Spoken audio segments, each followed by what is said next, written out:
first for airs.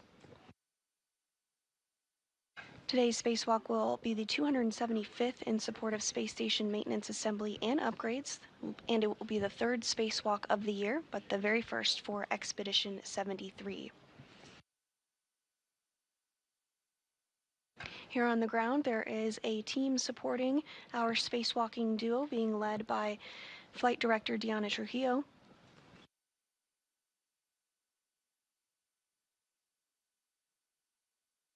At this time, McLean and Ayers are suited up in their spacesuits and are preparing for depressurization here shortly.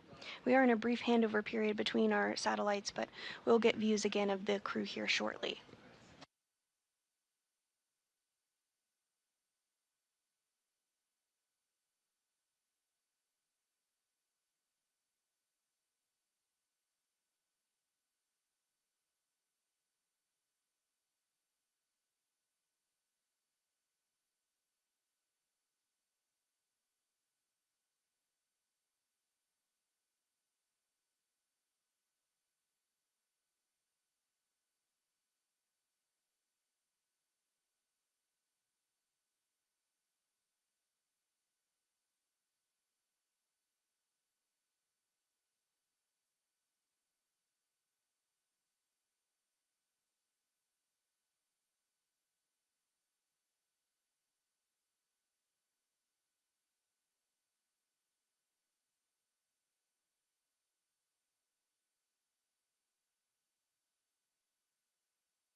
And if you're just joining us, we're continuing to bring you live coverage of today's spacewalk, the 275th, in support of space station maintenance, assembly, and upgrades.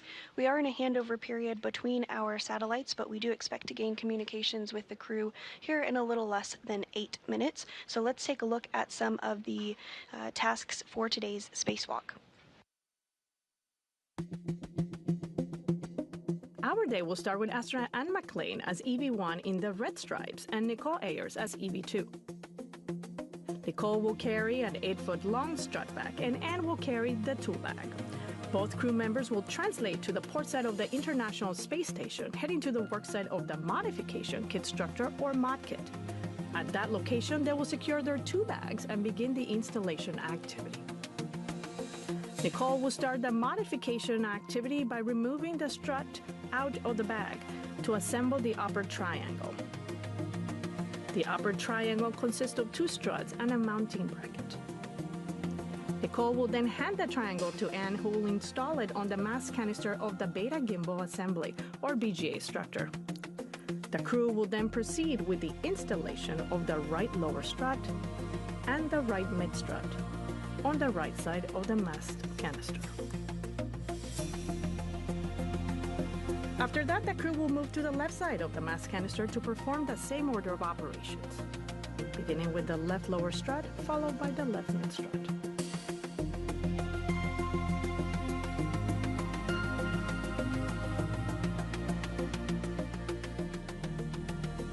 Once all the struts are installed, the crew will cover both mid struts with multi-layer insulation or MLI and route the cables of the roll-out solar array in support of future spacewalks.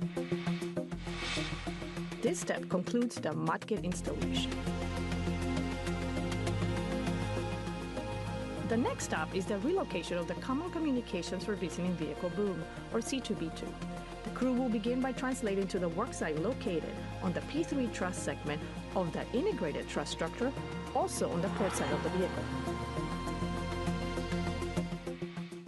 The crew will start by removing the C2B2 boom from the base, attaching an extension to the base, and installing the boom at the end of the extension. This action shifts the antenna boom by 1.5 feet, clearing the antennas from structural blockage. These steps conclude the relocation of the C2B2 boom.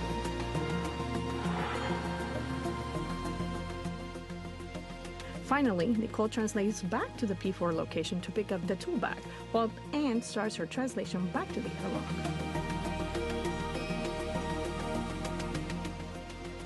Shortly after, Nicole begins her translation back to the airlock as well. Both crew members will ingress the International Space Station through the airlock, completing their planned 6 hours and 30 minutes spacewalk.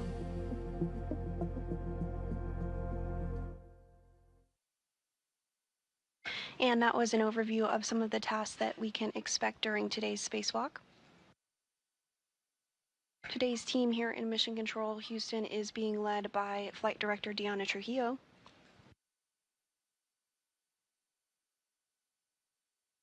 The International Space Station is currently flying 271 statute miles off the west coast of Africa.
Today's spacewalk will be the 275th in support of space station maintenance, assembly, and upgrades. It will be the third spacewalk for NASA astronaut Anne McClain and the very first for NASA astronaut Nicole Ayers.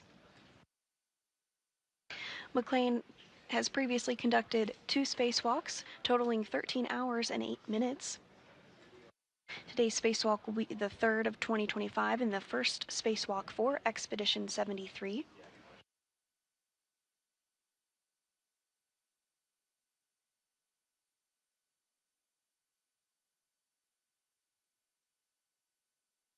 McClain and Ayers arrived to the International Space Station on the SpaceX Crew Dragon Endurance on March 15th, following their launch the day prior. They are currently suited up and stepping through procedures ahead of exiting the airlock today. And there on your screen you do see a graphic of some of the spacecraft that are currently docked to the International Space Station. One of the tasks during today's spacewalk is to relocate a communications antenna, a common communications for visiting vehicle antenna, just 1.5 feet over to provide better redundancy for communications for all of those visiting spacecraft that you did just see on your screen.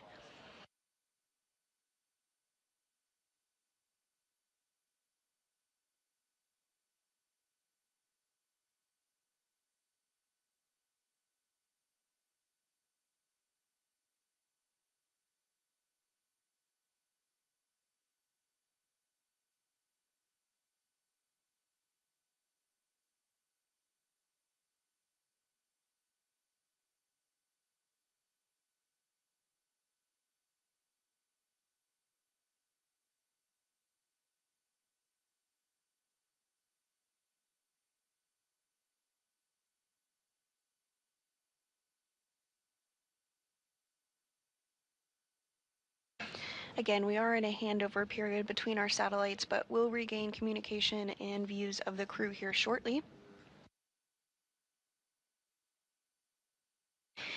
And right on cue, we do have a view inside the International Space Station of our spacewalkers today. NASA astronaut Anne McClain is wearing the spacesuit with red stripes, and NASA astronaut Nicole Ayers will be wearing the unmarked spacesuit today.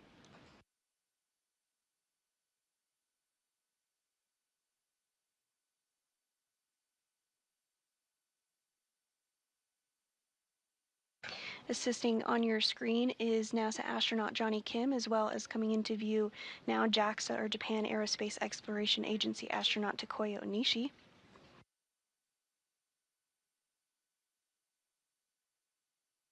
They've helped to get McClain and Ayers suited up and get their SAFERs, or Simplified Aid for EVA Rescue, installed onto their spacesuits, and have performed checks to ensure that everything is as it should be ahead of depressurization.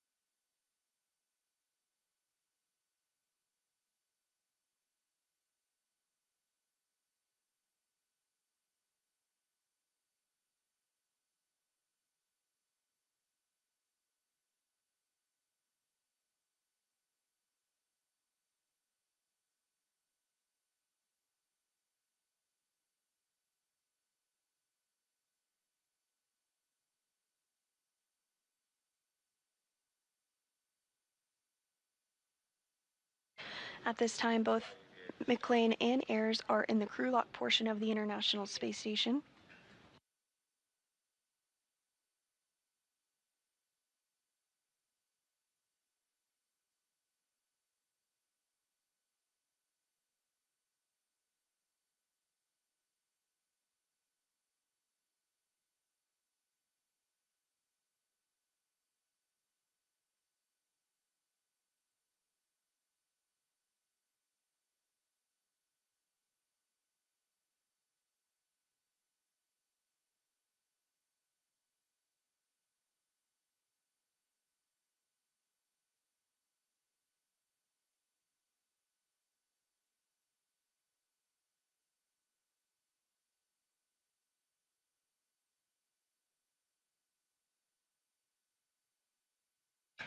And as Onishi and Kim continue to step through procedures ahead of depressurization, the crew is about 25 minutes down on the timeline today, so we are expecting the spacewalk to begin around 7:40 a.m. Central Time this morning. We mark the beginning of the spacewalk from the time that the spacesuits are switched on internal battery power.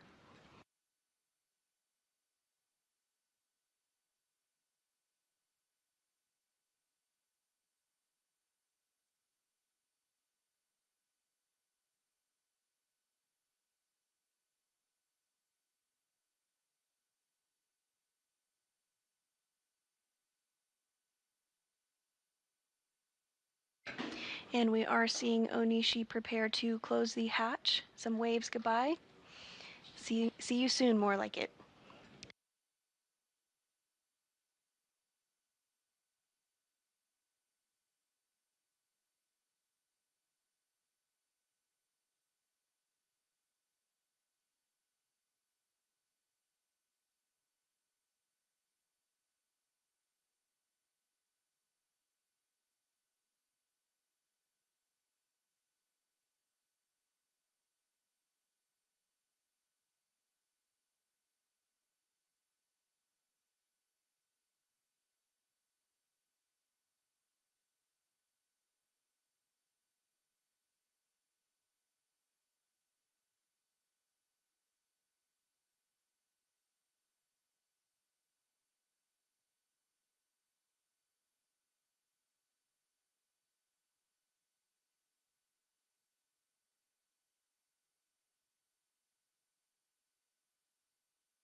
Kim and Onishi are continuing to work to get the hatch closed today.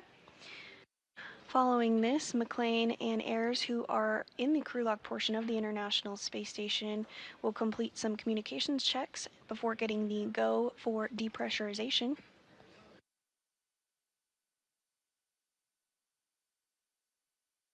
Inside the crew lock, the pressure is about 14.4 pounds per square inch. That eventually needs to get down to vacuum before the hatch outside the International Space Station can be opened and the crew can float out to begin their spacewalk. We are anticipating today's spacewalk to begin around 7:40 a.m. Central Time this morning and last approximately 6.5 hours.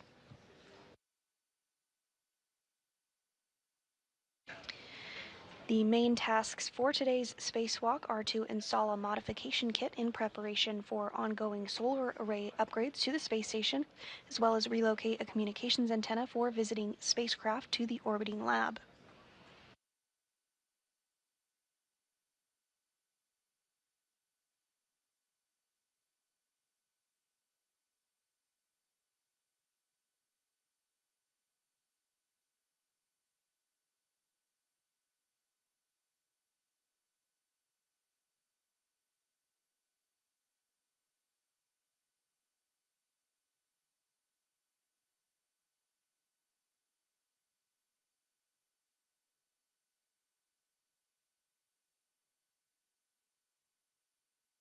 Personnel for EMA privilege, step 76 and 77 complete.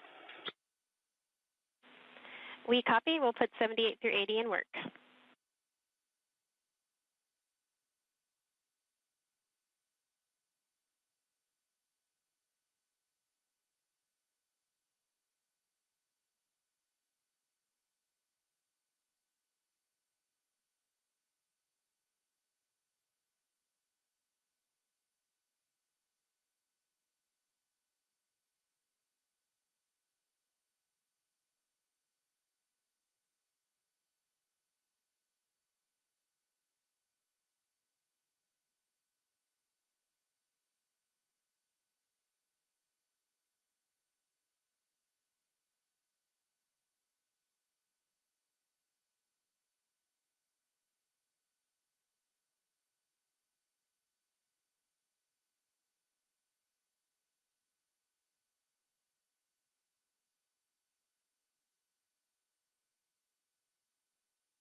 Airlock Houston, EV crew are hot mic'd on space to ground 1.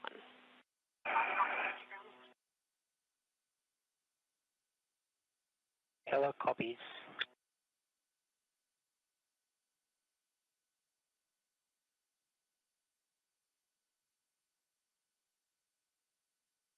So EV1 and EV2, you guys are now hot mic 2 on SG1, and for EV2 on UIA, check switch depress pump power is off, OFF.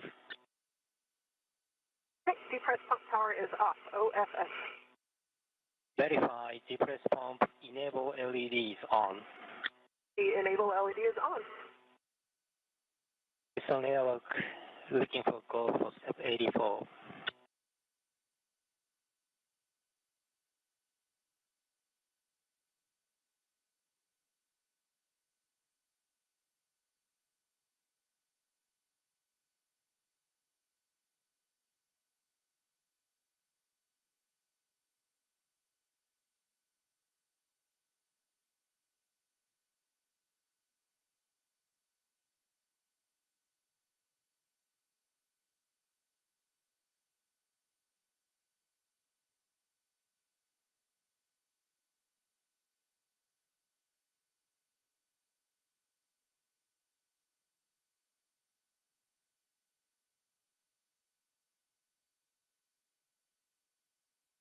Houston airlock on 1 com check. We have you loud and clear. How us talk? Okay, loud and clear. Looking for go for step 84. An excellent job this morning. You are go in step 84. Copy, go to transition to the crew lock depress Q card. Okay, for EV crew members, we are now in a depress Q card, crew lock depress. For EV2 on UIA, switch depress pump power to on and wait 10 seconds for complete startup. Depress pump power switch is on.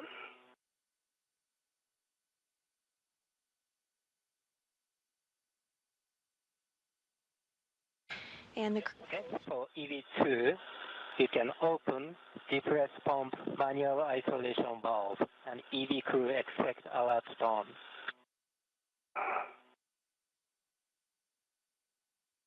Pump man ISO valve is open. Monitor suit P gauge less than 5.5. V1 copies. DV2 copies.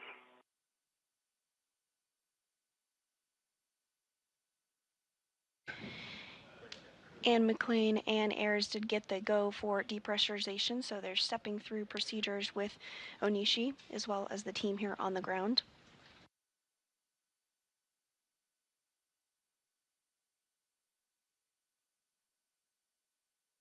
Depressurization is underway. Pressure inside the crew lock is now at about 13 pounds per square inch. As a reminder, it does need to get all the way down to 0, or the equivalent of vacuum, before the airlock can be opened.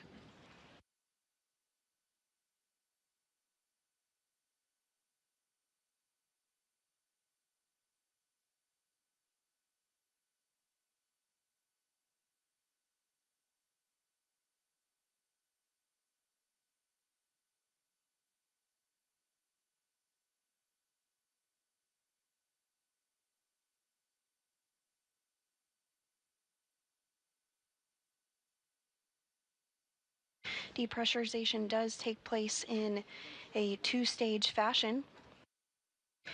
The pressure inside the airlock will get down to 5 pounds per square inch, at which point they'll pause depressurization to do a system check, make sure everything is configured properly before continuing to depress down to 0 or vacuum. Once it does get to vacuum, McLean and Ayers will conduct another suit and communication check with Mission Control Houston before they put their... On 1, can we read the star block in step 2 of the Q card? Copy that. So for both EV crew, if 2P gauge is greater than 5.5, stop, depress, and check NCCH. EV1 copy, suit gauges 5 and steady. EV2 copy and same, 5 and steady.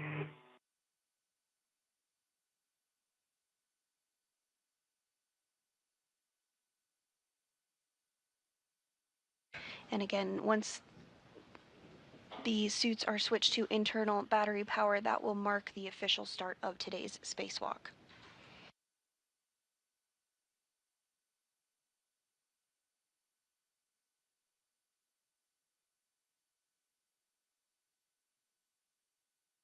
Depressurization is continuing as expected inside the airlock. The pressure is now approaching 10 pounds per square inch.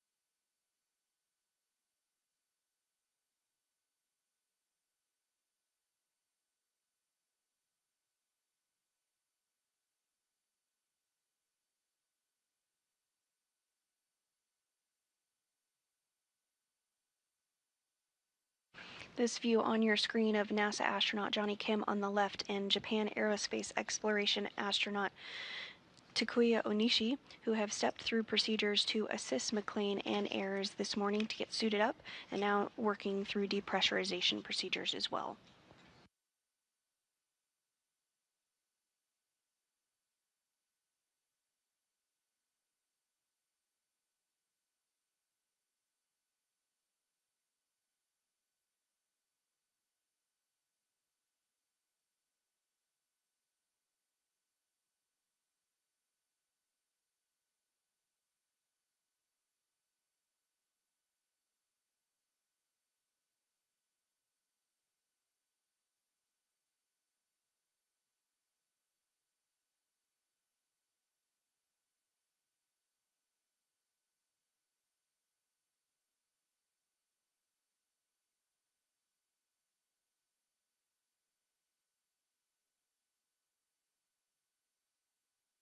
For both crew members, when crew lock at 6.0, EV crew expect alert tone.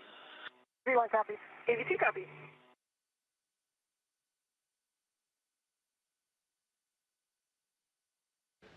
Pressure inside the crew lock now approaching 8 pounds per square inch.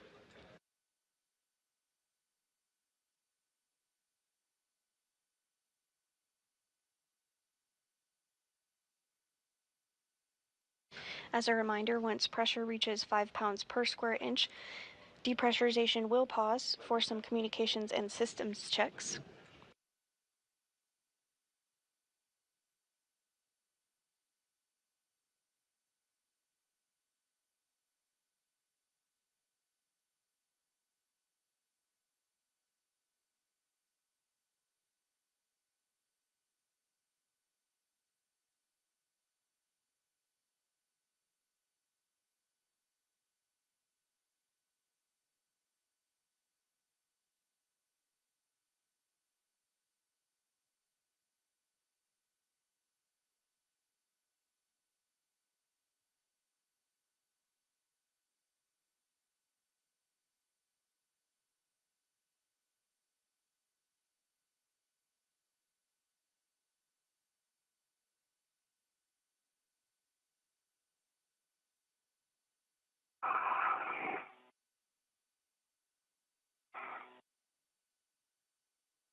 And if you are just joining us this morning, NASA astronauts Anne McLean and Nicole Ayers are in the process of getting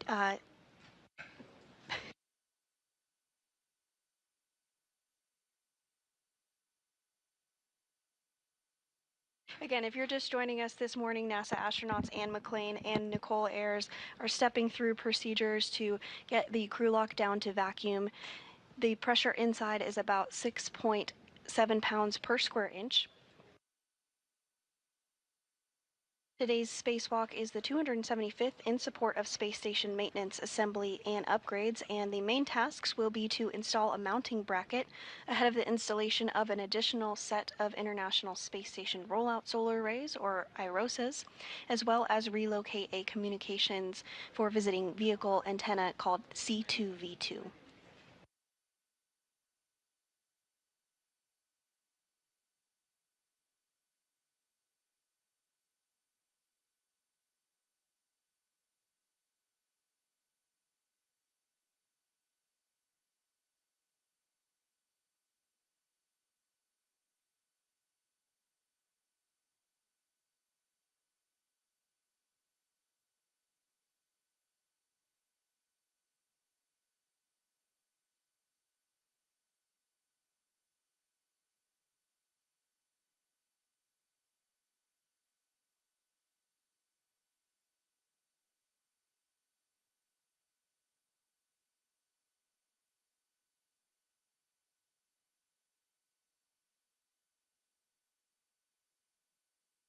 The next step is for EV2. When crew lock pressure is at 5.0, you can close depress pump manual isolation valve and EV expect alert tone. Copy.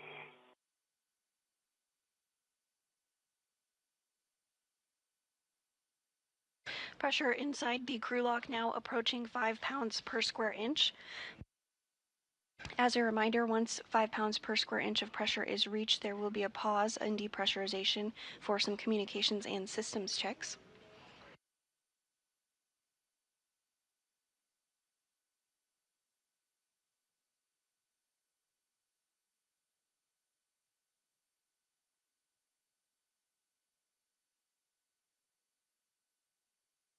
For EV2, I'm not seeing the airlock key on my DCS anymore, so can you let me know when it's at 5?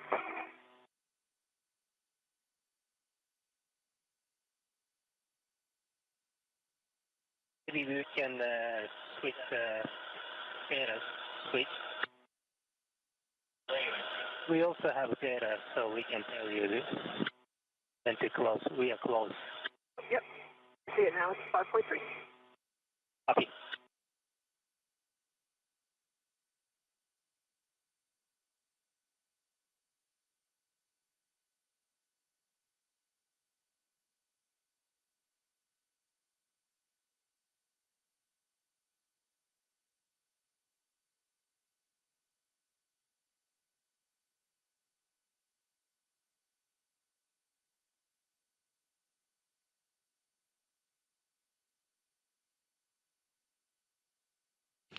And we are seeing that the crew lock is now at 5 psi. And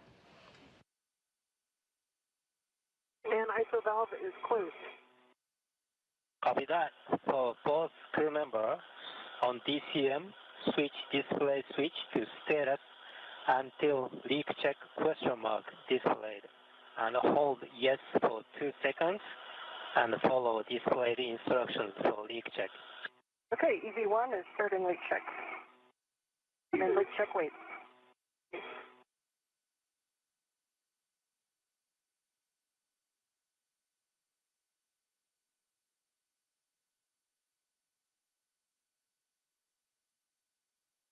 If you see if leakage high should be message, let us know. Okay, copy.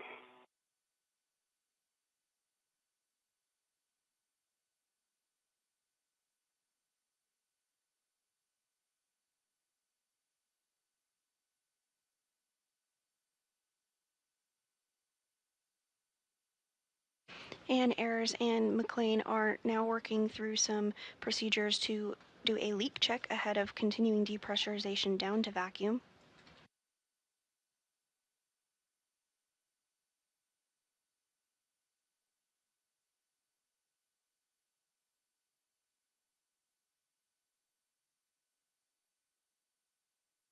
EV1 is going go tracks ready to EPA. 2, same. Good call. So for both crew members, set O2 actuator to EVA.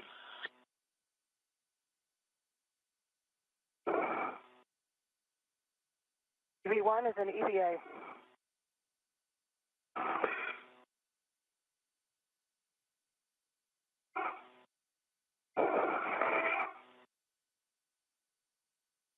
So just double check EV2, your auto actuator is also in EVA, right? Standby 1, in work.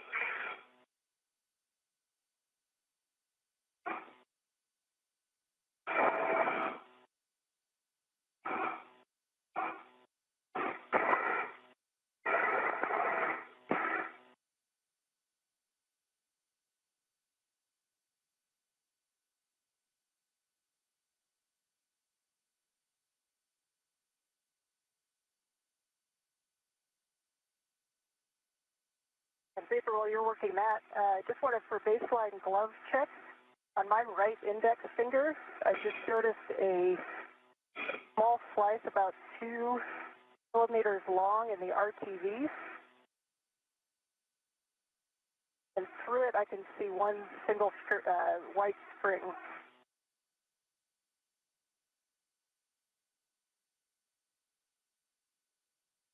Houston Airlock, did you copy that initial baseline glove report from EV1?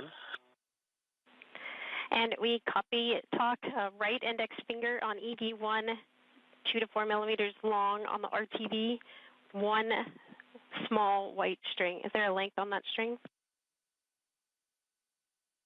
No, it's kind of inside, so if I kind of open up, it's directly a straight slit. And if I open it up, I can kind of see a few strands. They're not sticking out. I can just see them kind of separated within the slice or within the cut. Houston copies.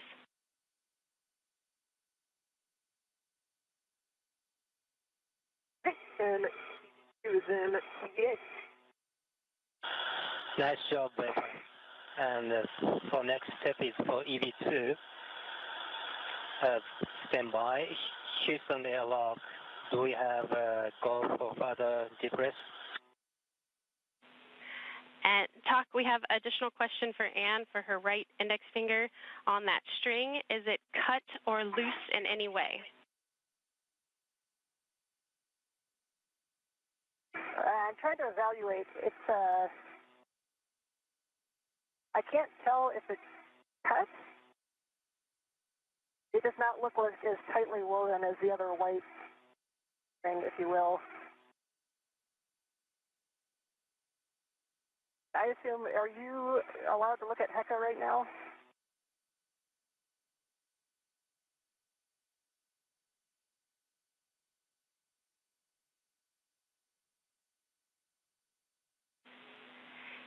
And Anne, we copy. We are go for you to turn on your HECA. We would like to take a look at that. I thought so. My HECA is on. I have a green light. Let me know when you're seeing it, and I'll try to give you a good view. And we copy. We're putting that streaming in work now. Copy.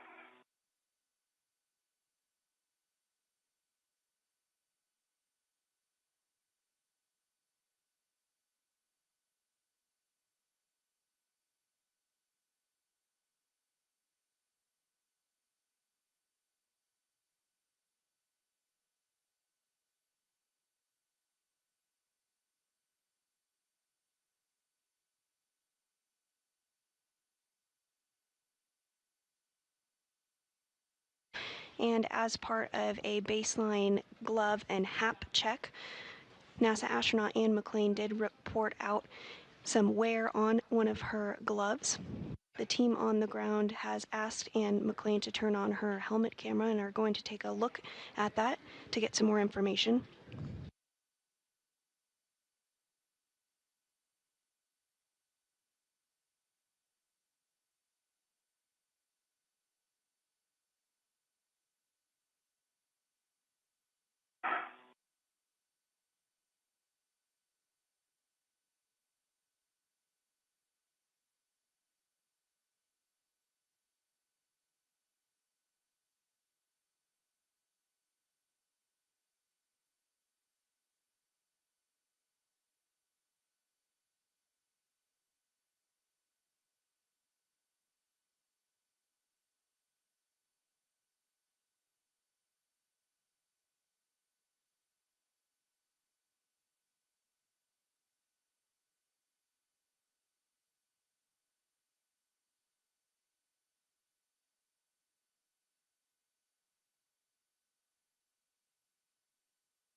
EV1, this is Houston with follow-up question. We're still working on the streaming. It'll be about 3 to 5 minutes. While we wait, we're looking for a more clear location of where that string is. Is it on the middle of your finger or the edge? Okay, if I'm looking at the side of my right index finger, is where the white back of the glove goes to the RTV. It is about half a centimeter below that. If the white is on top and the RTV is on the bottom, it's about half a centimeter below that. And it is not in the very first gap in the RTV toward the fingertip. It's in the next one down. And on the kind of on the edge of where the finger bends. We copy, Ann. Thank you.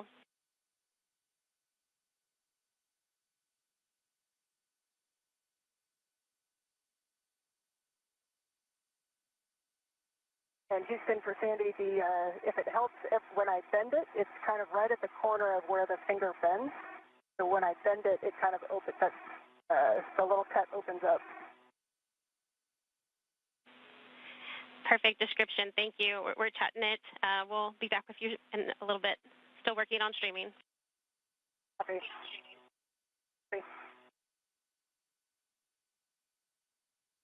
And again, the team here on the ground is working to configure helmet cameras to get a better look after NASA astronaut Ann McClain reported a slice in her right index finger glove.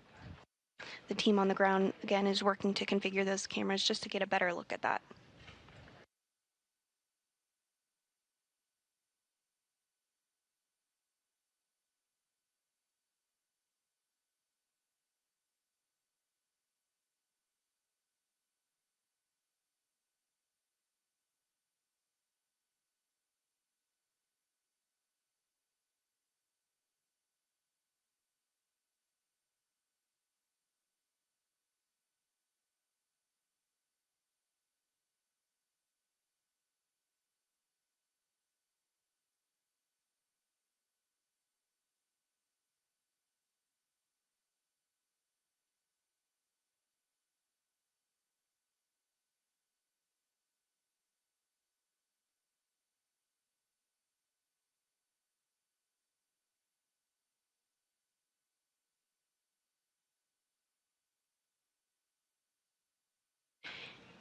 And we are getting views now of NASA astronaut Ann McClain's glove. We are holding pressure at 5 pounds per square inch so the team on the ground can get a better look at that reported slice on her right index finger glove.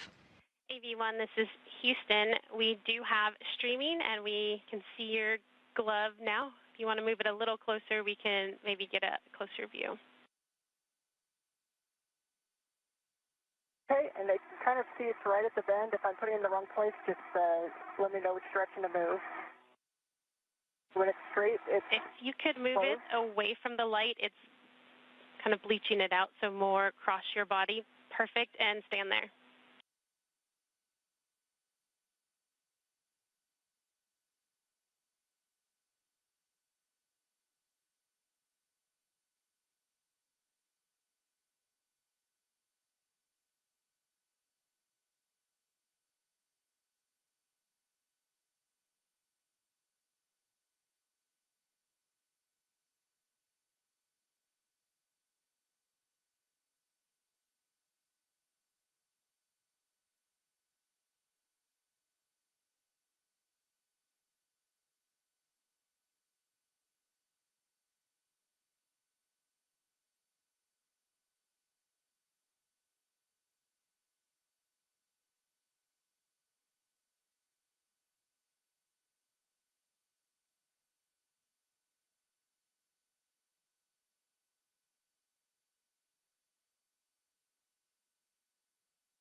EV1, this is Houston. Thank you so much for your video. We are assessing and discussing it on the grounds.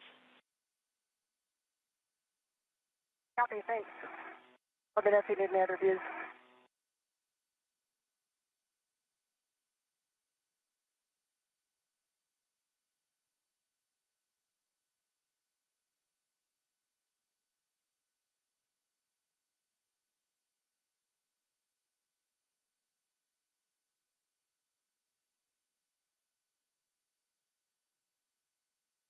And if you are just joining us this morning, we are holding at 5 pounds per square inch of pressure as the team here on the ground has turned on the helmet camera of NASA astronaut Anne McClain as she reported out a slice on her right index finger glove. The team is continuing to assess on the ground and get some more visual inspection of the glove.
EV1 Houston, back with you. Thank you so much for that video. Taking a look, it is a string from the turtle skin along your finger, along the seam of your finger. So we are go to continue with that being the case. Please check and keep an eye on it during your glove checks, but no additional checks needed other than keep reporting if you see anything more off nominal. When you are ready, we are go for you to turn your HECA off. Thank you. Okay, I will turn that HECA off. Thank you. HECA is off.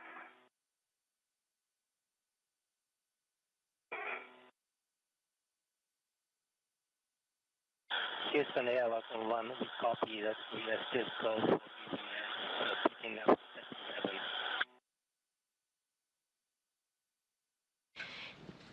Airlock Houston, we are ready for you to resume the depress. Copy that. So for EV2, you can open depress pump manual isolation valve and EV expect alert pump. Depress pump manual valve is open.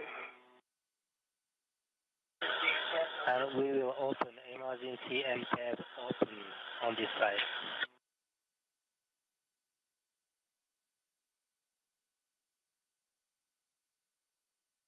For post crew members, monitor should be gauge less than 5.5 Gauge shows greater than 5.5. Stop, depress, and check Houston. Line copy. ABC copy.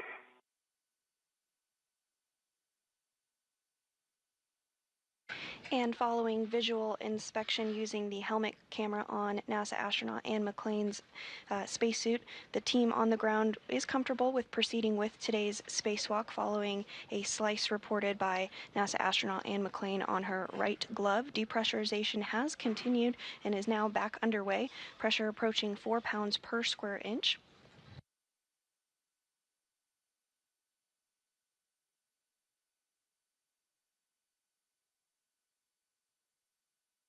The team on the ground did discuss having some additional checkouts of the glove throughout the spacesuit. That is part of the normal procedure. We have glove and what is called HAP, or helmet absorption pad checks, regularly throughout the entire spacewalk.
And the pressure inside the crew lock is now 3 pounds per square inch.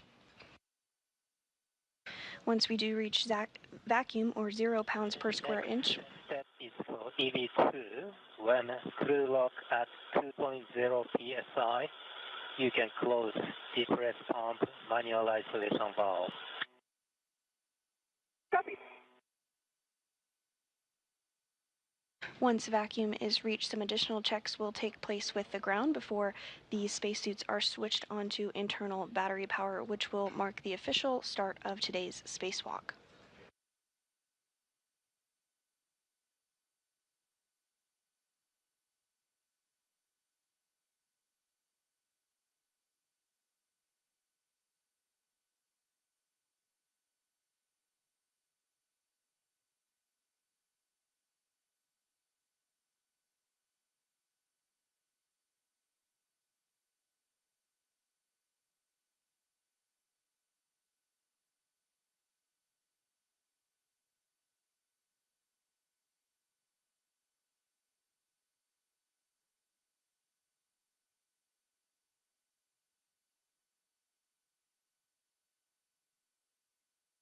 NASA astronaut Johnny Kim and JAXA astronaut Takuya Anushi are continuing to step through procedures ahead of depressurization.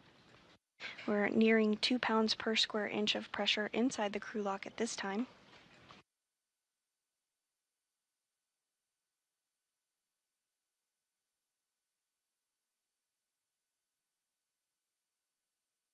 Restaurant man isolation valve is closed. Copy, and the next step is for also EV2. On UIA, switch depress pump power switch power to off OFF. Press pump power is off. OFF. With that, and I will hand you guys over to Marcos on the ground for the Jedi configuration check. Copy. Great job today, Talk, and Johnny. Thanks for getting us ready.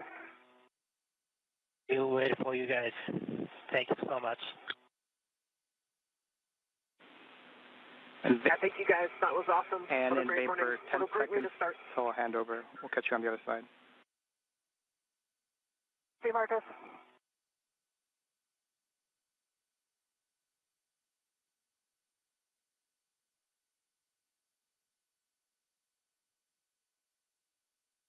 And as pressure in the crew lock approaches 1 pound per square inch, we did have a handover to our ground IV, who is NASA astronaut Marcos Berrios, who is going to be communicating with NASA astronauts Anne McClain and Nicole Ayers during today's spacewalk.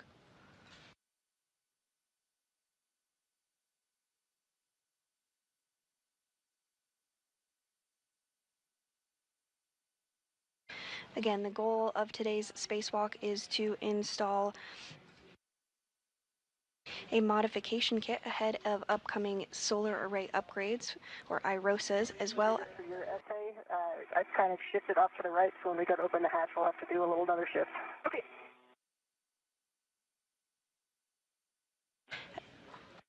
Good morning, Anne and Vapor. The sun is shining outside the airlock right now, and we're ready to continue. So with that, we'll have you report our initial tether configuration. Okay, and good morning, Marcos. This is EV1 Anne. I will start off and then hand off to Vapor. I will start with my right D-ring extender. I have a waist tether, locked, gate closed slider lock, black on black. That right waist tether is connected to the EV2 safety tether. I see my right waist tether, gate closed slider lock, black on black. That is hooked to EV2 safety tether anchor hook, gate closed slider lock, black on black. That goes to her green reel, which is unlocked. See her yellow hook is attached to her green reel, gate closed slider lock, black on black. The green hook of the green reel goes to her red reel, which is unlocked. Green hook is also unlocked. And then I'll pass that on to her for the rest of that tether or that path, and then I'll give you my left side. Okay. I've got my small red hook on my right ring extender. It closed the clock, black on black. My right waist tether is on my right ring extender. It closed the clock, black on black. That goes to the airlock ring extender. It is closed the clock, black on black. And then I've got a left waist tether on my left ring extender. That gate is closed the clock, black on black. And the large hook of my left waist tether is on my mini workstation. Right, so back to EV1. On my left D-ring extender, I have a waist tether, gate closed, slider lock, black on black. That hook just goes to my mini workstation. And then my safety tether, red hook, is on my left D-ring extender, gate closed, slider lock, black on black. Goes to my red reel, which is unlocked. To my red reel is my green hook, which is unlocked. From my red reel, my yellow hook is gate closed, slider lock, black on black, attached to my green reel, which is unlocked, and the anchor is on my workstation.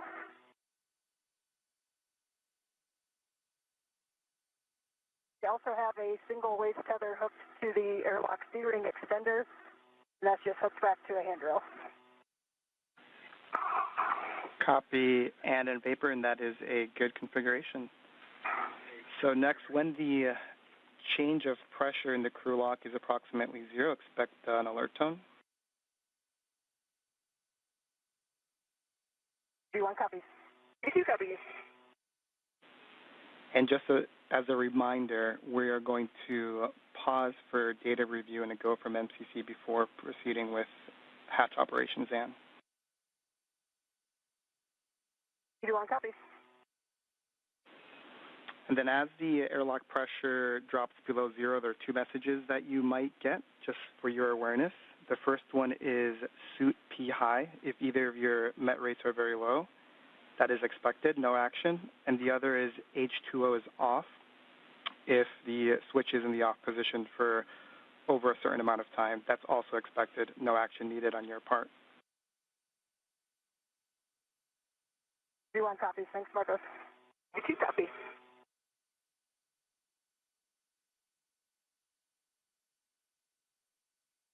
Pressure inside the crew lock now approaching 1 pound per square inch as McClain and Ayers completed some checks here on the ground to make sure that their tethers were all configured properly.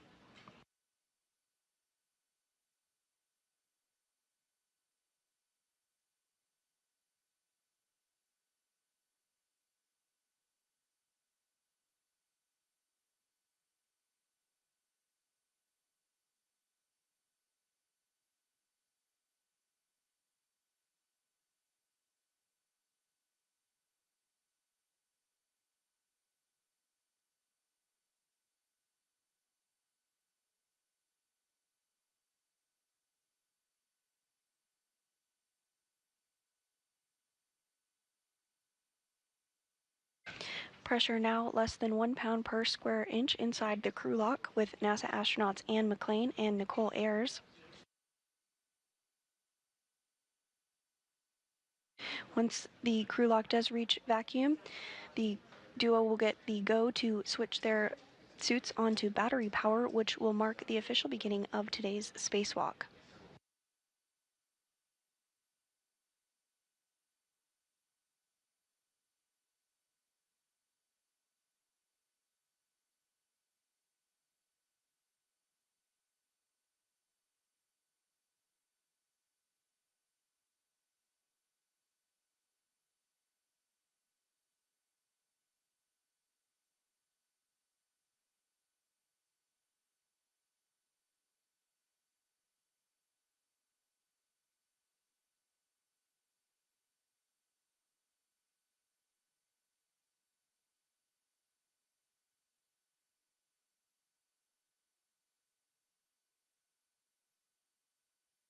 And this view back inside the International Space Station of JAXA astronaut Takuya Onishi, who has been working with McClain and Ayers this morning to get them suited up, ready to go, and inside the crew lock, which is now at 0.86 pounds per square inch of pressure.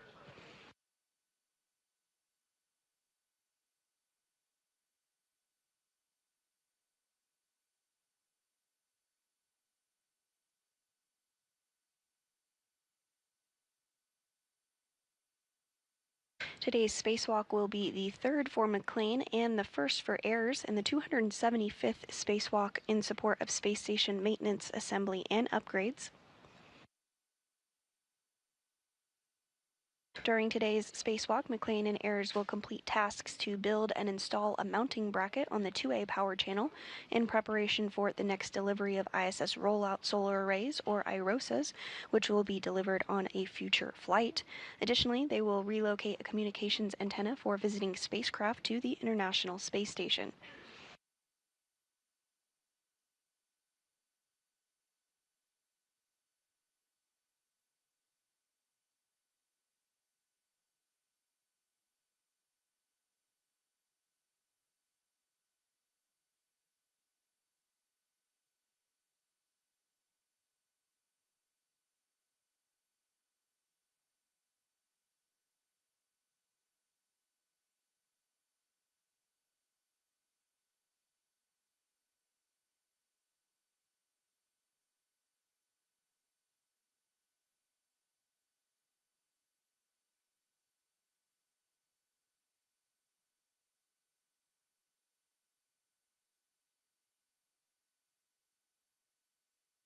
Pressure inside the crew lock now at 0.75 pounds per square inch.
Pressure inside the airlock now at 0.64 pounds per square inch.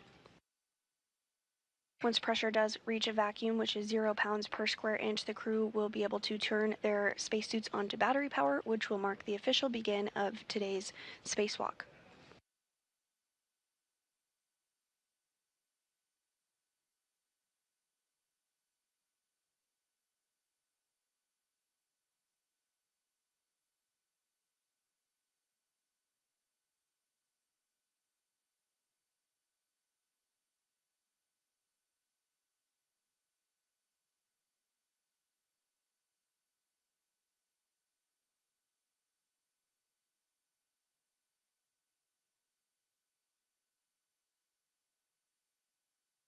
And this view on your screen of NASA astronaut Marcos Berrios, who is the ground IV and will be interfacing with Ayers and McLean this morning. And Vapor, I know you both heard this earlier today, but we just wanted to repeat it for your situational awareness.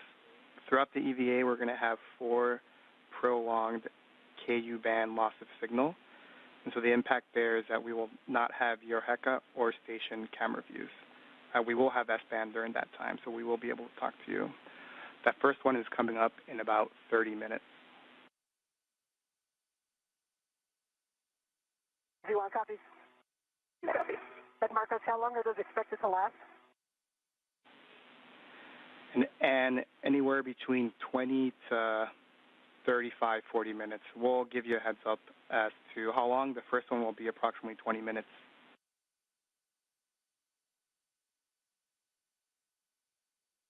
Okay, thanks.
Pressure inside the crew lock now at 0.51 pounds per square inch.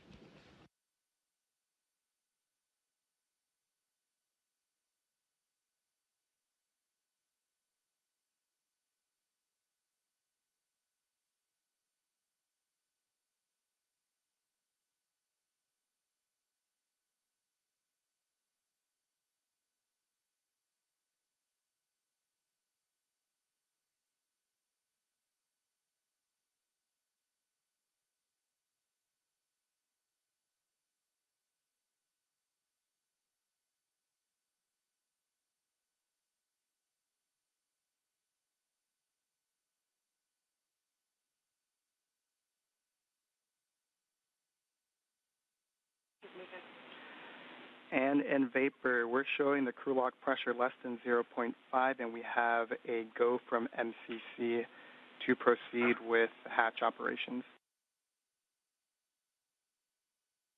And I see the hatch gauge is reading 0.5. Copy, and hatch gauge is less than 6 psi. You can open the EV hatch and stow it. Copy and work. All right, great. I'm going to shimmy your way a little. Yep, you got room.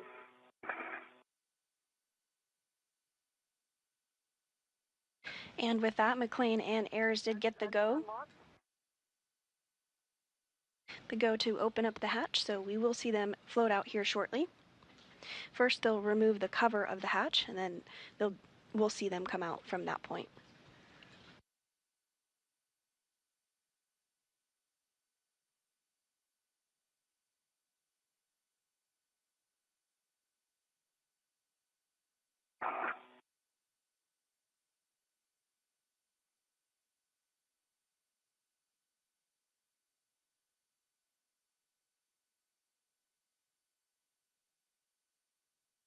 try coming down your way a little more. Okay.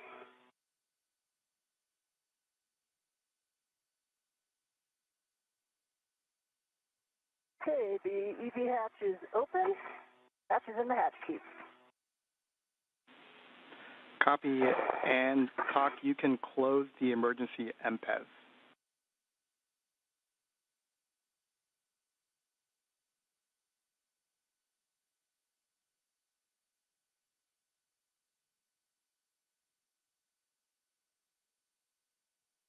Emergency MPEV is closed. Copy, talk, and then and in vapor, we're going to pause again here for another data review before continuing with the post-depress procedures. If you want copies. You copy. And in vapor, for your situational awareness, one more message that you might receive is the SCU power avail. That is when we go to the bat on the power switch and the SCU is still connected for a certain amount of time. No action required. You want copies?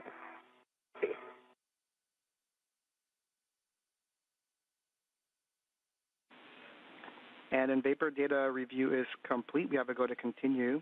So on your DCM, we're going to stagger these switch throws, and you will go first. Take your power switch to bat. Expect a warning tone. Power switch to bat. And I got the warning tone.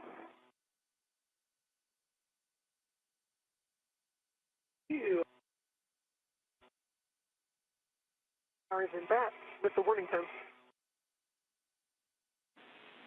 You can take your display. Marcos, my display is functional. Copy and vapor, you can take your display switch to pro. Display functional.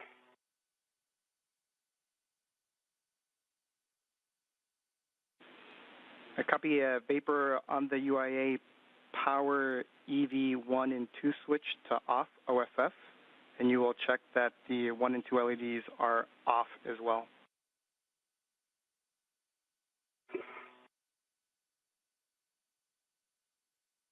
All right, EV1 power is off. LEDs are off and volts are showing 0.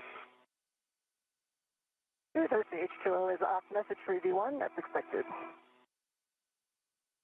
And the power for EV2 is off, LEDs are off, and volts are showing 0. I also got the H2O is off and the 2P high. Copy those messages. All right, for the both of you, you can disconnect your SCU from the DCM. You'll install the cover, and you'll stow the SCU in the pouch.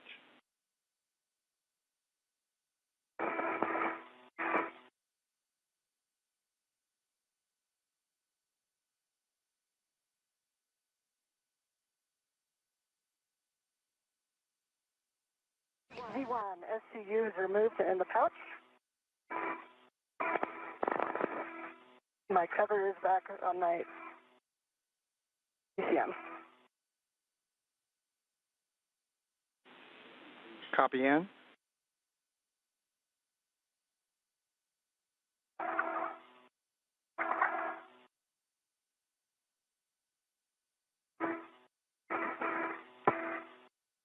And we are awaiting hatch opening here this morning. But prior to that, NASA astronauts Anne McClain and Nicole Ayers will switch their suits to battery power, which will mark the official begin of today's spacewalk.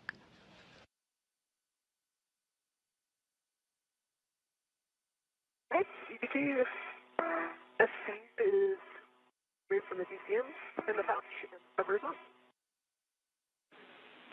Copy, you both. Vapor, you can take the depress pump man ISO valve to close. That would be a check, Vapor. And Marcos for EV. Yeah, the depress pump and ISO valve is closed. And for EV1, I have a TCV 6. TCV 6 for UN, copy. Both of you on your DCM, you can take your temperature control valve to max hot.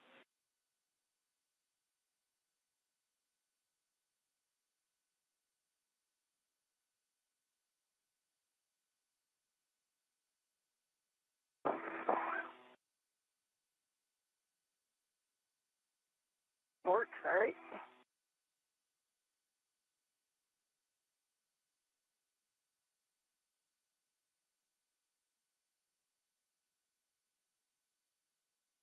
All right, EV1 has temperature control valve and max hot. EV2 safe. Take your water switch to on. EV1, water is on. Water on. Check that your DCM is blank, bytes off. DCM is blank for EV1, no bytes.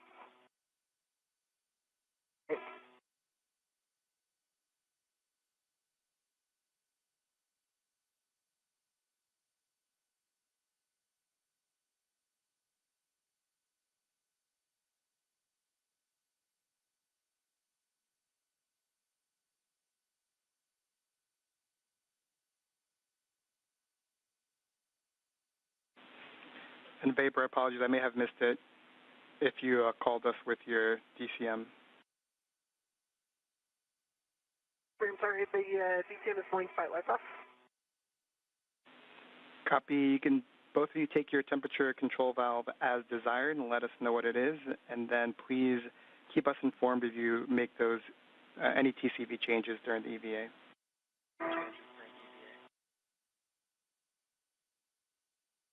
Okay, and EV1 is at TCV 6. To TCV 5.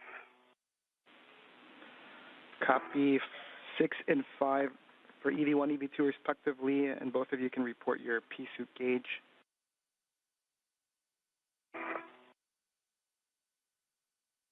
EV1, CP gauge 4.2. Here's gauge 4.2. Copy 4.2 for the both of you. Visors as required. The sun is out for the next 28 minutes.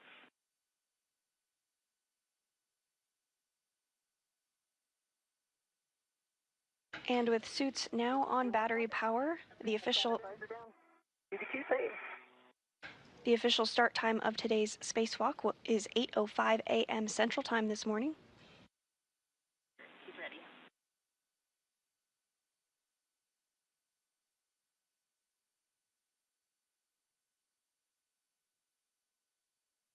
First out of the hatch today will be NASA astronaut Anne McClain. She'll be wearing the spacesuit with the red stripes. We are going to be stepping into the procedures. So with that, and your first step is to open the hatch thermal cover. Copy. I'll be opening the thermal cover, and I do see 6 lines visible on the AET. Copy those. And I'll be stowing it on the ring. Good words. Once the thermal cover is open, you'll egress the airlock and turn your HECA on. Copy.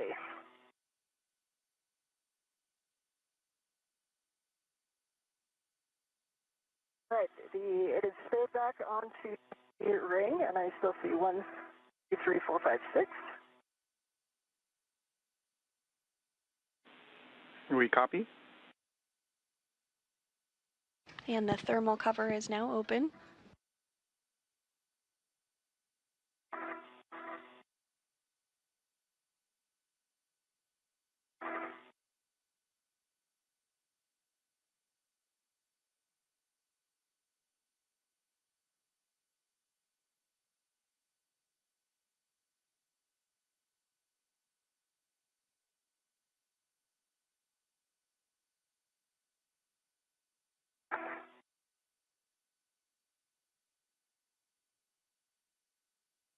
EV1 is partially out of the airlock. HECA is on.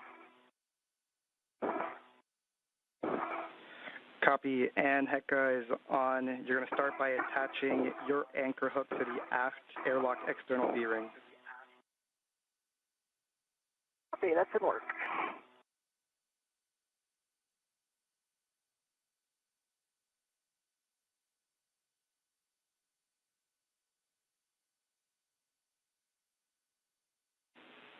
And Vapor, for you as you wait. Vapor.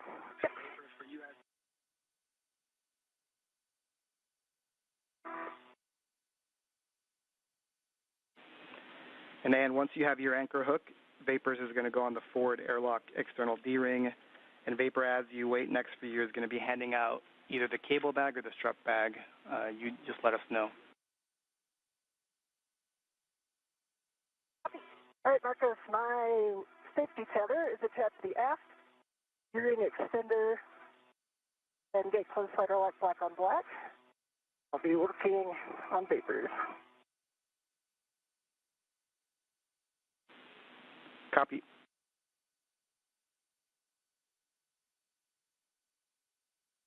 And first out of the airlock is NASA astronaut Anne McClain. This is the third spacewalk of her career. She's again wearing the spacesuit with the red stripes. Next up will be Nicole Ayers, her first spacewalk today. She'll be wearing the unmarked spacesuit.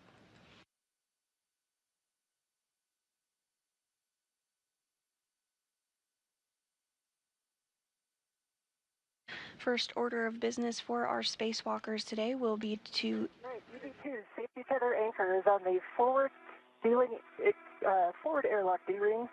Gate closed, slider locked, black on black. Copy. And you can give Vapor a go to release her waist tether from the airlock D-ring extender when it's applicable, and then next will be to receive the bag from Vapor. Okay. So Vapor, you can do your waist tether anytime you want. You have a good tether pass. Okay, copy that. I've got the cable bag. I see it. Out, ready for you. I'm coming into a good position to grab it here. Okay, one by one. First order of business for McClain and Ayers will be to get the 8-foot-long strut bag out of the airlock, as well as the tool bag that will be utilized during today's spacewalk. They'll then translate to the port side of the International Space Station, heading to the work site of the modification kit structure, or mod kit. Okay, so we're going to cable bag first. Copy.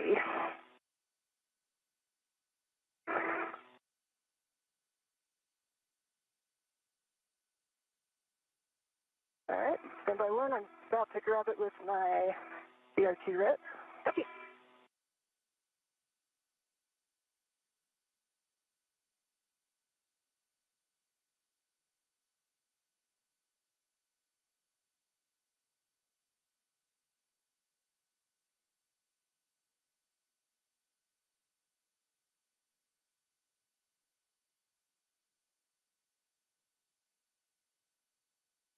All right, my BRT rep is on the cable bag. You are going to release the airlock, large, small. And I have my BRT on that as well. Okay, the airlock rep is released. Copy. So this for translation, and then my hand to help you with EV3. And Vapor, you'll put that ret on the airlock D-ring extender. Marcus, I threw it on the airlock D-ring to leave the extender free. That works. Copy that. That works. Thanks. And if you're just joining us, we are now 12 minutes into the 275th spacewalk outside the International Space Station. I kind of just need back toward you a little bit. Okay. Today's spacewalk began at 8:05 a.m. Central. NASA astronaut Anne McClain is outside of the airlock. She's wearing the spacesuit with the red stripes.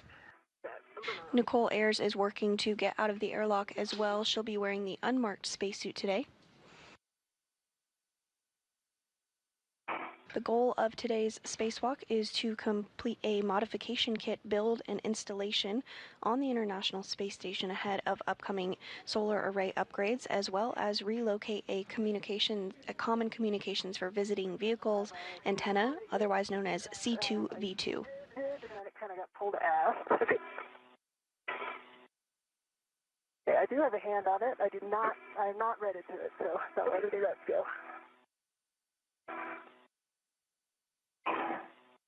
And to help it, pull on it here.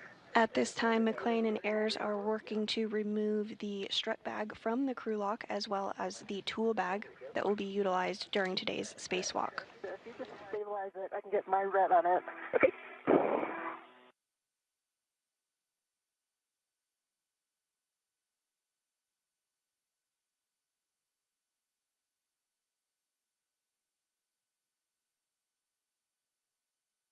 Okay, I have a ret on it. Okay. We'll release the airlock ret. Okay. Okay, the airlock ret is released, and Marcus, I'm just going to let that send back to the handrail. Copy that, Vapor. Should just need one on the way in. Vapor. Right. So I'm going to position myself around to the aft and give you the forward to mount.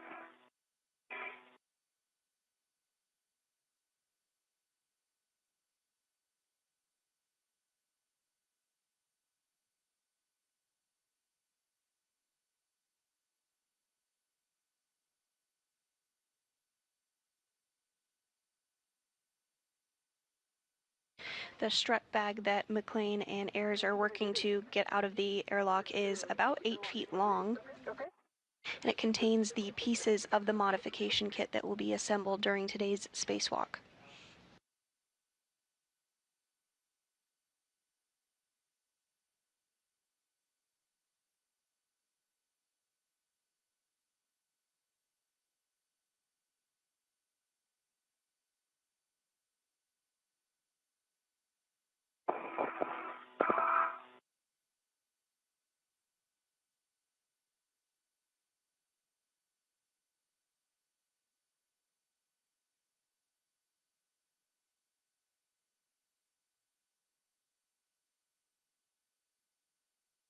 CSC is back in the pouch. Those are good. Copy.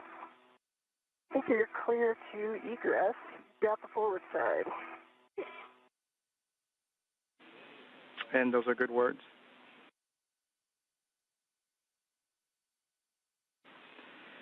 And if you have a free hand, it looks like your HECA was turned off, so if you can turn it back on for us, we'd appreciate it. Hey, it's back on. Green light. Copy.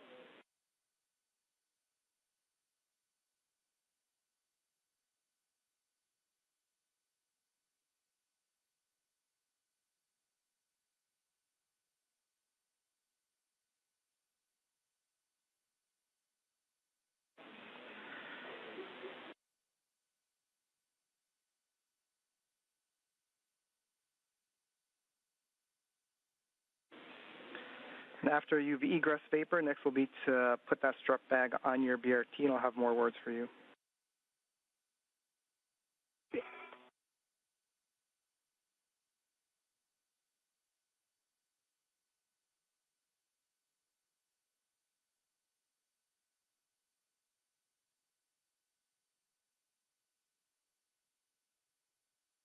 And now out of the hatch is NASA astronaut Nicole Ayers. Again, today is her first spacewalk, and this is the third for NASA astronaut Ann McLean in the suit with the red stripes. Hazard and everything get situated before we hand off. And a Vapor question for you, whether or not you wanted to do the translation adaptation with or without the strut bag.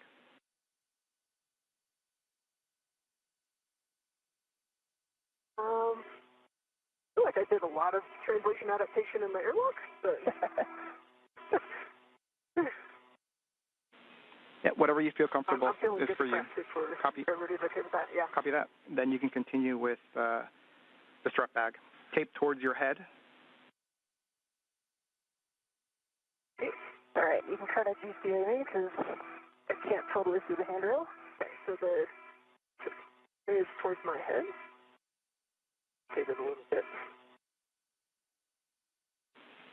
We'll get your ret to the non-taped end of the handrail stanchion, Vapor. Copy.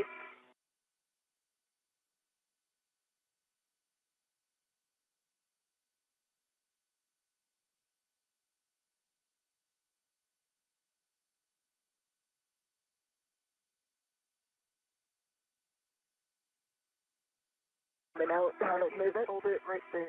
Okay, we're good. Yep.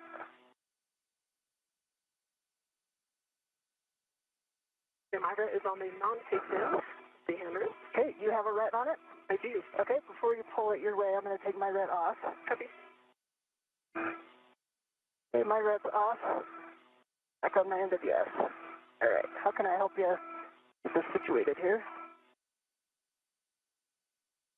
My dear, T on it now.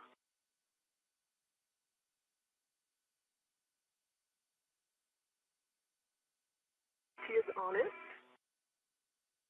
Basically, the foot, the end that's by my feet is up towards. I get mine back where it was.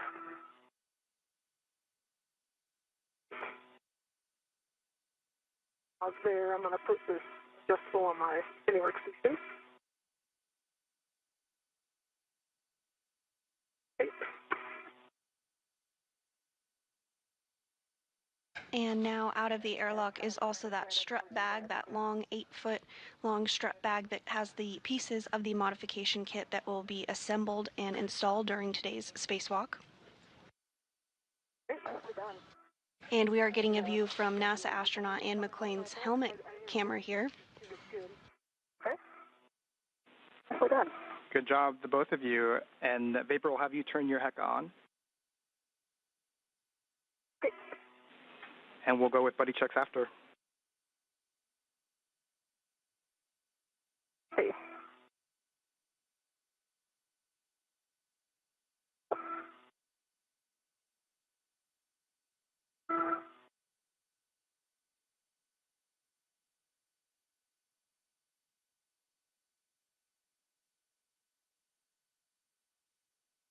With the strut bag and the tool bag out of the airlock, McClain and Ayers will now work to translate to the port side of the space station.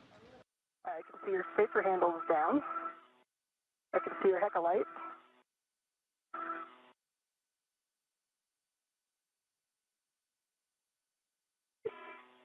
I've got your HECA light, and I've got 3 tabs up. So your left paper handle is down. Now to your left just a bit, right paper handle is down, so both paper handles are down. And your tools and tethers look clean to me. Let me have your camera real quick. Have a tether that.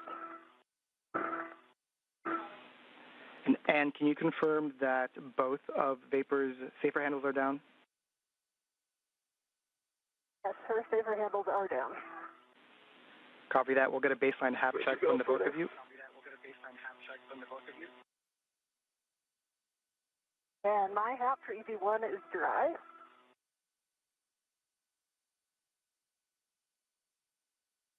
Yep, can you wait for a little bit?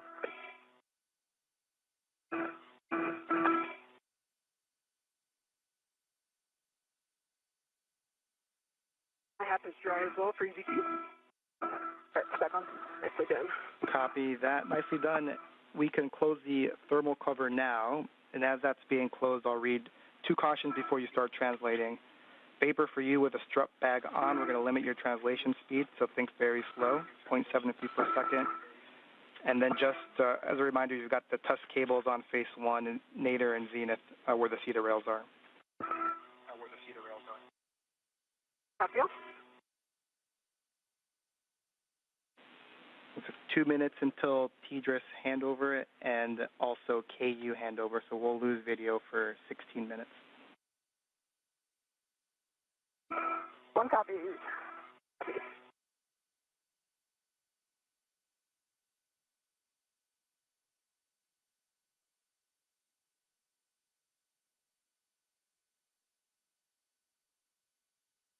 Thermal covers closed. Copy, thermal covers closed. We can start translating port for the both of you. Vapor, you are going to lead. First step is going to be green hook drop-off. Okay, didn't work.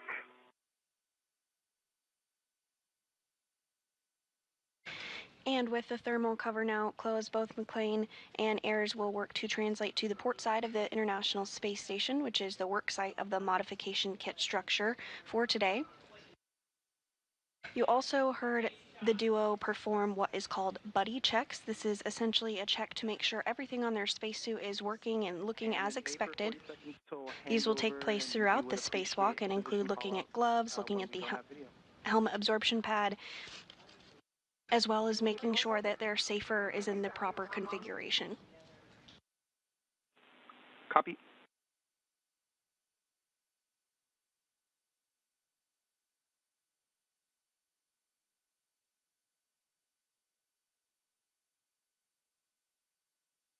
We are approaching a period of time where we will not have visual of the crew during a longer handover period. It will last about 16 minutes. However, we will be able to communicate with them still during this handover period. These handover periods are expected and occur due to handover between satellites.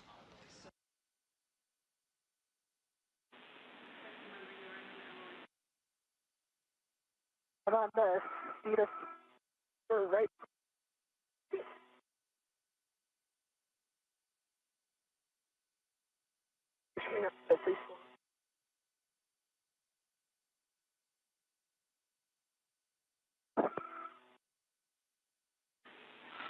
And can we have you pause for a second, take a look back at the airlock and see if the thermal cover is still on? We believe it may have popped open. It's popped open. Copy that. If you don't mind going back to close it, we'd appreciate it. More.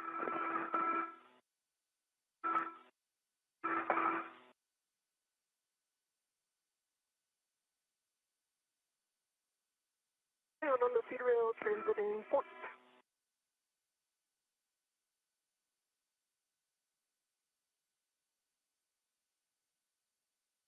And before the loss of signal, the team on the ground did notice that the thermal cover had opened back up, so McLean is going to translate back over to the airlock to ensure that that thermal cover is closed.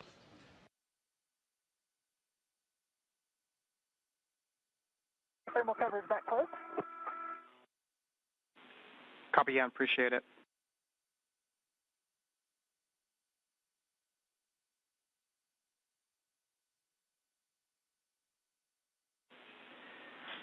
And Vapor, as you approach the FHRC, your green hook is going to be handrail 3651. It is the nadir one.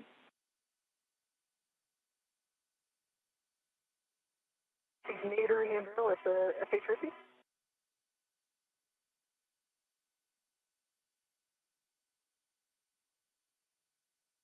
Can I come back up to see the spur? Copy, Ann.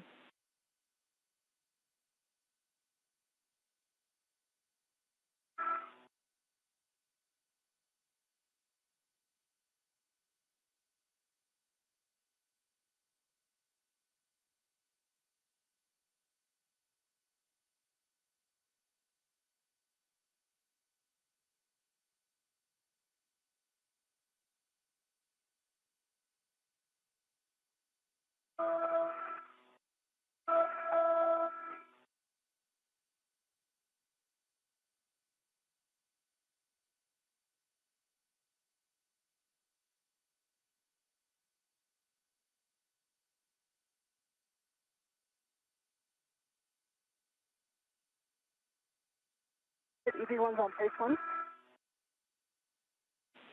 Copy, Ann. You'll continue port to your green hook location. It'll be the Zenith handrail 3652.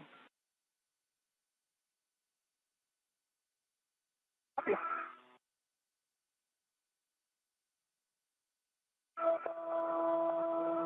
Paper bag's looking good. It's big. I will say that much. What? It's a large bag. Yes, it is.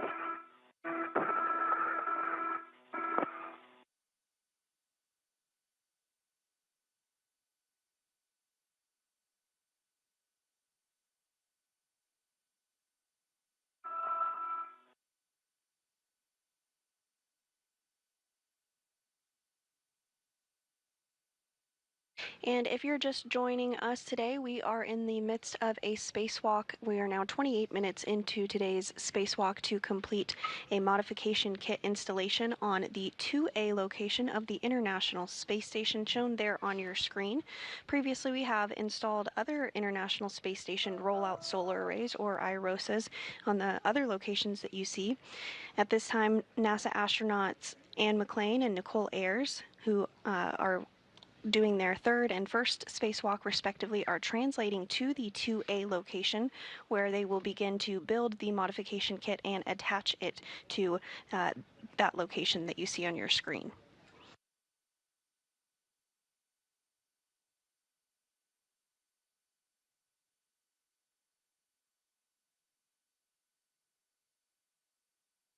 And you may recall that over the past couple of years, we've continued to work to upgrade the power channels on the space station. Today's mounting bracket installation on 2A sets us up to have that array installed at a later date. The current solar arrays are functioning well, but have begun to show signs of degradation as expected, as they were designed for a 15-year service life. And this year we are celebrating 25 years of continuous human presence on board the International Space Station. Once the new solar arrays are positioned in front of the other arrays, the current arrays, the station's total available power will increase from 160 kilowatts to a maximum of 215 kilowatts. Copy vapor. Handrail 3651 to Nader 1.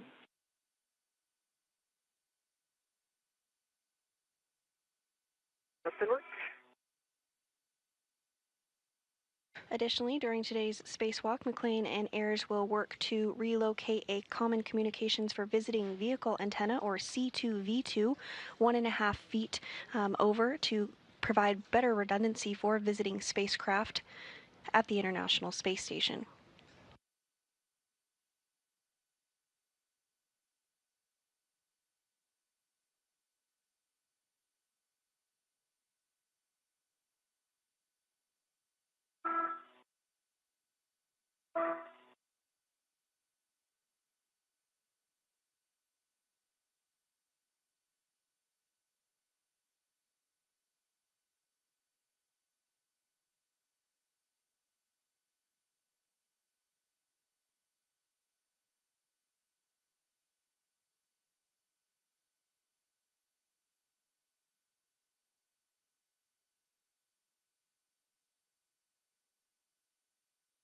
My green hook is on 3651. Copy vapor. Once that's complete, you'll continue port to the work site. Just make sure your gauntlets are in place prior to crossing the Sarge.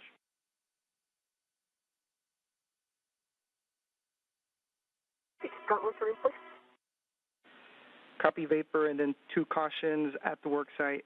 Do not touch the radiator or the flex hoses, and do not translate on that PVR base handrail.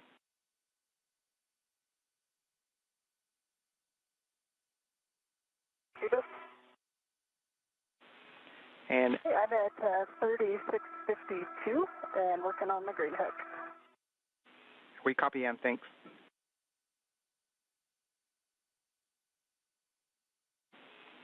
And the vapor, you're going to be going nadir at the Sarge to your work site, and you will be fair leading along the inboard non-radiator corner of the IEA before dropping the strut back.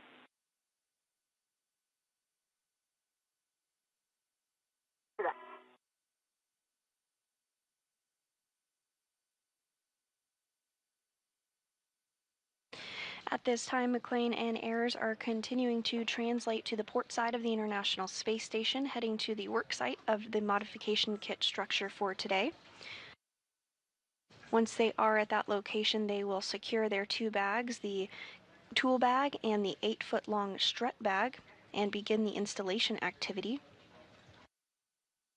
Ayers will start the modification activity by removing the strut out of the bag and assembling what is called an upper triangle, consisting of several pieces. It consists of 2 struts and a mounting bracket. Ayers will then hand that assembled triangle to McClain, who will install it on the mass canister of the beta gimbal assembly, or BGA. The duo will be utilizing the pistol grip tool, or PGT, to secure it to the beta gimbal assembly.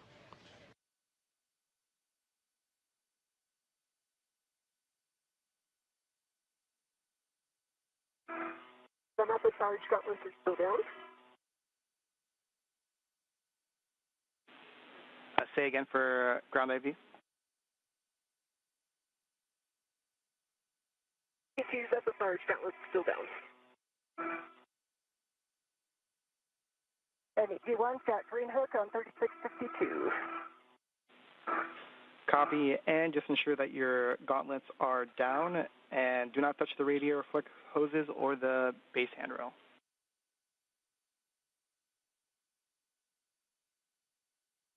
ED1 copy. Gauntlets are down. Copy, gauntlets.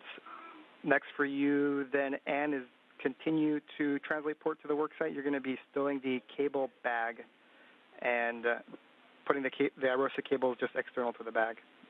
No fair lead required.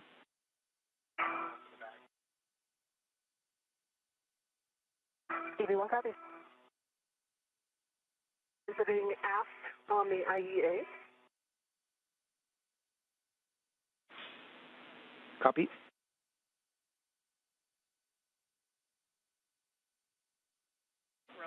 And as a reminder, you'll fair lead there at that inboard corner vapor, and then you'll proceed with the strap bag drop-off.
And I'm at the start. Gauntlets are in place. Copy, and you'll go nadir to your work site. Nadir.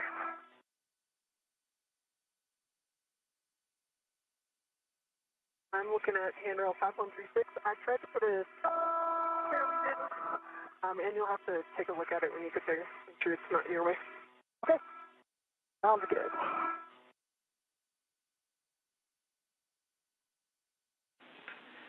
And vapor, I guess a copy, you are dropping the strut bag. Looks like you already started with one handrail. We can give the other ones if you need it. Just make sure that the handrail is towards the center of the IEA. The tape is towards the mass canister and that it's flush with the outboard edge of the IEA. Okay, copy that. If I did view on your safety tether vapor, that's a good spot. I'll make sure I don't tag it down with the bag. Okay. And Ann, so next for you is stowing the cable bag. I've got handrails if you need them, and then tending the IROSA cables external to the bag.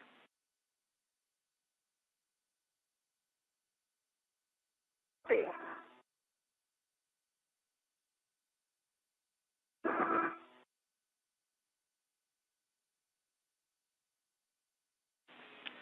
The vapor, once you're complete, you'll open the strap bag, secure the straps, and let us know we can get started.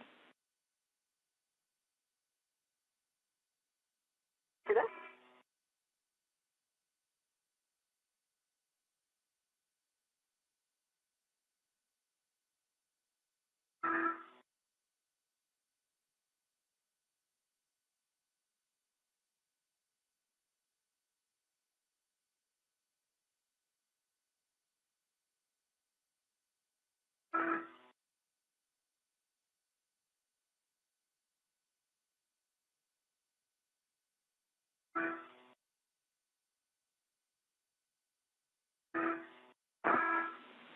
And in Vapor, 2 minutes until a TDRS handover.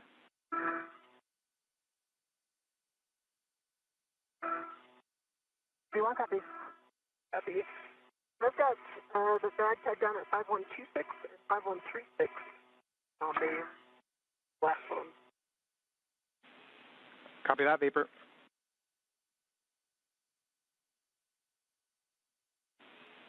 Vapor, after opening the bag, you will retrieve the mounting bracket and the right upper strap.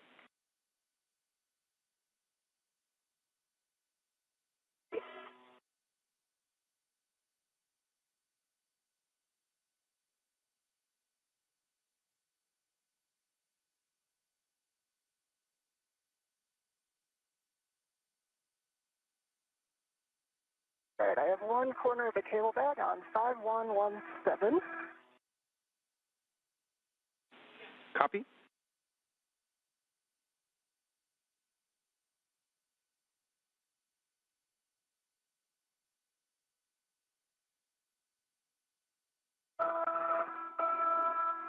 And if I verified your tether is still free.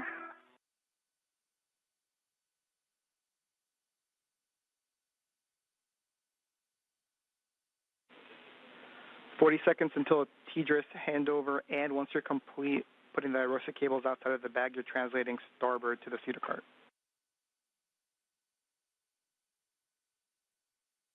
Copy.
Is that bag going?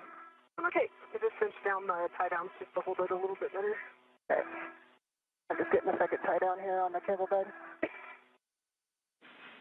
And in Vapor, we're back with you. And we have your heck of views. Awesome.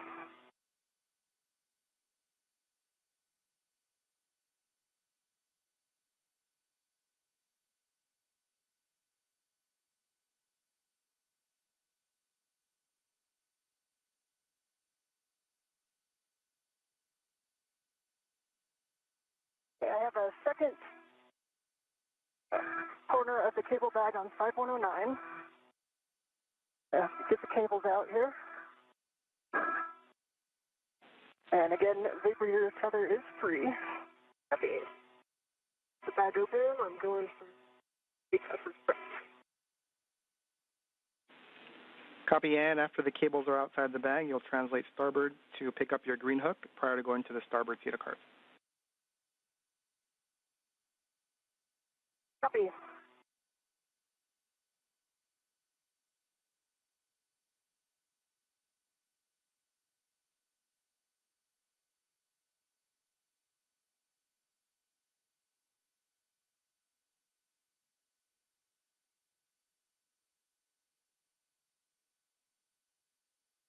All right, cables are out. And Vapor, I think that our original plan, I think these will reach over there. Okay, you need it.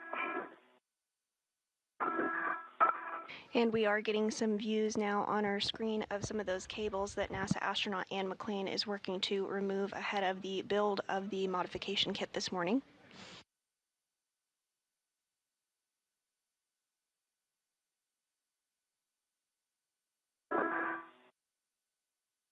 We are 43 minutes into today's spacewalk, which began officially at 8:05 a.m. Central Time. Today is the 275th spacewalk in support of space station maintenance, assembly, and upgrades.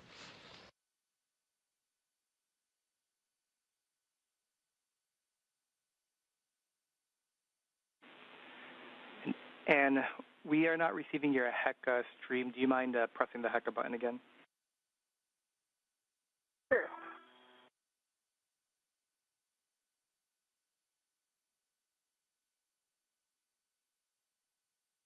Okay, let me know if you see it.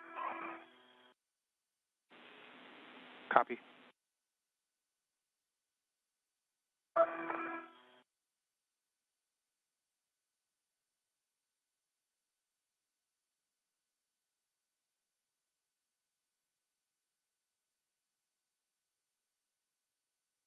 All right, Vapor, I'm going to go on a little walk. I'll see you shortly. All right, have fun.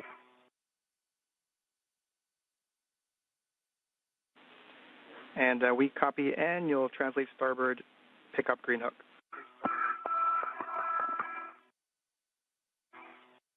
Copy and work. Okay, so I've got the right upper strut out. 13 and 14. And my gauntlets are in place, Marco. Copy, and appreciate that. And just remember the tusk cables on phase 1. Copy, Vapor. You've got the mounting bracket and the right upper strut. Make sure that the EV3 PGT is available for you, and you're going to be aligning the right upper strut with the mounting bracket. Is nearby. And Vapor, there should be a groove on the mounting bracket where the alignment tab is going into, and then on the side of the mounting bracket, you'll have black lines to let you know that you're aligned.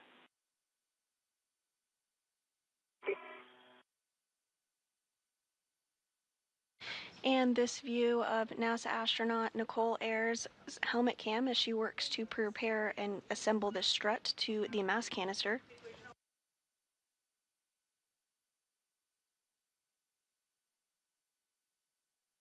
The upper triangle consists of 2 struts and a mounting bracket. Ayers will use the pistol grip tool, or PGT, to secure these pieces together before installing it onto the mod kit structure.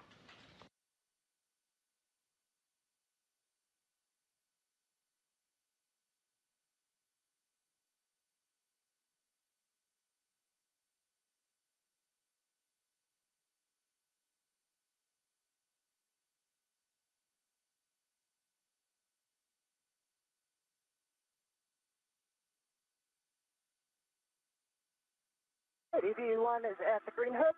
Gonna work on picking mine up. Copy, Ann. After you'll go to the starboard cedar cart to pick up the bundle. It's WIF 1. It's inboard and nadir, down and right. Copy, thank you.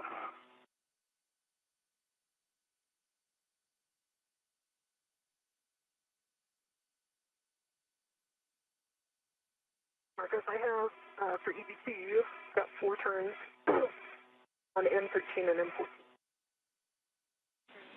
Copy, good turns, M13, M14. Next, you'll grab your PGT, and I'll have settings when you're ready.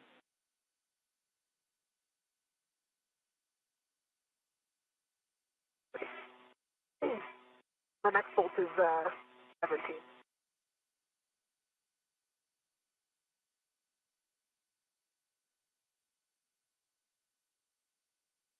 And a good view inside of the bag there with the remaining pieces that will be assembled today. You can actually continue and retrieve the left upper strut. It's a Velcro's straps 1 and 2.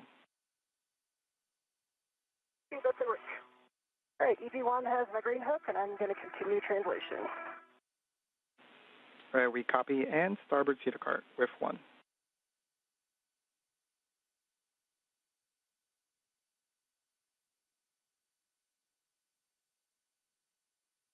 While Ayers is working on assembly of the modification kit, NASA astronaut Anne McClain is translating to pick up an APFR, or articulating portable foot restraint, that will be utilized during later portions of today's spacewalk to help secure the assembled triangle to the modification kit.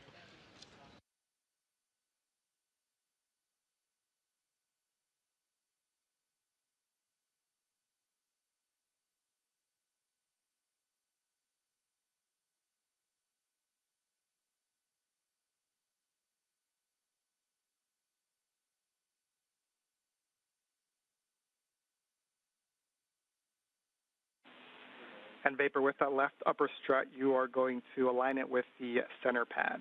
And you'll check that the pin lanyard is free of the clevis before we do PGT ops. The pin lanyard is clear of the clevis.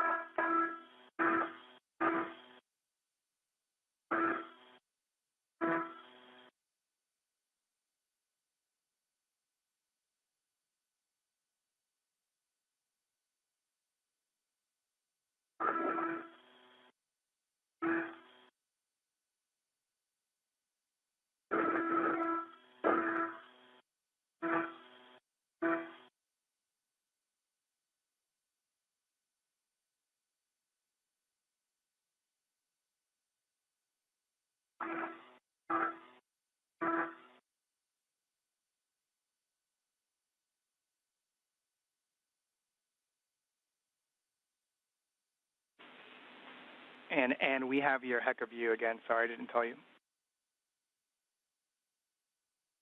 All good. Welcome back.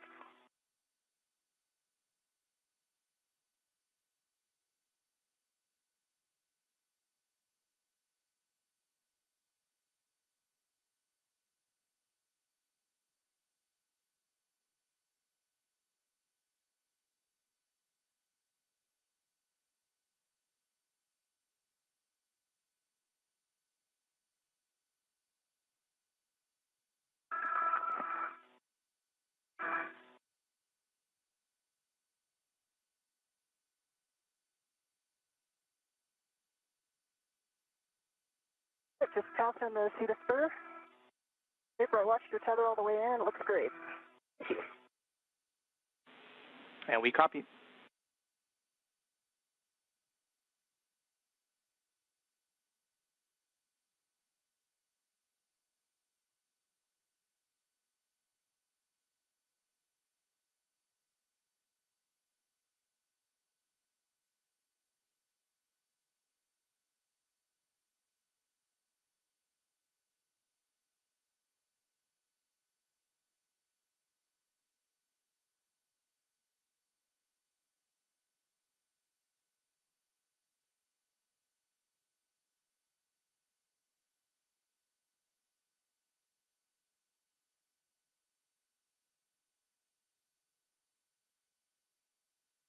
Passing the port Kita cart. And if you're just joining us this morning, we are approaching the 1 hour mark of today's spacewalk with NASA astronauts Anne McClain, who is serving as EV1 wearing a spacesuit with red stripes, as well as NASA astronaut Nicole Ayers, who you see a helmet view on your screen there as she works to use the pistol grip tool to assemble the upper triangle. And looking for WIF 1 bottom right inboard nadir. Today's spacewalk is the third for McClain and the first for Ayers. The hand start on my clevis, Tina's giving me a little trouble. I'm going to work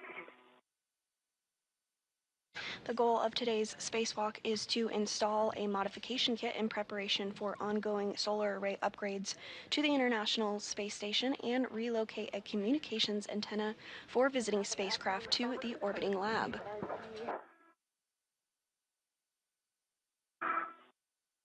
a WIF extender and an APFR. That is the one, and you're going to put that on your BRT. Once that's complete, you'll head starboard, but first you'll do the brake release. Copy.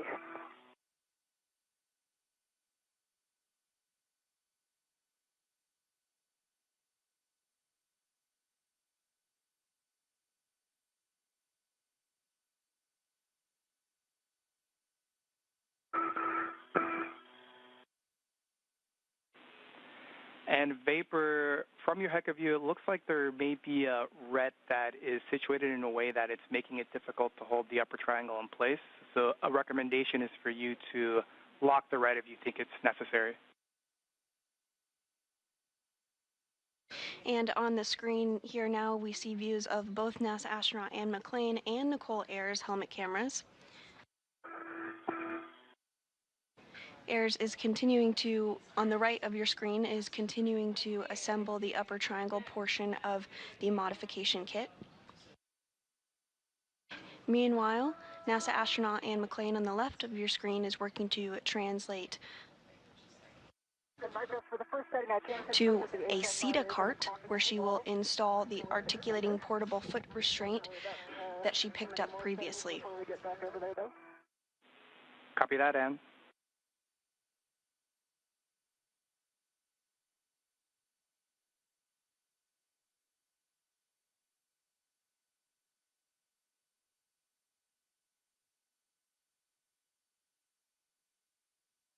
Do you have a BRT ret on it? And getting a good view now as Nicole Ayers works to assemble that upper triangle, you can really see it start to take shape.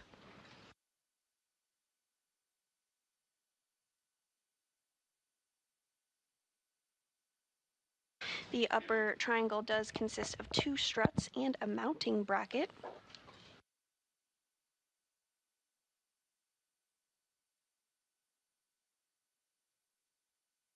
Once McClain joins Ayers, Ayers will hand that upper triangle to McClain, who will install it on the mass canister of the beta gimbal assembly, or BGA structure. Say again, vapor. So EVT has 2 springs inserted on the inside. Vapor, we heard 2 turns started on M17. Looks like you have your PGT settings are Bravo 1 clockwise 2.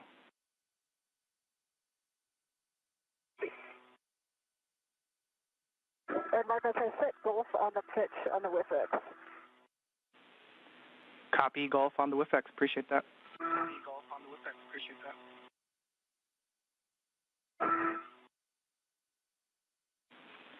And again, Ann, once that's complete, you'll be headed back to your work site. Green hook, but first see the brakes. Copy. On the EV, the good count, good release test, and 41.7. And Vapor, can you say again, you're coming in kind of broken? Got a good cal test on the PG 41.2 volts. A good LED test. I've got Rojo 1 clockwise 2 set.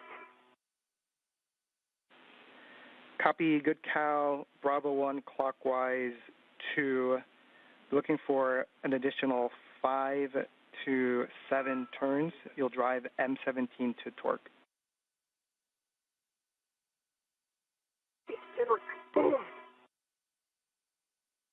Marcos, I have 2 good pumps on the port CETA cart.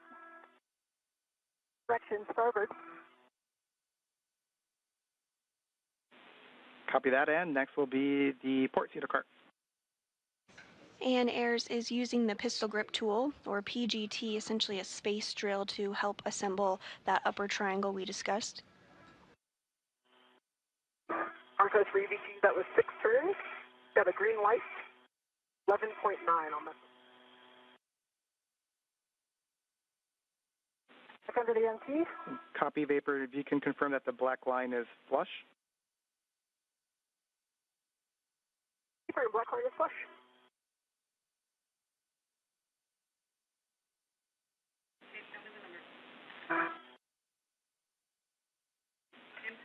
And Vapor, that is a good M17.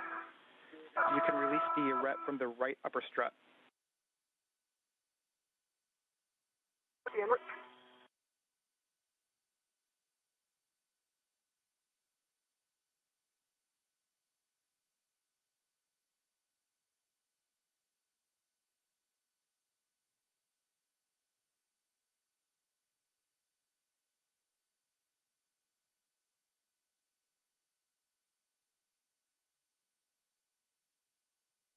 Because I have 2 good full pumps on the port CETA cart, because you know what they say, pumps a day keeps the murder away.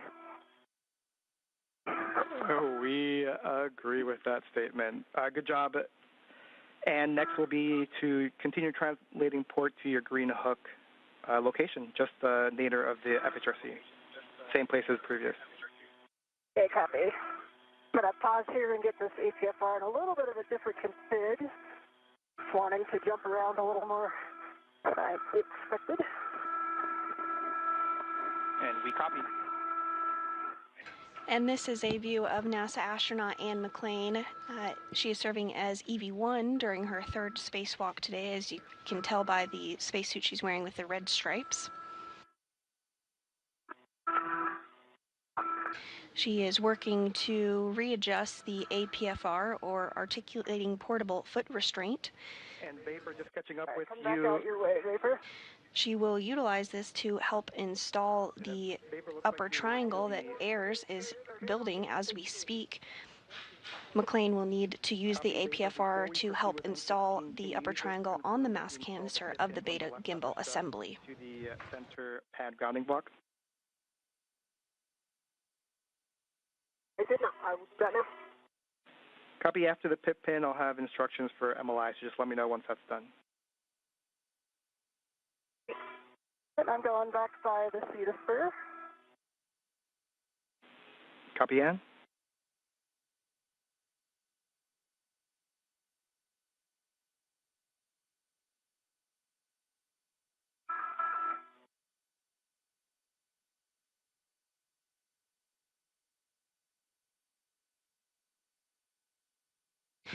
And as we get this pan of the International Space Station truss structure, you're getting a good view of the handrails, which is what the crew utilizes when they translate or move from one location of the International Space Station to the other.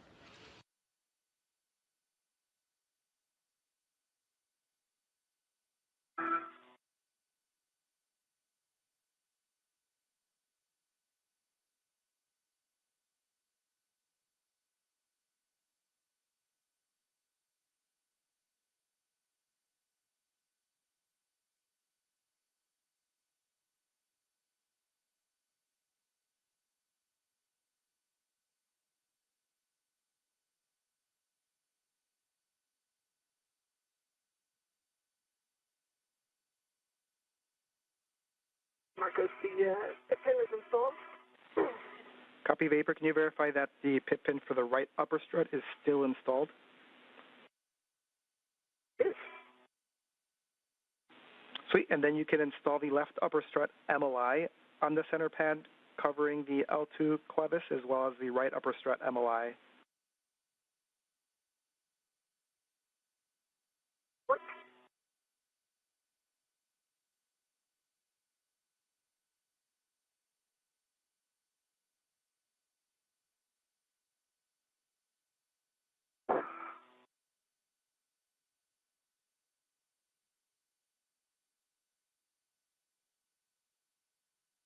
All right, Marcus, I am back at 3652. Work on the green hook again. Copy. And after that, you'll be continuing starboard to your work site to install the bundle. In this view of Nicole Ayers' helmet cam of the upper triangle, she has been in the process of installing multi-layer insulation, or MLI, around the upper triangle. It's that white fabric material that you do see. How many turns you started on M15? 4. Copy. That's good turns on M15. We'll work on M16. I've got PGT settings when you're ready. Send it. Bravo 3 clockwise 2 on EV3 PGT. Yeah,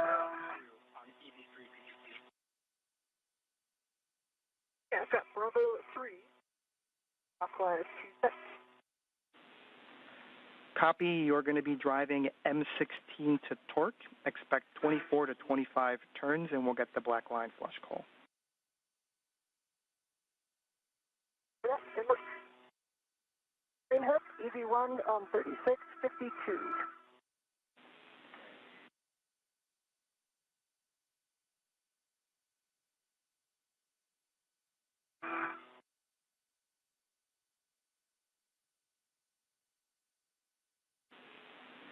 And I copied your last, and just ensure that your gauntlets are down prior to crossing the Sarge. Copy, will do.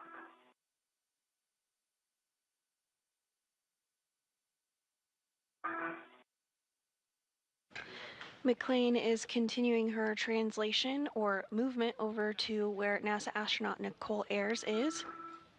Once there, she will assist her in finishing up the build of the upper triangle portion before they work together to install it on the mass canister.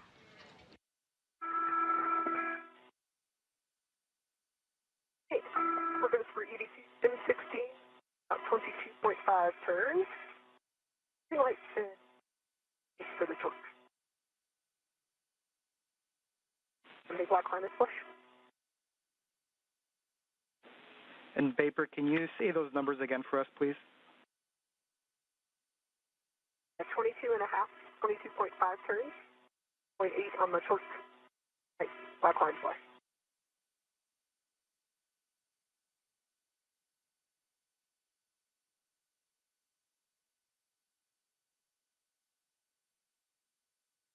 For EV1, my gauntlets are in place. I'm switching to Sarge. And Vapor, we're talking here on the ground real quick, and copy your gauntlets are down. You're proceeding to the work site. Just note you've got the radiator and the PVR handrail. Do not touch, and you'll be dropping off the bundle on with 25. 20, actually.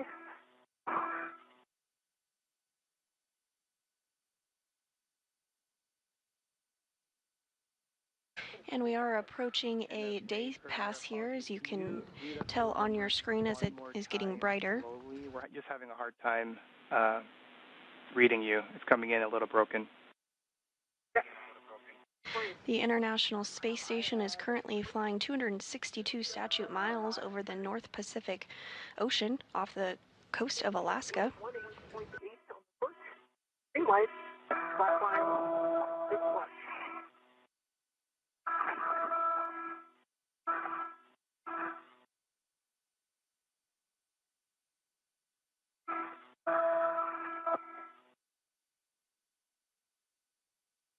All right, I'm back on the IA with you. With you.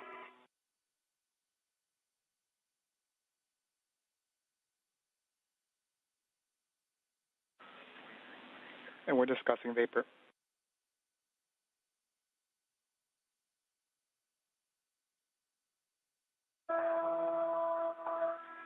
And a Vapor, we're expecting 24 turns. We got about 22 and a half. So we'd like you to hit M16 one more time to torque.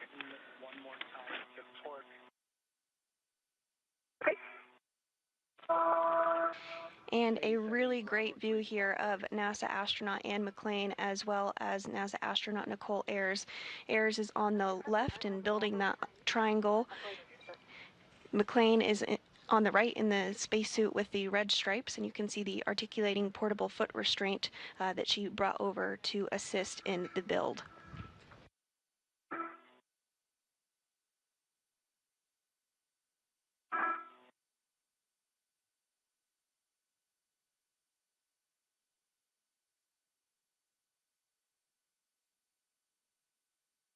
Our work sites are going to get kind of close together, so let me know if I'm in your way. Okay. That's for easy. Out 18.3 light, and that was no turn. Copy, no additional turns. We'll discuss.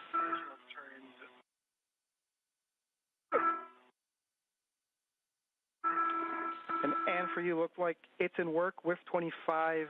The clocking is 6. You already have the pitch at golf, so expect the handrail to be facing towards the IEA. Copy.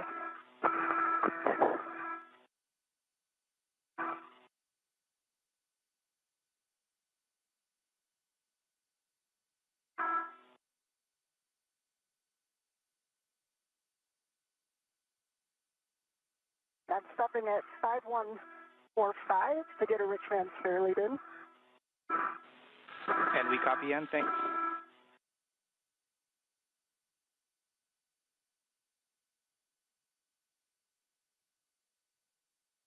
So CV2 for your essay, the PD during count is 22.98.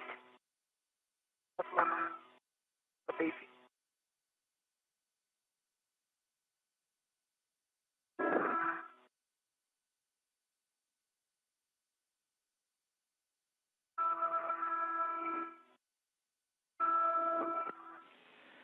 And in Vapor, we're going to proceed driving M15 to Torque.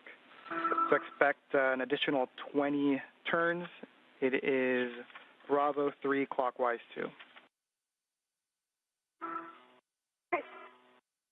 I have Bravo 3 clockwise 2 set. 15 on 5. Copy.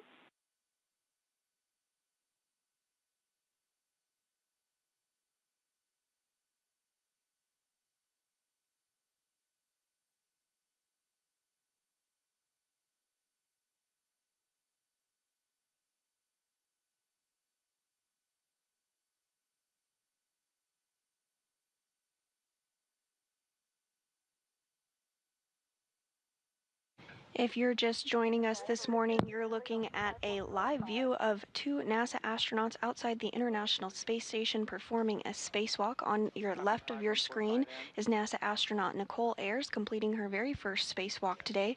On the right of your screen is NASA astronaut Anne McClain with a spacesuit in red stripes on her third spacewalk. The primary tasks for the spacewalkers today is to install a support bracket called a modification kit, which will prepare the site for future installation and deployment of the fourth of 6 new International Space Station rollout solar arrays, or IROSAs. Additionally, the duo will relocate a communications antenna called the Common Communications for Visiting Vehicles, or C2V2 antenna, to ensure better redundancy in communication with visiting spacecraft to the International Space Station. And this view of McClain and Ayers' helmet cams showing them at their respective work sites. McClain is working to translate or move over to where Ayers is at to continue to help with the triangle build as well as install it to the mass canister.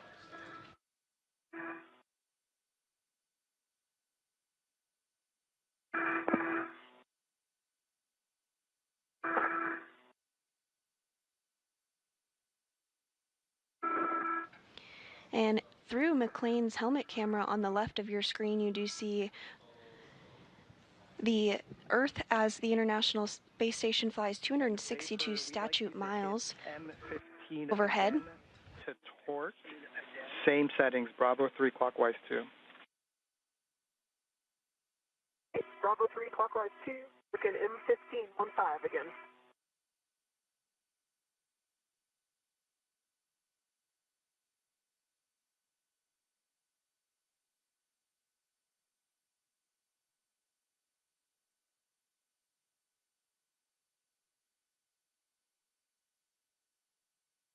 Goes for M15-15.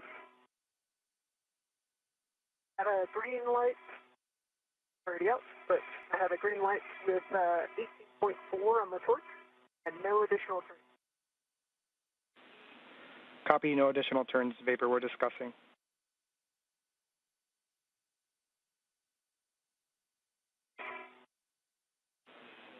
And Vapor, just give us a minute, we're checking.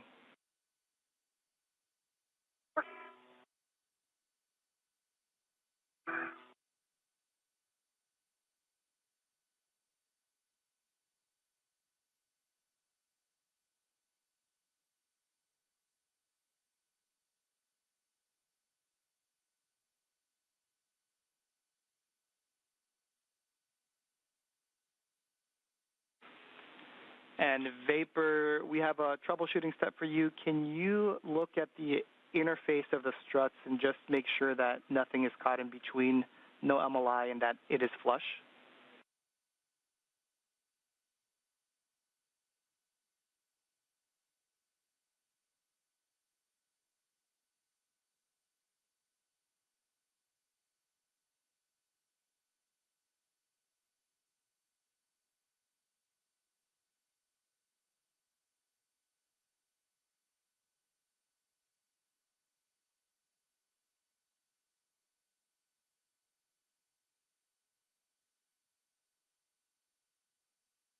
Because the MOI is not in between mountain bracket and the upper strut. These black lines are aligned. Oh, it's flush. We copy all vapor, and the reason we're asking, we're just expecting one more turn on each of those bulbs, so we're discussing.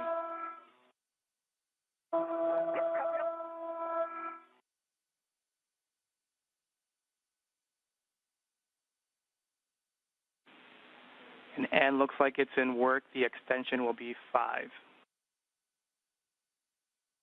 Yes, I have the settings set, just working on getting it locked in the whiff. Copy.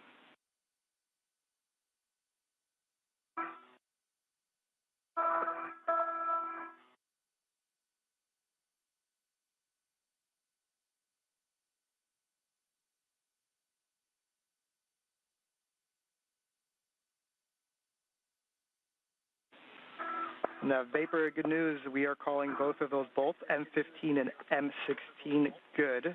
We will proceed. We'll have you release the ret from the left upper strut. Okay. See, good bolts and. All right, Marcus, I have 6 set on the whiff extender, good pull and twist test. Got a golf on the pitch and a 5 on the extension.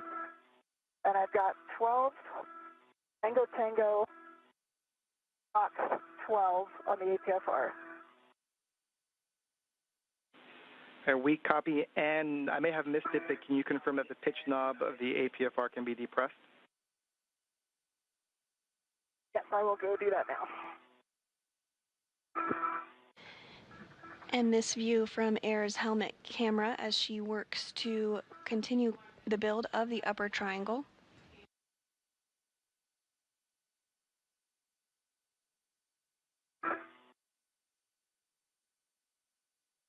Marcus, the ret is off of the left upper strut. Got the MLI over the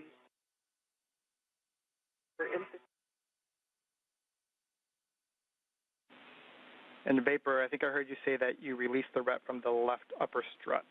And this view from Ann McLean's helmet camera, we're getting a really breathtaking view of Earth. The International Space Station just flew over Grants Pass, Oregon.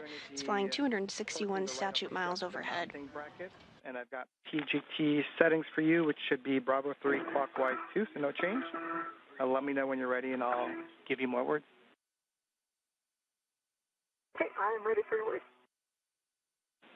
Are you going to be driving M13 and M14 to torque, and we expect an additional 20 turns? The M13 and M14 to torque. And for both Ann and vapor, the pitch knob can be depressed. Copy and pitch knob can be depressed. It's about 1 minute and 40 seconds till TDRS handover. Copy. And I've got Bravo 3 clockwise 2 set. Copy Bravo 3 clockwise 2. Drive M13 and M14 to torque. Inward. And then, and for you, looks like you're setting up the APFR, and if that's complete, you can Confirmed. assist vapor as needed. We might have some more words for you. Copy. How's it going, vapor?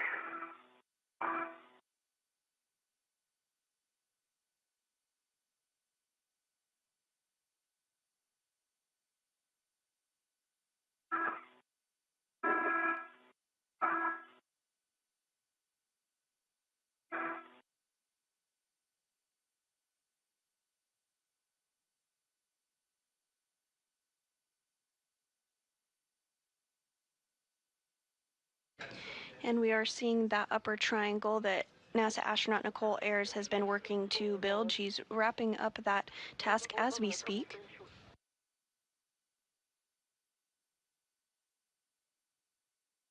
Are you still with us? I am with you. Say again. M13 was 8 additional turns. The green light 8.3, 28.3. And these black lines, flush. Vapor, I heard torque 18.3, turns 18, green light, black line, flush for M13.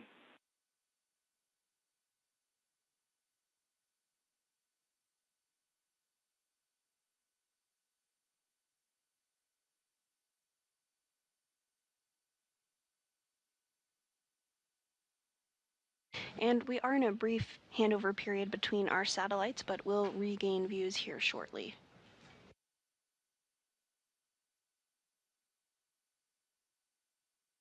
The team here in Mission Control Houston is being led by Flight Director Diana Trujillo today.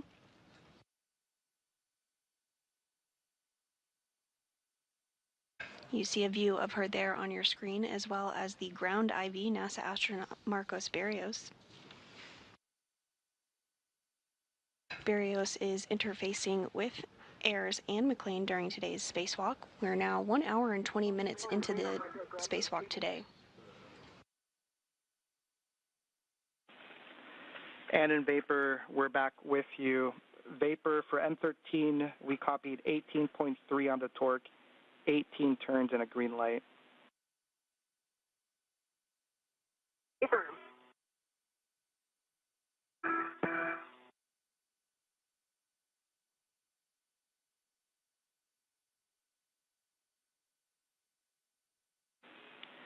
And Vapor, that's a turn short, but we're going to press to M14. So you can drive M14. It should be an additional 20 turns.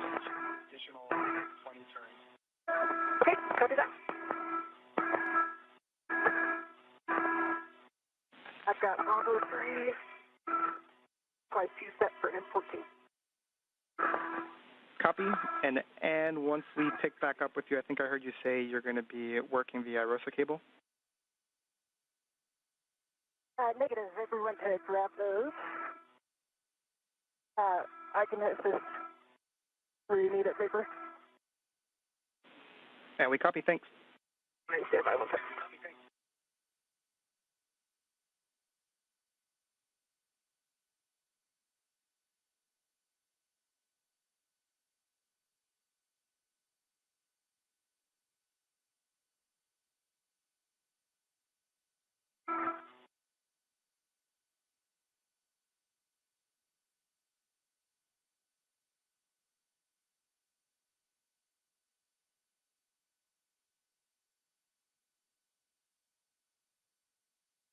Marcos, for M14, I've got 18 additional turns, 1/8, 8.4 for the actual torque and the green light. The black line is flush. 18.4 on torque, 18 turns, green light, black line is flush.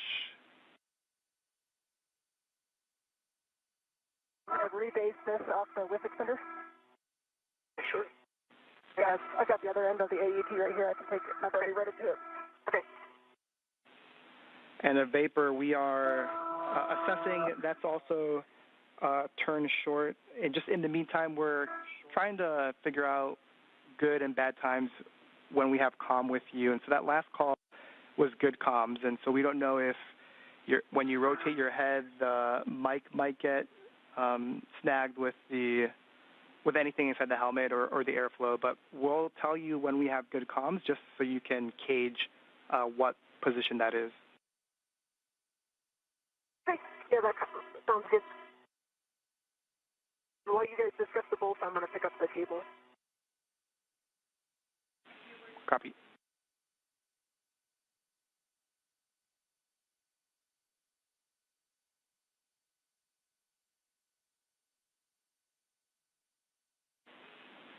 And Vapor, those are good bolts for M13 and M14. So next for you is to just tend the EV3 PGT back to the strut bag unless you are moving it to the WIF-X. And the PGT and torque wrench are on an AET to the WIF-X already. Sorry about that. Was calling. I think that when she's doing the bolt. And while I have you, Marcos, I'm redoing my glove check. It has no changes, and the one spot has had no changes to it. And my half is dry. Copy, good glove and hat check for you, and we copy that you've already transferred the E, V3, PGT, and torque wrench to the WIF X. So next will be to copy the ROSA cable. Copy, and Vapor is grabbing those right now.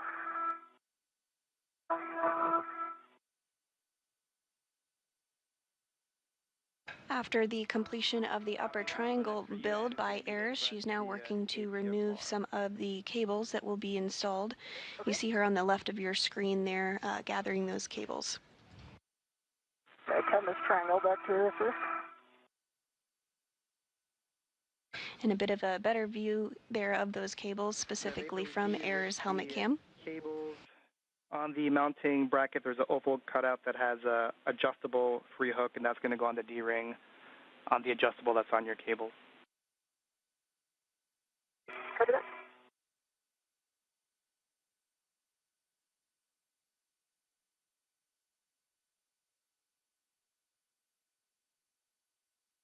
These cables will be routed on the rollout, so will be routed for future installation for the rollout solar array.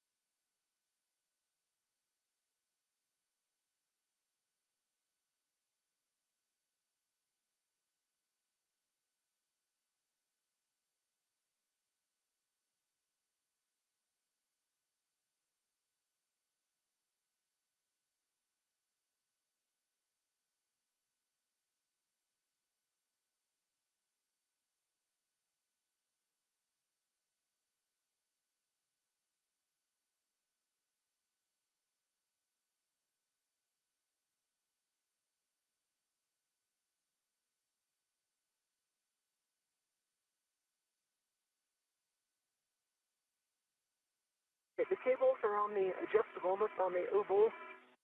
Okay. Copy, Vapor, and if you can, you can get...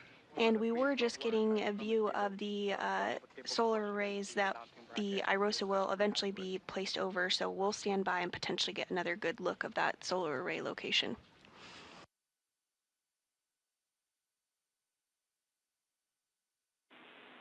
And Vapor, there should be one pre-installed wire tie per bundle that you can attach to the mounting bracket. Yeah, that's in order.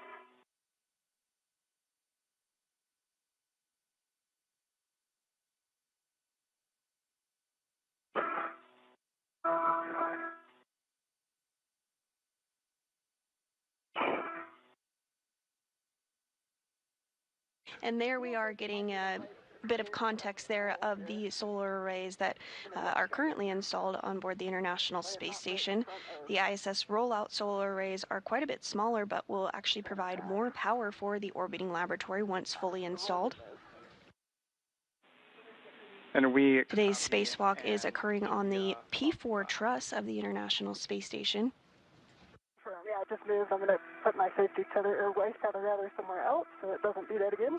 Once the modification kit is wrapped up and installed, the duo will translate to the P3 truss to complete the relocation of the Common Communication for Visiting Vehicles antenna, or C2V2 antenna, to ensure better redundancy for visiting spacecraft to the International Space Station.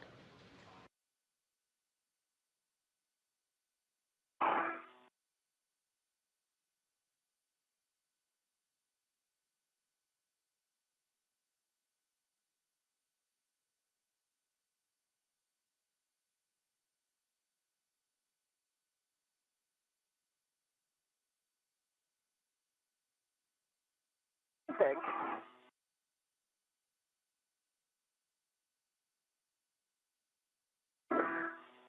And you do see there in the center of your screen NASA astronaut Anne McClain. She is at the location where the triangle and mounting bracket that has been built will be installed. That's the mass canister of the Beta Gimbal Assembly, or BGA structure.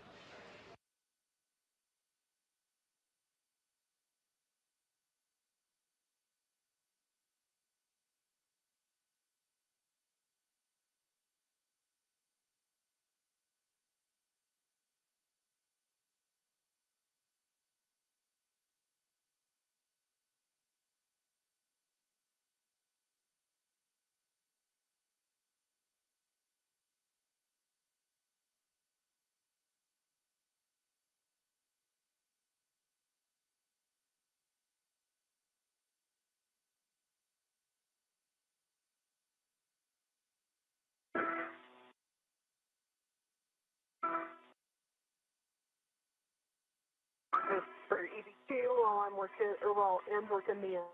And a bit of a better view there of NASA astronaut Anne McClain in the spacesuit with the red stripes working to get into the articulating portable foot restraint, or APFR. That will help her as she works with Ayers to install the triangle on the mast canister of that beta gimbal assembly. Hand the upper triangle to Anne, and we'll have more words for you with cautions before we proceed. Yep, and before you just verify my feet, please. Yep, let me get into a better spot here where I can see.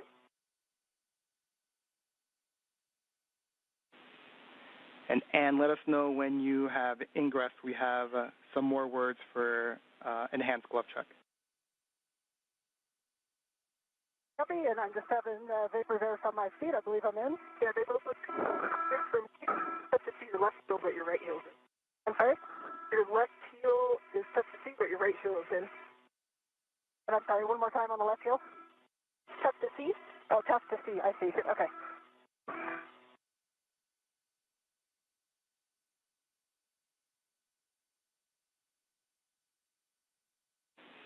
All right, and good job ingressing the APFR. Just make sure that the ingress 8 is tucked in towards you so it doesn't get in the way with the upper triangle. And once that's complete, let me know and I'll have words. Yes, definitely. It's tucked right now, but don't hesitate to remind me over and over again. That thing has a way of moving around. Copy, will do. So, Anne, for you, so right now what we would like you to do on your gloves, we'd like you to take your right glove palm up. We want you to flex your right index finger away, so overextend it, and provide that view to us via the HECA camera. Okay, let me know, is that a good view in the HECA? That is a good view at the HECA. Okay, and you can see the spot. Now I can see it even when I'm not moving it. When I was in the airlock, it was only when I was moving it, but there's flex down, flex back. Copy, Anne. If you can maybe bring it closer to the HECA camera. It's a good relative position, just closer. How's that? That's a good view.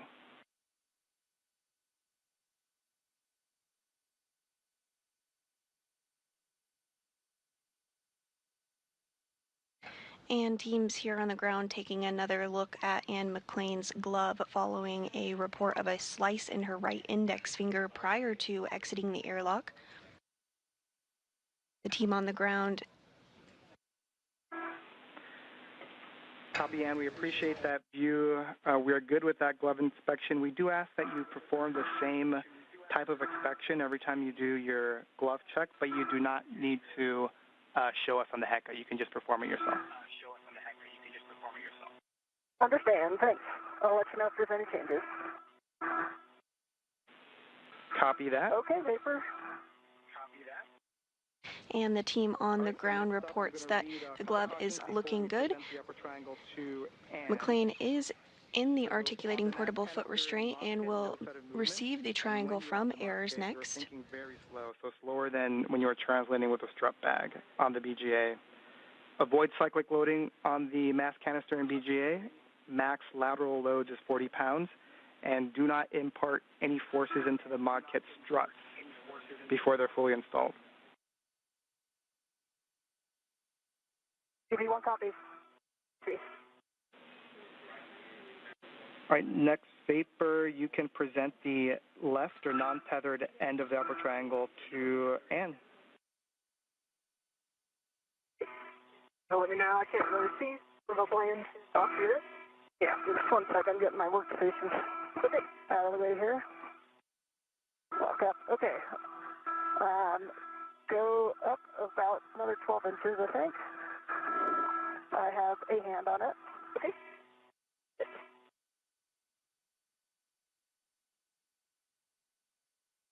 All right. This isn't small, is it?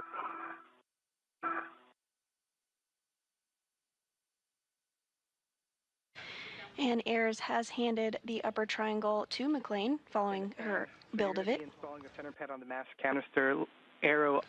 McLean will now install it on the mass canister of the Beta Gimbal Assembly, or BGA, structure. Your mini workstation tabs, and for soft engagement left to right, which is what you're doing. And once that's complete, you can rotate the upper triangle so it's neutral and you have access to the bolts.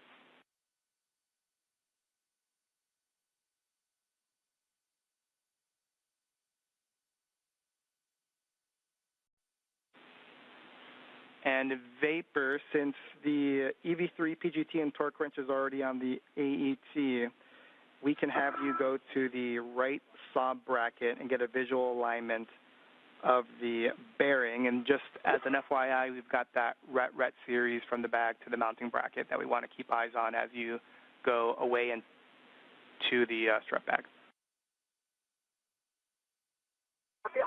Center pad is soft dock. I'm going for my PGT, I believe 2 turns on each.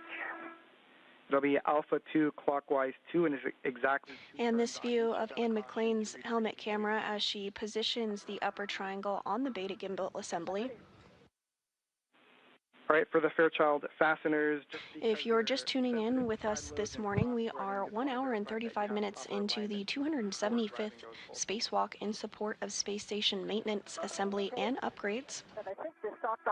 This morning, the spacewalking duo, which consists of NASA astronaut Ann McLean and Nicole Ayers, worked to build the upper triangle portion that you do see on your screen there that is going to be installed on the mass canister of the Beta Gimbal Assembly.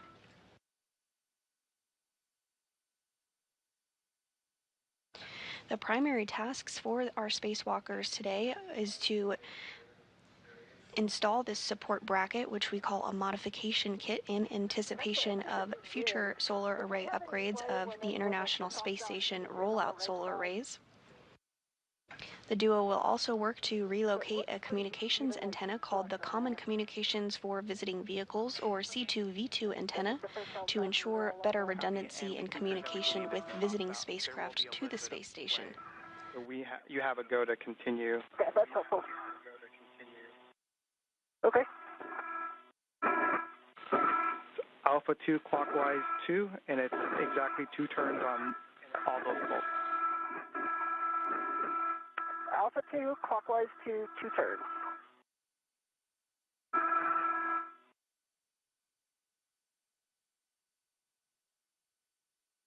Because for EV2, the right stop bearing looks pretty thin. So it's at and parallel with. And we copy Vapor, and just for your essay, that last comm is in and out.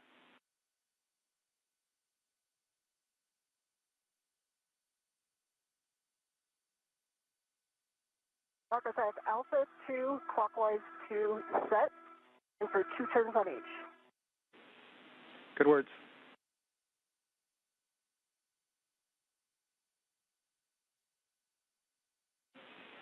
And Vapor, we are now waiting for the center pad install before proceeding. Copy that. I have 2 turns on M6 and M5, going for 2 turns on M8. Copy, good turns on 5 and 6.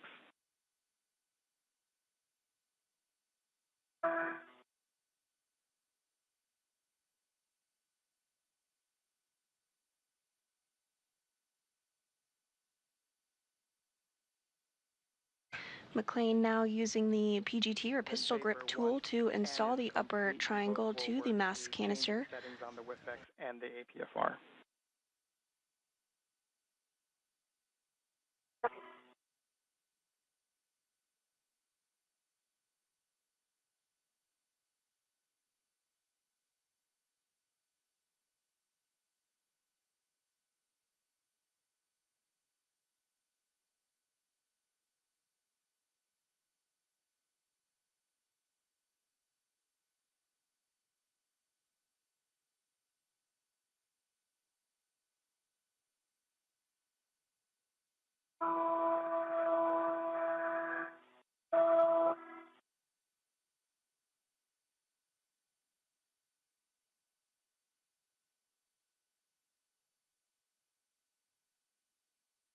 I have 2 turns on or 8 and 5. Especially pop back out. I don't think it was all the way in to get those 2 turns again. And we concur, Ann. Thanks.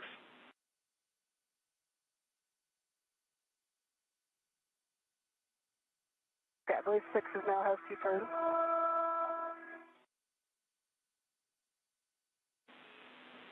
And copy, Ann. We're following. All right, 7 has 2 turns. I believe now it's torquing alpha 2 clockwise 2. Alpha 2 clockwise 2, M5 through 8 to torque. Expect an additional 3 to 8 turns. Copy, and there's no order, right? Order does not matter. Copy. Starting with M6.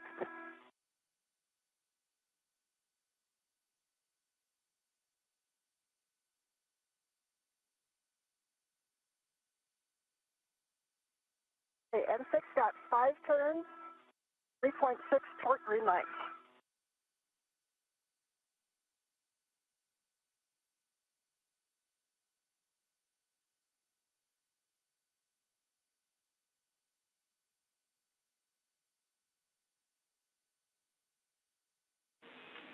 And Ann, we're checking. Give us 20 seconds. Okay. That's a good M6. You can proceed, Ann. Copy, good M6.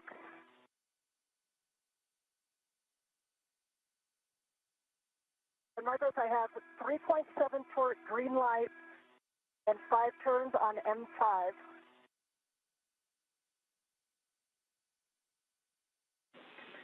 That is a good M5. Proceed. Copy, good M5. Going with M8.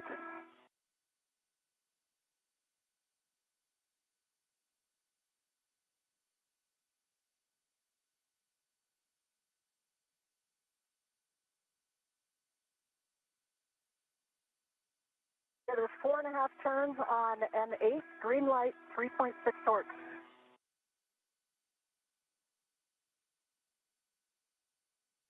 It's a good M8. Copy. Last golden word.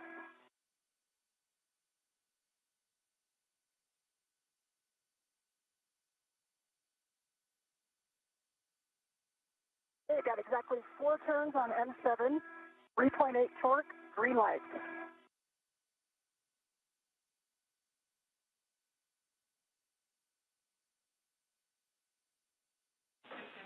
And that's a good M7. And we'll have you check that the center pad MLI and the pit pins, 2 of them are still installed.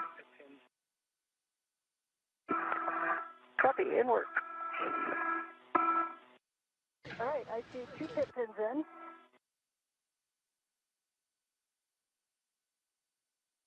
Good job on the MLI. Vapors nice and tight.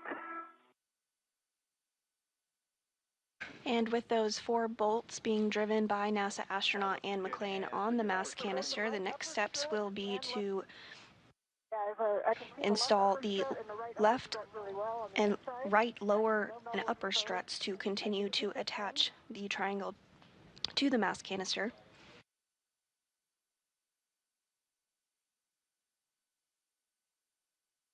And if you agree, I think it's And that's a good upper triangle install. And yep, you're going to get out of the APFR, and you will be changing the WIFX and APFR settings. First, WIFX is going to be shortened to an extension of 1. Copy. It's done. There's no workout at the gym that prepares you for that twist.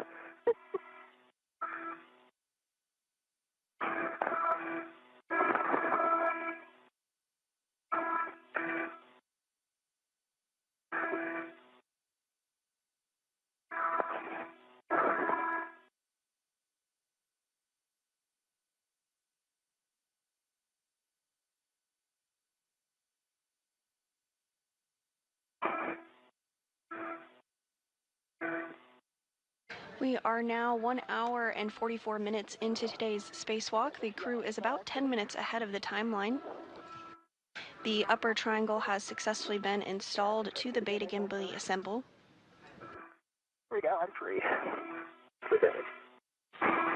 And for the both of you, just be aware that you still have that ret going from the bag to the mounting bracket.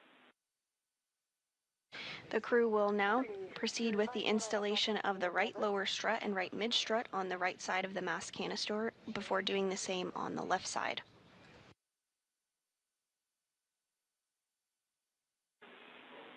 And just for your awareness, we turned your HECA off. Copy, HECA off. Looks like you're working the extension of 1. Just verify that the ingress 8 is clear of the upper triangle after that reduction in height. The ingress 8 is clear. Now it's clear. Copy, thanks, Ann. And then we're looking for a pitch of Papa Papa and a roll of Charlie for the APFR. Copy. 6 is at 1. Remind me, is the yaw still 6? Or 12, rather? The yaw should still be 12, correct. Okay.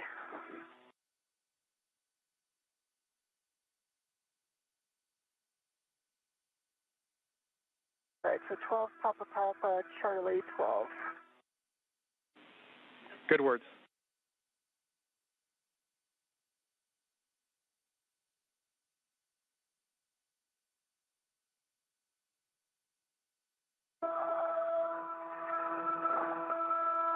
There's Charlie 12. And you can see the... And this view from Nicole Ayer's helmet camera as she works to get the right lower strut out of the bag. Papa Papa. There is a right lower strut and a right mid strut which will be attached on the right side of the mass canister to further secure the upper triangle that has previously been installed.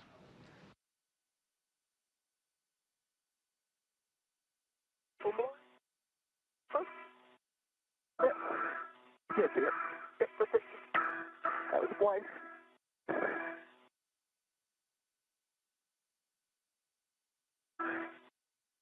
All right, Papa Papa is set on the pitch on the APFR, and the button can be depressed. Copy, those are good settings. Ann and Vapor, appreciate that. And next for you is going to be a socket swap. You're going to swap to the 5/8 by 2 inch, which is in your trash bag. Copy that. And then Vapor, we are going to wait until Ann does that socket swap. She's going to ingress the APFR, and then we're going to verify access to certain locations on the mounting bracket before proceeding with the mid-strut and lower strut handoff. Okay.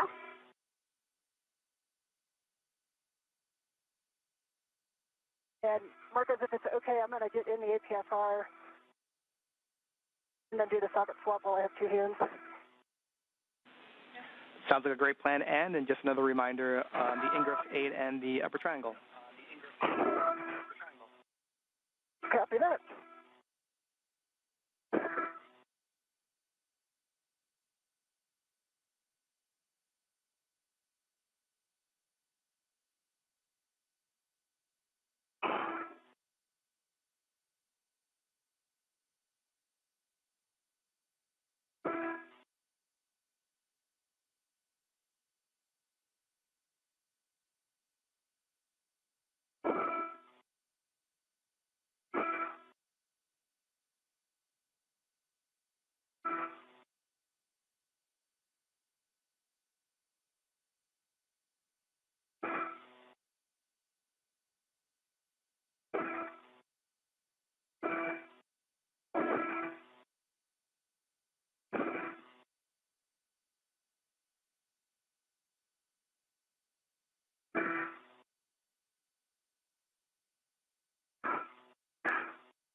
So for EV An update on the gloves. I've got a smudge on my right index finger. It looks like the shirt mark at the bag. And I've got several other black smudges on the tips of several fingers. And Vapor, I think I heard you have several smudges, black smudges, on your gloves that you think came from the strap bag. Is that accurate? Paper, mostly black and one red. One black and one red. All right, we'll discuss you on the ground. Marcus, it's several black smudges. Not just one. Copy. Several black smudges, and if you don't mind, if you can, one hand at a time, just put it over your heka.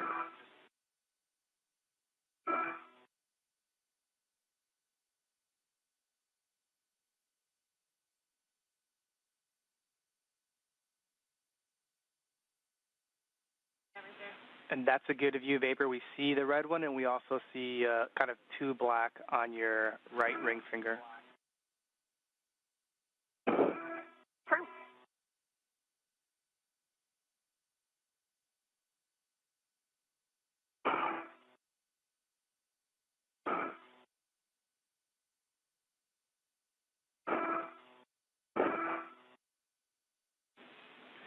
And Vapor, appreciate those views. We are good to press. We're being told that it's not uncommon to get smudges at the IEA. We'll keep you updated. After that, thank you.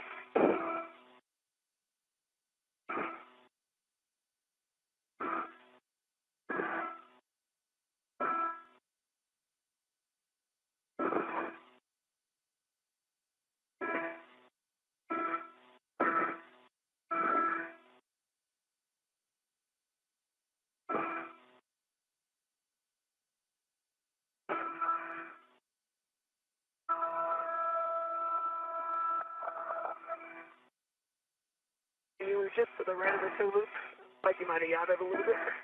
Okay. And Vapor, just as a reminder for you, we're just waiting on the ingress and socket swap, but if you have the bandwidth, you can help Ann with the ingress. Copy. Works. There we go. The ret series is clear. And did you say you think it yawed? I think it did, yeah. And Ann, we're seeing that your met rates are high, so we would like you to take a break. We'll let you know for how long. Okay. Not surprised. And the yaw's the same. Now it's back at 12. Right? Yeah, it's at 12. Okay. And Vapor, looks like you're already doing it, but while Ann's taking a break, you can redo the APFR settings. So if you need those, I'll let you know. Copy. I think the APFR is set correctly. I think so, Chief. Disregard. Now approaching the 2-hour mark of today's spacewalk. NASA astronauts Nicole Ayers and Ann McClain are working to install the right lower strut and right mid strut on the right side of the mass canister. Ayers has completed the build of the upper triangle and McClain installed it following her build.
And we're going to hold you still for approximately 5 minutes. We'll let you know. Okay, I understand. 5 minutes. Is there anything useful I can do during that time?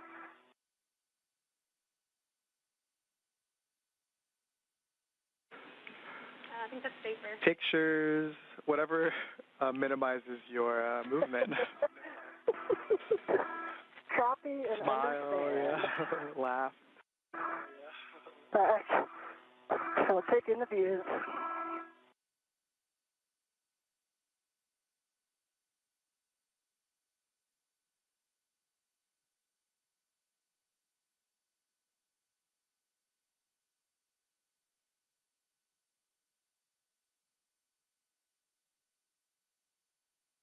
And McLean getting the opportunity to enjoy the views for a minute, as well as take some photos.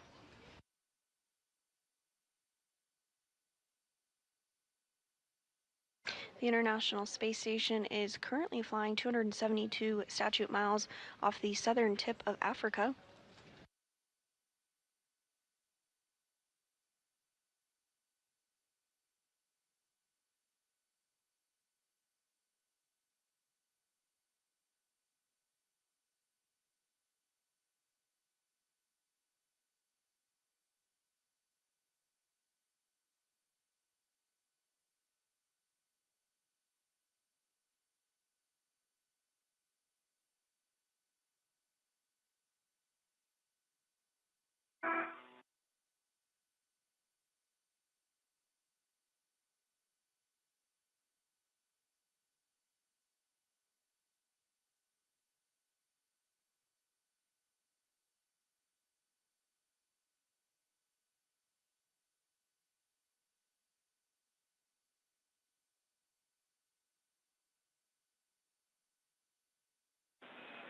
And in Vapor, we have a couple recommendations for you for the APFR ingress for you two to work together.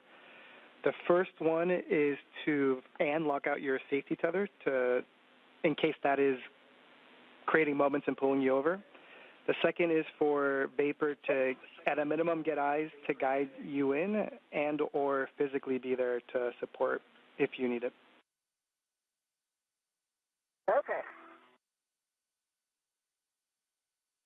Does that mean that we have a green light to go? I'll give you how much time remaining here in 10 seconds. Copy. And just like that, 5 minutes are up. Got a good view from here. You have a go to continue. So next up, ingress to APFR.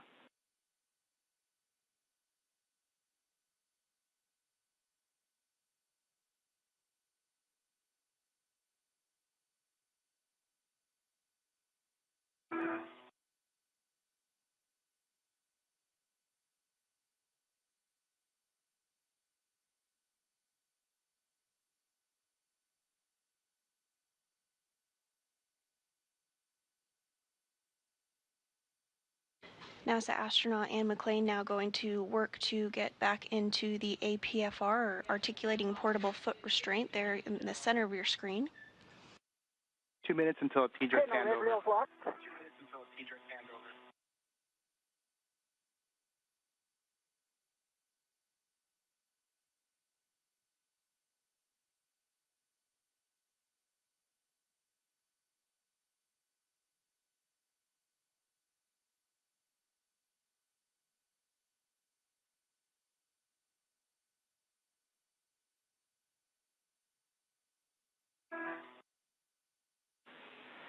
And Anne and Vapor, for your awareness. That must have rolled because it's back in the center.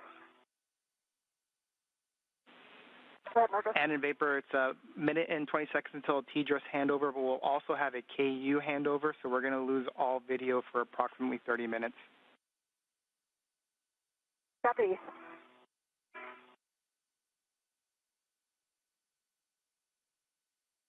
Tethers look clear on my legs. Apron. Yep.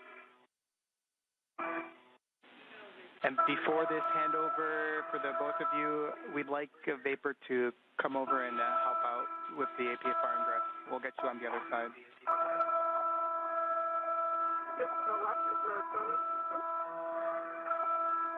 Move your left foot to the right a little bit. Your right foot is in the middle.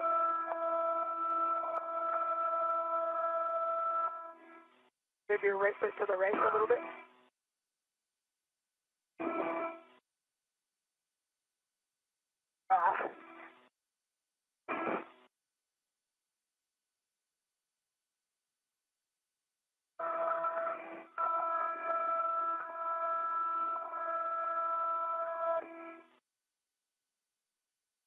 Are you able to hear me fairly clearly? You come in a little broken. It kind of like takes a minute for your voice to break. Okay. I'll try yelling.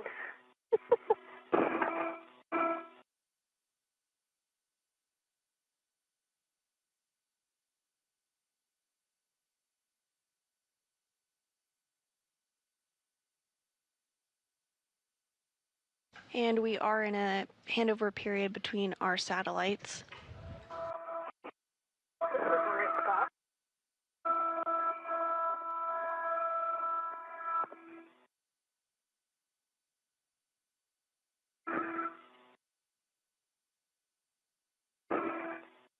The team here in Mission Control Houston today is being led by Flight Director Deanna Trujillo.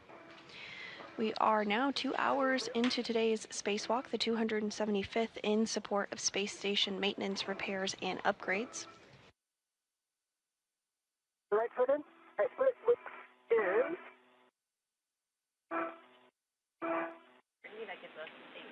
And in Vapor, we're back with you with left comms. Foot still out, but your right foot's in. The left is not in. Copy. The left heel is on top of the hook. There it is. Left heel's in, both are in. Awesome. Very nice. Thank you.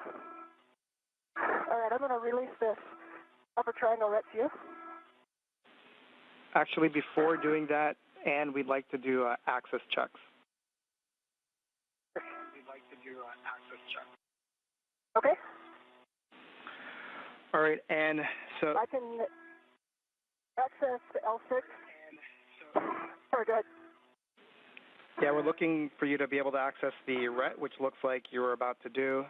The on the mounting bracket, you've got a clevis where the lower strut is, access to that, as well as the grounding block, as well as the mid-strut clevis that goes on the upper strut. Yes, I can touch all three, or all four of those. I see the L6, L7, bolts 20 and 24 where those go, and I see the fit-in and the red. Copy, that's great. And you can perform the socket swap as well as release the mounting bracket red. Okay, it's for the red. Ready. It's coming back.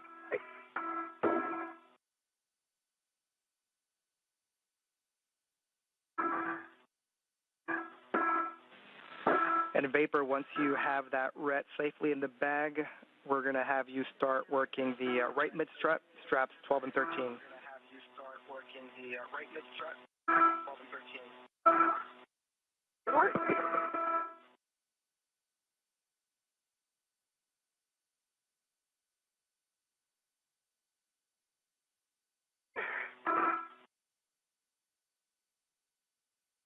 Are you working the socket swap right now? And during this handover period between our satellites, we will have communications with the crew. However, we will not have visuals of them. This loss of signal period has about 40 minutes left in it until we have visual of the crew again.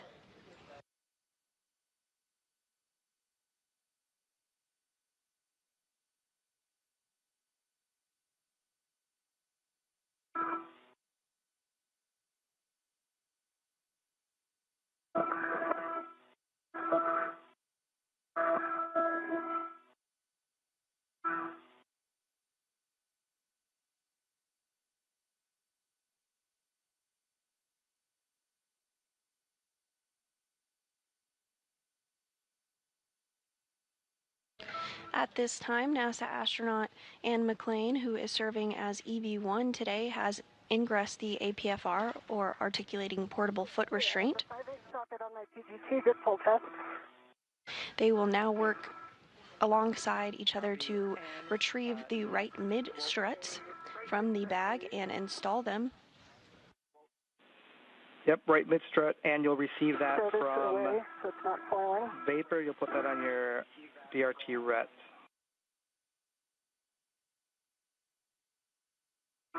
Copy. And that'll be to the handrail stanchion that's closest to the side Getting pad. cleaned up in the socket top. Copy that, Ann.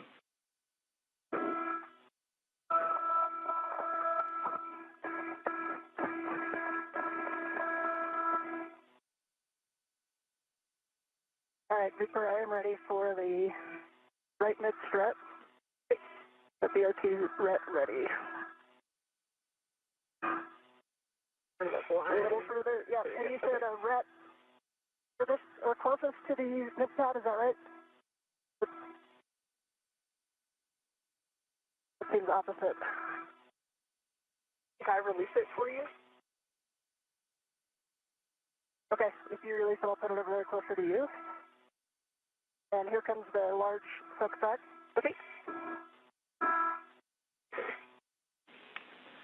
And while Ann is putting that on her BRT vapor, you can go ahead and grab the right is lower on my strut. BRT. BRT vapor, you can go ahead and grab the right lower strut.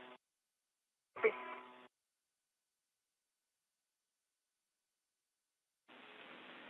And you're going to receive the right lower strut, and you're going to leave the strut bag ret attached.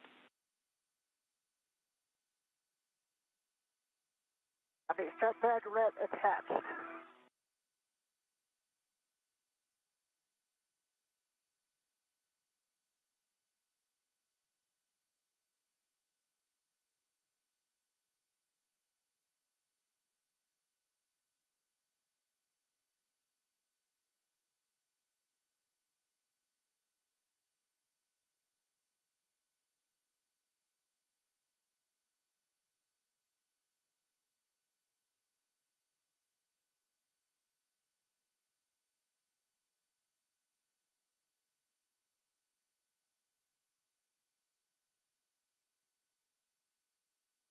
Okay, the right lower strut is in the Velcro.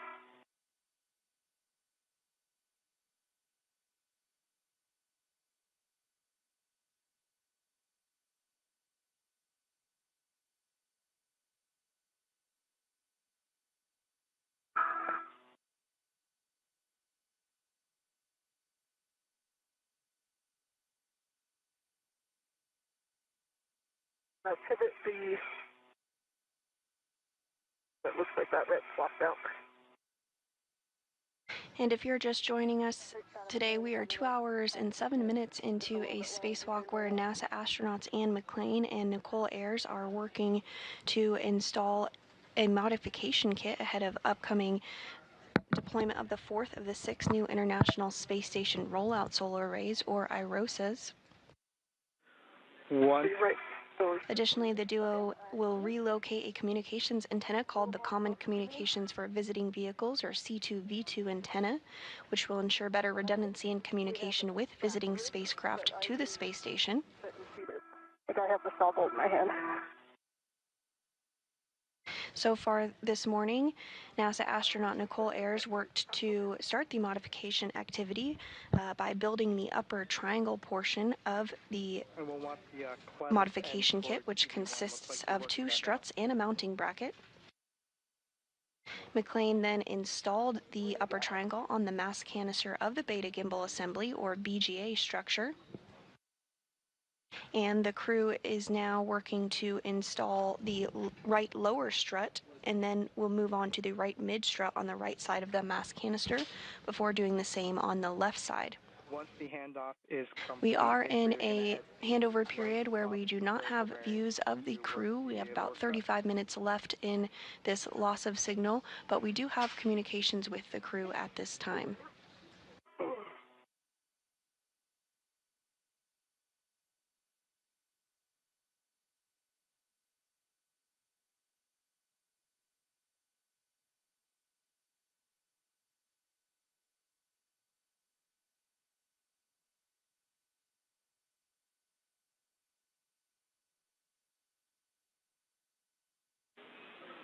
And for you, right now we're just waiting for vapor to drive the bolt at the saw before continuing with your portion of the strut. Copy and understand.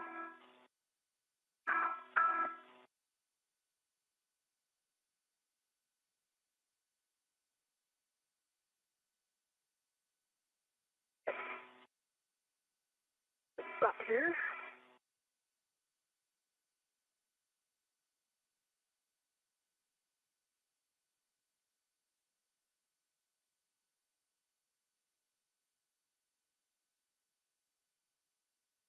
I'm ready to, okay. I'm going to try to be real light on it, but let me know if I can help you out at all. Okay.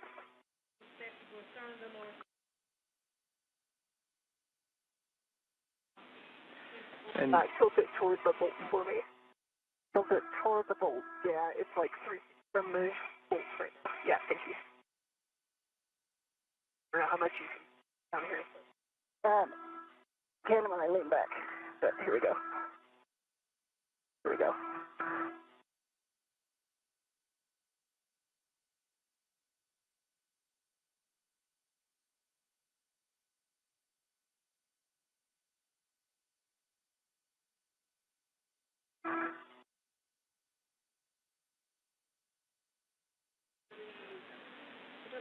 And in Vapor, just as a reminder, I misspoke that we will not have video for 30 minutes. It's actually 50 minutes. And so we won't have any video for the next about 30 minutes. Okay. Vapor's working the sob right now. Copy that. I'll have a warning to read before we start doing any bolt operations. Okay, we're ready for the warning. Copy. So it's a pinch point warning, Vapor. You want make sure you keep your fingers clear of that interface, strut, and BGA.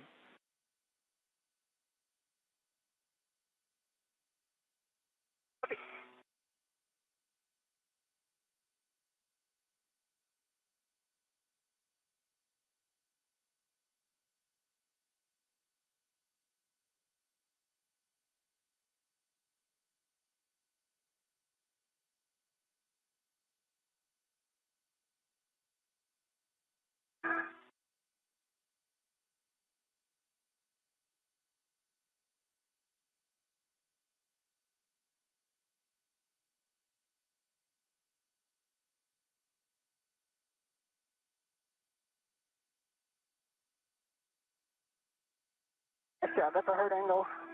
Yeah.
You don't mind, can you just hold it up towards the bolt a little bit? The ret is pulling it back? Yeah, the block for the ret is right next to your left, right next to your heca if you want to lock it.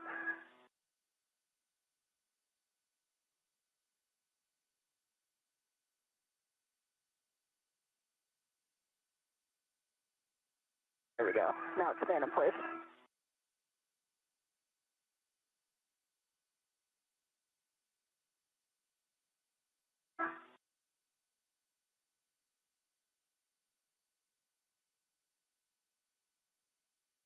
Your end effector on that handrail may also provide you some leverage. It's for the just getting it turned without it popping out. I see. If you're just joining us today, we are 2 hours and 14 minutes into the 275th spacewalk in support of space station maintenance, assembly, and upgrades. This is the third spacewalk of the year, and also the third spacewalk for NASA astronaut Anne McClain, and the very first for Nicole Ayers.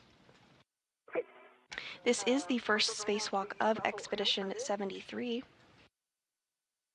The primary tasks for the spacewalkers today is to install a support bracket called a modification kit, which will prepare for future installation and deployment of the fourth of 6 new solar arrays called IROSAs. The crew will also work to relocate a communications antenna called the Common Communications for Visiting Vehicles, which will provide better redundancy in communication with visiting spacecraft to the International Space Station. Once Vapor is done finishing with the turns, you'll be driving M20 exactly 2 turns. Okay, exactly 2 turns on M20 until 6. So far this morning, the duo has worked to build and install a upper triangle portion of the modification kit and are now working to install the right lower strut and the right mid strut on the right side of the mass canister. 2 additional turns.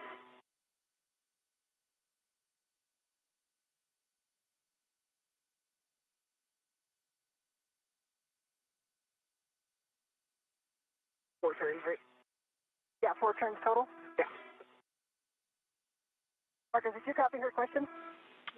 It is 4 turns total, so 2 hand start and then 2 with the PGT. Thank you. Okay, there's your 4 turns total. Copy 4 turns total. Vapor will have you hold tight and just want to make sure that the pit pin lanyard is free of the clevis before we start driving bolts. Copy. I will grab the pit pin out. I see the pit pin. It is free of the clevis. And I have M20 in 2 turns. Am I good to put the pit pin in? Can you repeat, Vapor? And did you say you've already driven M20 2 turns? No, so the pit pin is free of the clevis, and I've driven M20, not driven, hand started 2 turns. Copy. You hand started M20 2 turns. Is that correct? Vapor. That's correct. All right, copy Vapor with that. PGT settings for you, Bravo 7, clockwise 2. Let me know when you have that. I'm set. Bravo 7, clockwise 2. And you're going to be driving M19 to torque. Expect an additional 10 to 11 turns, Vapor. Okay, driving a torque 10 to 11 turns. So Marcos, can I put the pit pin in? Negative, not yet, but you can take your PGT to Bravo 1 clockwise 2. Okay. But you can take your PGT to Bravo 1 clockwise. Bravo 1 clockwise 2.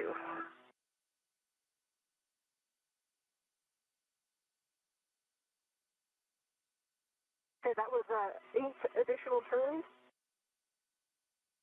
on the stop bolt. Got the green light. 55.5 on the torque. I copied 8 additional turns. Stand by.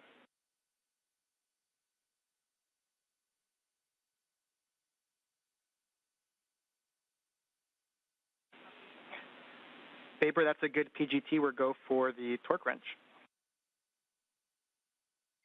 And those words from the ground IV there on the center of your screen, NASA astronaut Marcos Barrios, relaying up to Nicole Ayers, who is working to install the right lower struts. Well, last check, I've got a torque wrench. Ayers is using the PGT or pistol grip tool to secure the strut. And I'm ready to drive when you guys are. Copy. Thanks, Ann. We'll wait until we're done with Vapor's bolt and we've done all the checks. See, I'm And a bye.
Marcos, that was 2 breakovers, like a quarter turn. Oh. 2 breakovers, quarter turn, we'll discuss. And for the both of you, just for our latest consumables check, limiting consumable is Medox for EV1 with a PET of 622.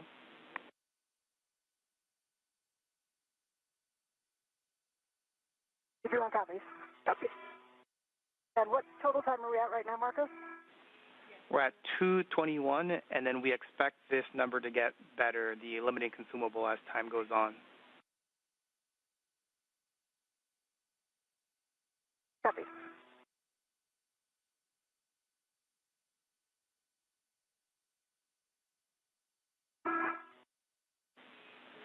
And Vapor, we're still talking the torque wrench.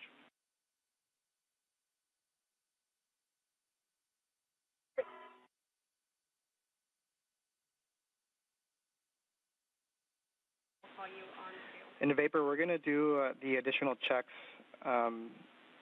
before calling it good. We're expecting 2 more turns. So with that, just let me know and we can go through some checks.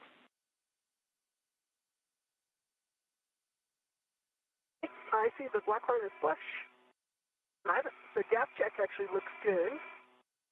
And can you give it a wiggle? Yep. Again. Yeah, and the wiggle test is good too. Copy black line, no gap, good wiggle test, just looking for the lower strut MLIs covering the strut pad.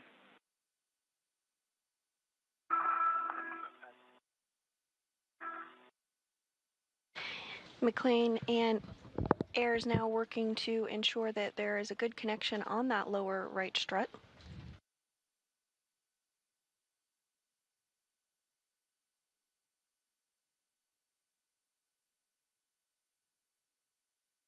Okay, the lower MLI is covering the strut pad. Copy about the MLI, and we were just told that that is a good M19, and so, and you have a go to drive M20 to torque. Expect an additional 5 to 7 turns. Bravo 1 clockwise 2. Copy, Bravo 1 clockwise 2 set M20.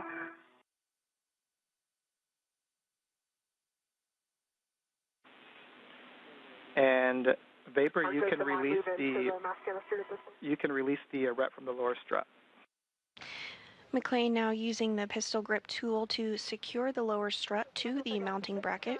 12.1 torque, green lights on M20.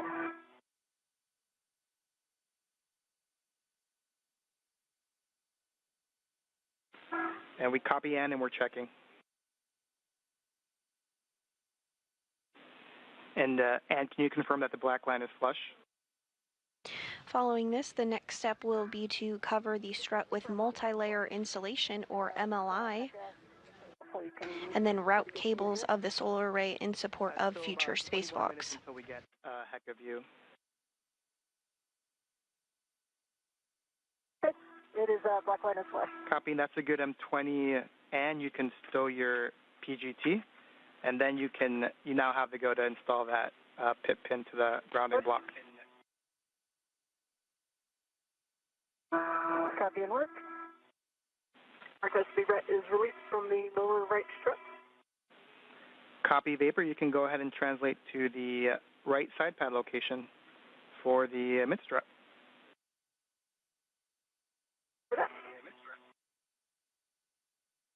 The pit pin is installed, and I'll work on the MLI around.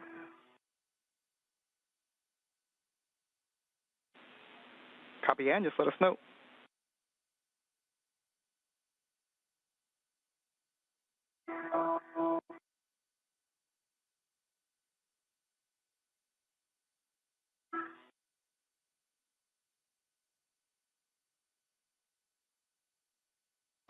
If you're just joining us this morning, we are approaching the 2-hour and 30-minute mark into today's spacewalk to install a support bracket called a modification kit in preparation for future installation and deployment of International Space Station Rollout Solar Arrays, or IROSAs. NASA astronauts Anne McClain and Nicole Ayers are working to install lower struts on a mass canister that they have already built on the upper triangle of the modification kit. And it's up to 40 pounds. 15 inches from the outer. We do not currently have views of Ayers and McClain, but expect to regain views of them in about 18 minutes from now. And we're currently just discussing things on the ground to look at the config of the mod kit. In the meantime, you do have a go to execute the IROSA cable routing on the right side.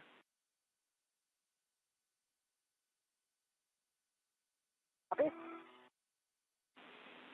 And Vapor, once. And I do have the IROSAs wire tied with 3 wire ties. Go ahead. Nope, just going to give Vapor more words that once she's on that right kind of mid-strut location, just to hold still.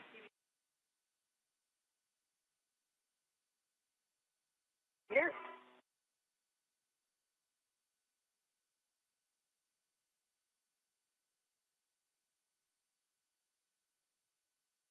Marcus, the wires, IROSA wires, released 1 coil turn. So the black mark is now wire tied with 3 twists and set to low profile on the LR handrail at the lower strut. That's great, Ann. Appreciate it.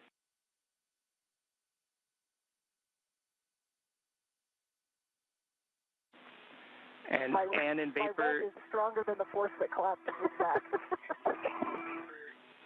Ann and Vapor, just wanted to give you an update for the day. We have reached min config. The target was 2:30 PET, and we're at 2:27, so we're about 3 minutes ahead of the timeline, and so we're going to proceed. Proceed with the day, and we'll get you more words on what we're doing next. Good news. Copy all. And just to be extra clear, we're going to pause right now to give you further words, but stand by. Okay, pausing.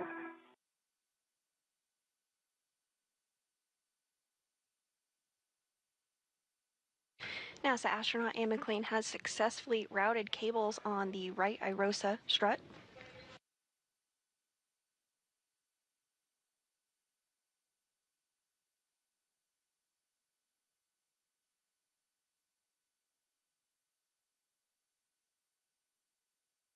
The crew is about 3 minutes ahead of the expected timeline for today.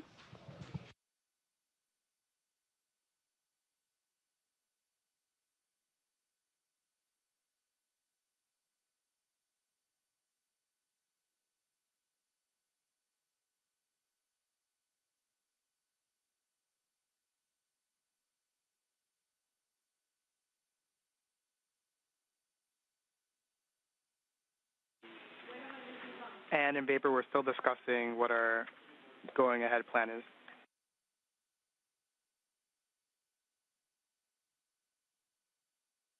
See.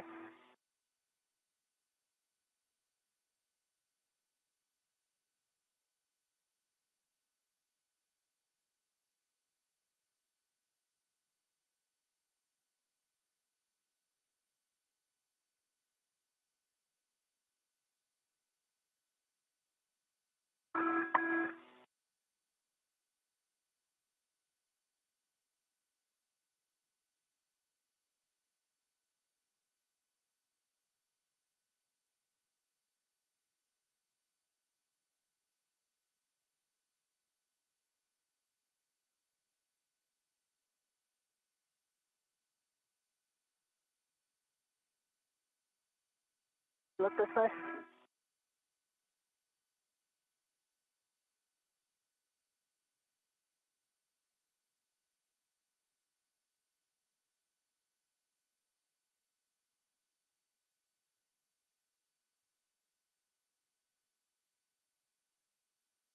I can lock this right out so it's not pulling it. Okay.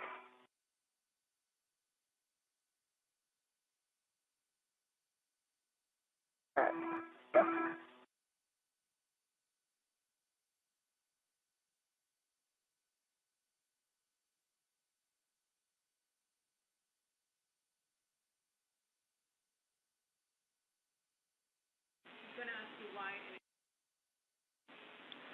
And in Vapor, just an update, we have reached the min config.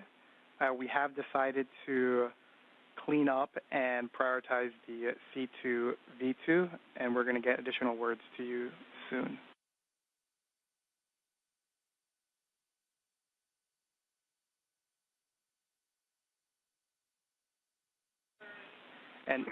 And in Vapor, the rationale behind that is current limiting consumable is MEDOX for EV1, which is right now at a 630.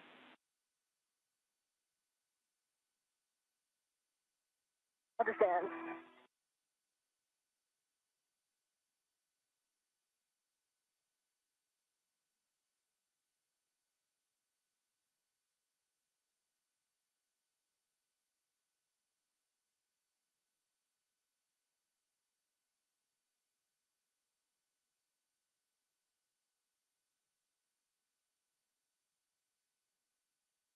My way back down the chemistry. We are now 2 hours and 31 minutes into the 275th spacewalk outside the International Space Station. At this time, we'd like the mid-strut back in the strut bag, any free rets back in the cable bag, and the PGT and torque wrench in the cable bag.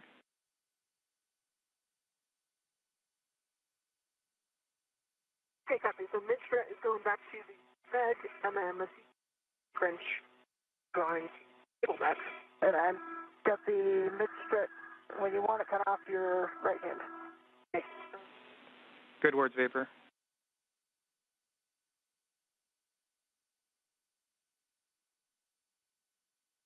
And I'm ready for it in.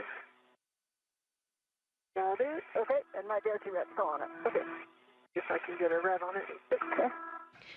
And those words from the ground IV up to NASA astronaut Nicole Ayers, walking through some procedures to get the mid-strut cables and PGT put back in the cable bag ahead of the next steps in today's spacewalk.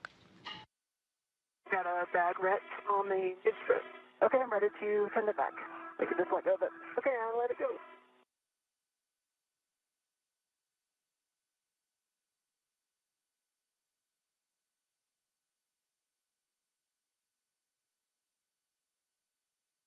Because the mid-strut is ready to the bag. I'm not sure I'm going to be able to feed this Velcro through the D-rings in a specific glove hand. Make sure that's okay. Yeah, Vapor in it. The strut does not need to be inside the Velcro. As long as it's inside the bag and secure, we're good with that. Be inside the Velcro as long as it's inside the bag. Okay. And Marcus, I assume I'm not staying up here anymore. I'm going to hop off.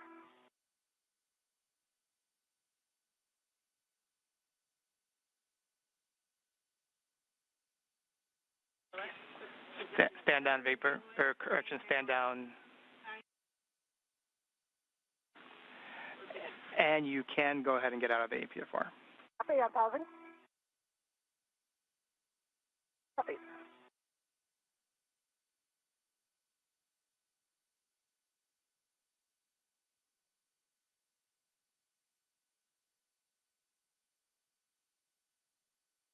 Yeah, I'm out of the APFR. Nice. Only took 1 calorie to get out.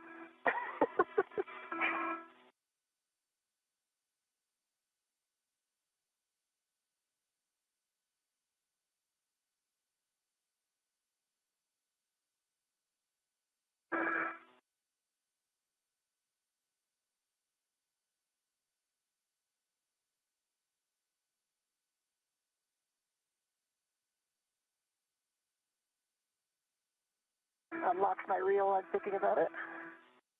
Get my reels unlocked. Oh. You have a free hand. Sorry? If you have a free hand, can you give me the end of that adjustable? Yes, I'm going to make my way down there now. Perfect.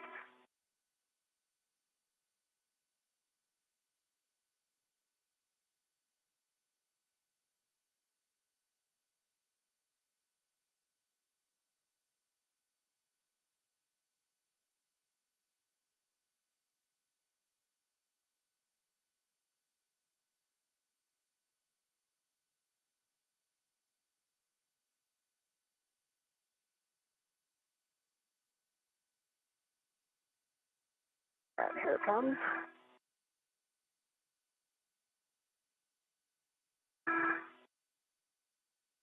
Going in the cable bag. And we are now 2 hours and 36 minutes into today's spacewalk. NASA astronauts Anne McClain and Nicole Ayers have completed the lower right strut installation, which is the minimum configuration for the mod kit. Given the high priority of the common communications for visiting vehicles antenna relocation, the team has been directed to stop working on the mod kit, clean up the IROSA work site, and move on to the C2V2 relocation task. Copy? Copy. And Marcus, I'm sure you're discussing what's going to go out and what's going to stay out and go in. We know we're putting the torque wrench and the PGT back in the strut bag. Those are going into the cable bag. So the PGT and the torque wrench into the cable bag. Going into the cable bag. So the PGT and the Copy, cable bag. I think it'll be more helpful if I come around to the cable bag. What do you think? Sure. Yeah, so all I have to do is close the bag and then get these in the cable bag. Okay. Yeah.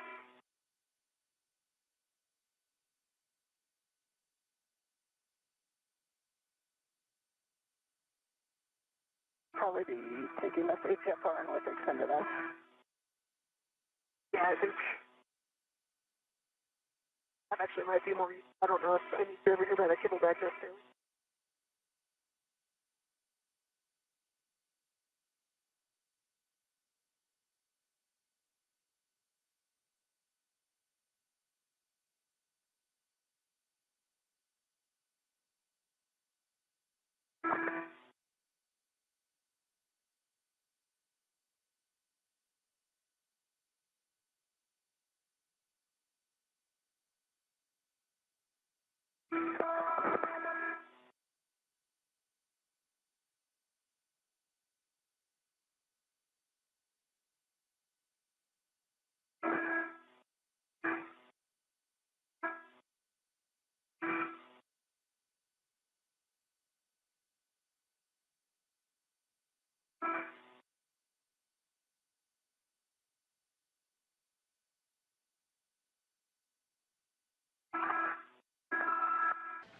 At this time, NASA astronauts Anne McClain and Nicole Ayers are working to reconfigure the work site, including adding the mid-struts, cables, and PGTs back in the cable bag as they clean up this work site and prepare for the common communications for visiting vehicle antenna relocation task.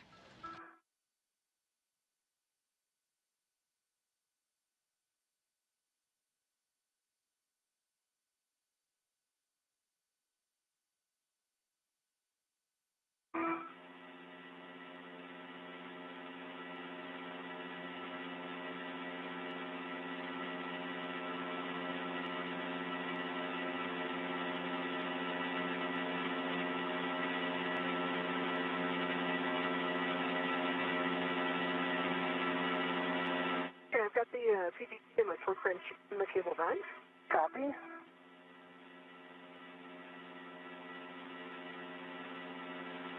Move it back to the strut bag. And in vapor in about 4 minutes. And the HFR to lower profile for transmission. In about 4 minutes. In about 4 minutes, we're going to have a TDRS handover of approximately 18 minutes. During this time, we're just going to ask you to enjoy the view and take pictures. If you both can right now, turn off your HECA and we'll pick up with C2V2 once we're done.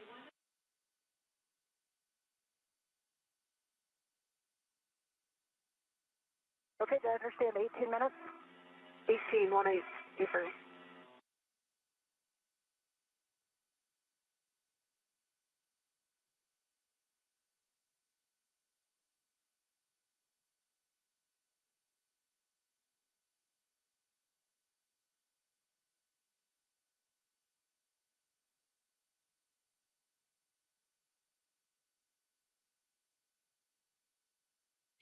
McLean and Ayers are continuing to clean up the ModKit worksite ahead of the C2V2 or Common Communications for Visiting Vehicle Antenna Relocation task.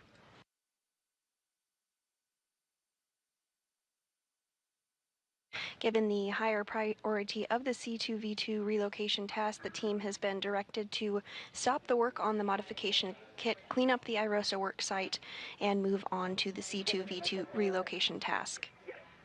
Tighten it down.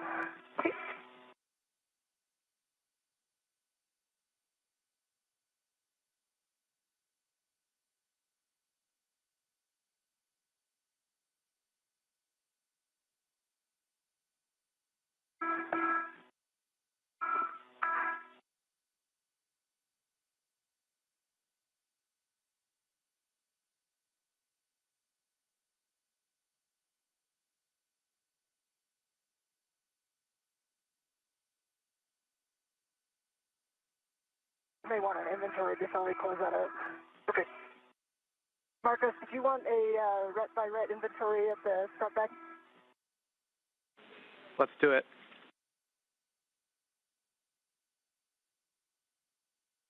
All right, I'll sit on this end. And we've got 2 minutes until that handover. That's going to last 18 minutes.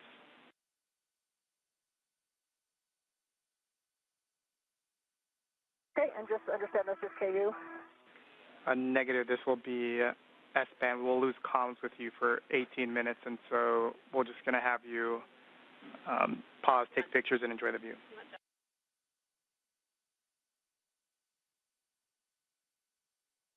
Okay, we have number 14 on the outside of the bag. We have number 10.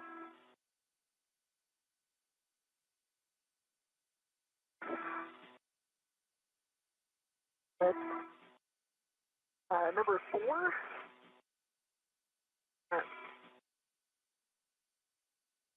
Number 1. Number 2.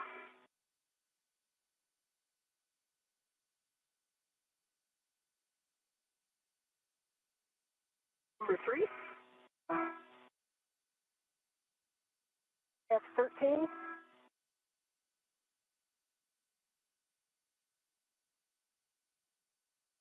Get this guy number 7.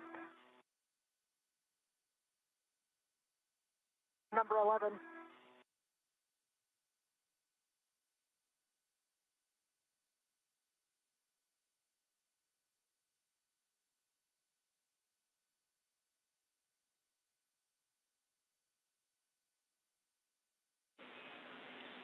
Handover in 20 seconds.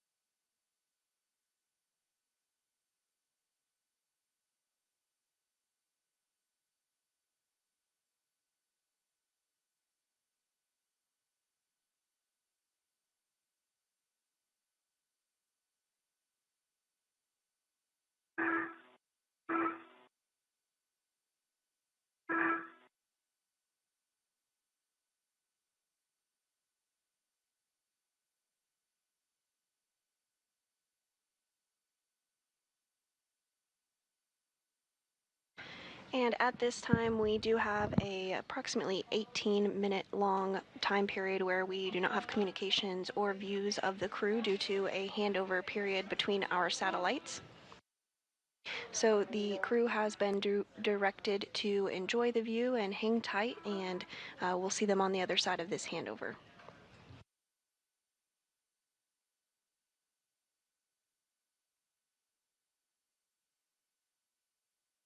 If you are just joining us, we are 2 hours and 45 minutes into today's spacewalk.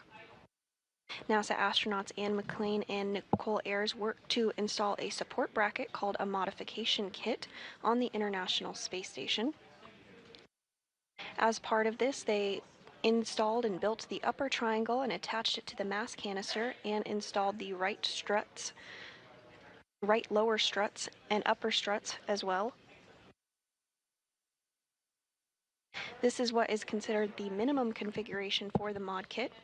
Given the higher priority of the Common Communications for Visiting Vehicles relocation task, the team was directed to stop working on the mod kit, clean up the IROSA work site in this configuration, and move on to the C2V2 relocation task.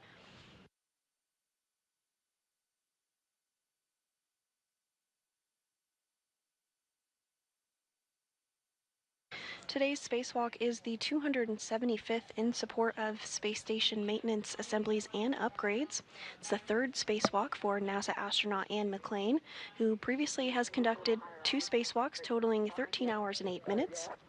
Today's spacewalk is the very first for Nicole Ayers, and this is the third spacewalk of the year and the very first of Expedition 73. Sorry? 18 minutes is a long time.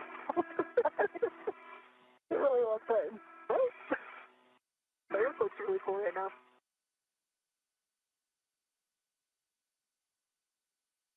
Ayers and McClain arrived on the SpaceX Crew Dragon Endurance on March 15th following their launch the day prior.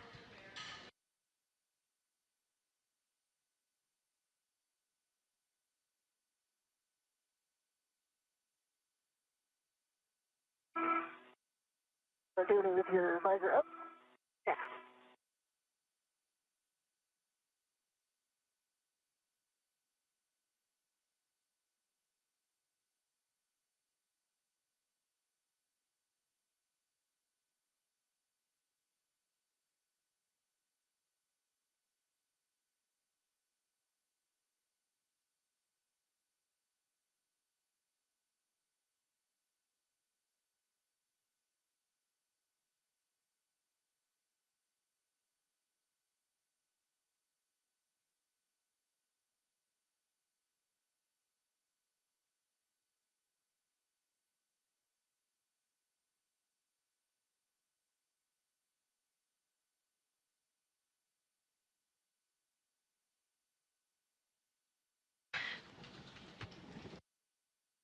They're not too close, are they?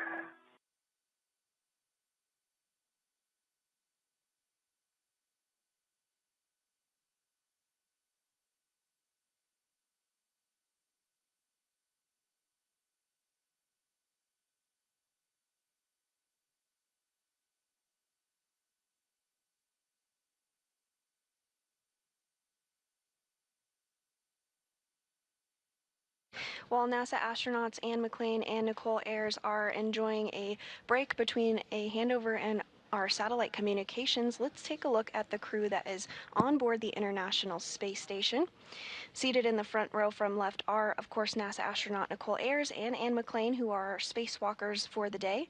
In the back row from left are Roscosmos cosmonauts Kirill Peskov, NASA astronaut Johnny Kim, Roscosmos cosmonauts Sergei Ryzhikov and Alexei Zubritsky, and JAXA, or Japan Aerospace Exploration Agency astronaut Takoya Onishi. Onishi and Kim helped assist Ayers and Nicole Ayers and McClain this morning as they got suited up and stepped through procedures for depressurization.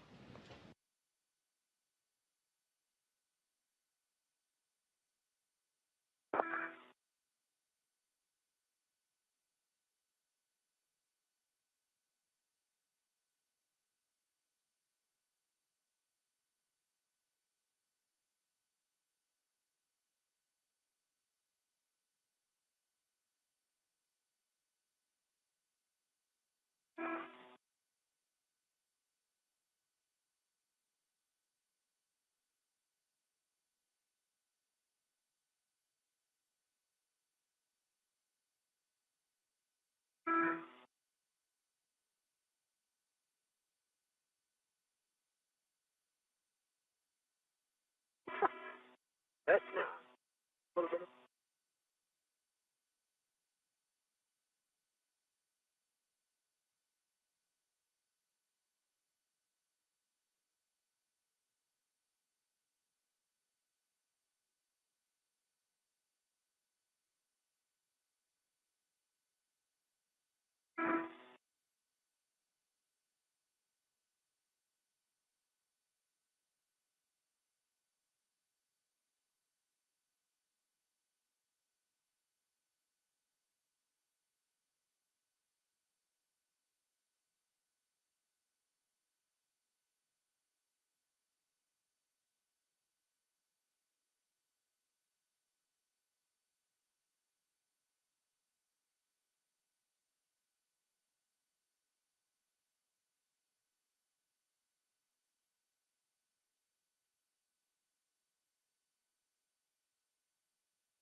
Go to the back.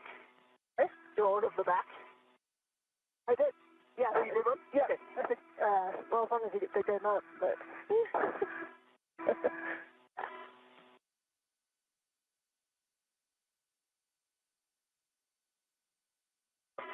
Roll it around. Is that easy to do?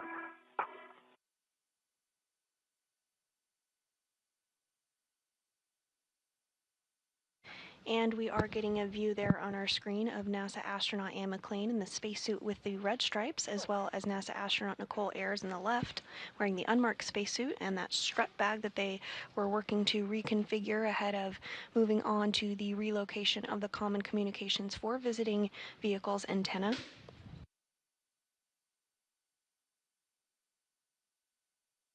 Towards the lower portion of your screen, you do see that upper triangle that Ayers built earlier this morning that is attached to the mass canister, as well as the lower strut that was successfully installed.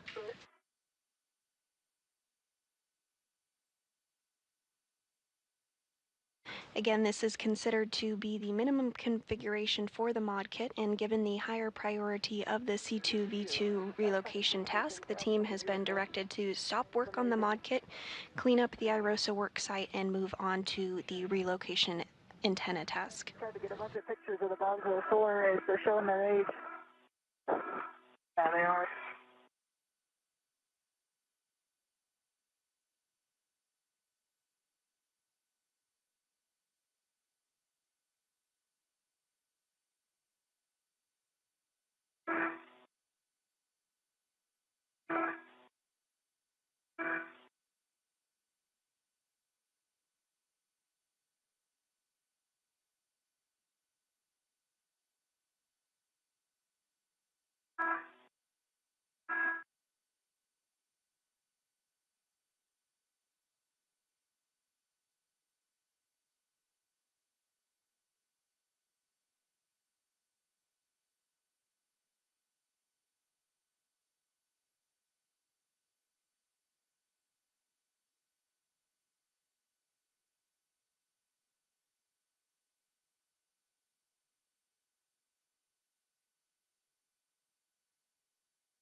I think it's going to be impossible to get a selfie with two of us. Yeah, I guess. I think it might be impossible to get a selfie with two of us. You could peek over that bag.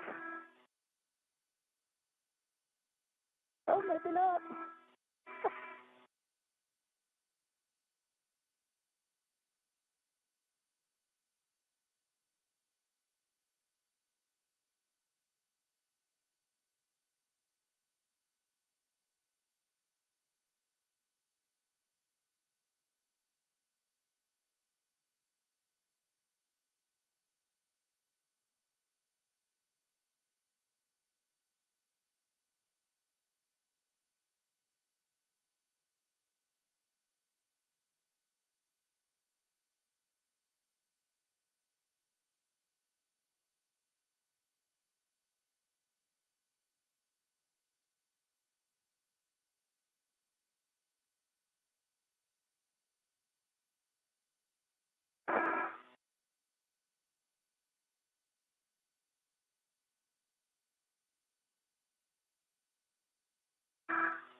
And as we have mentioned, Anne and Nicole have completed the lower right strut installation, which is the minimum configuration for the mod kit today. And given the higher priority of the Common Communications for Visiting Vehicles relocation task, the team has been directed to stop the work on the mod kit, clean up the IROSA work site, and move on to the C2V2 relocation task.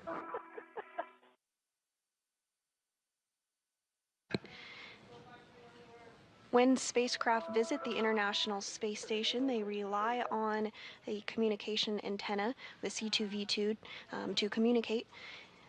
Relocating this antenna will ensure better redundancy and communication with visiting spacecraft to the International Space Station. And there on your screen, you do see a glimpse of the spacecraft that are currently docked to the International Space Station. We have the Crew 10 spacecraft, which Anne and Nicole arrived on, as well as a cargo flight, a Cargo Dragon CRS-32, which just recently arrived, and we also have 2 Progress spacecraft stocks, as well as the Soyuz MS-27, which brought up NASA astronaut Johnny Kim.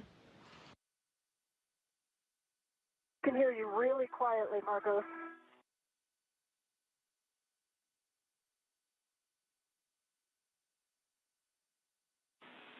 And in vapor, this is Marcos, radio check. Very quiet. How do you hear him, Vapor? I've got you, yeah, very quiet. And one more time, user error on my part.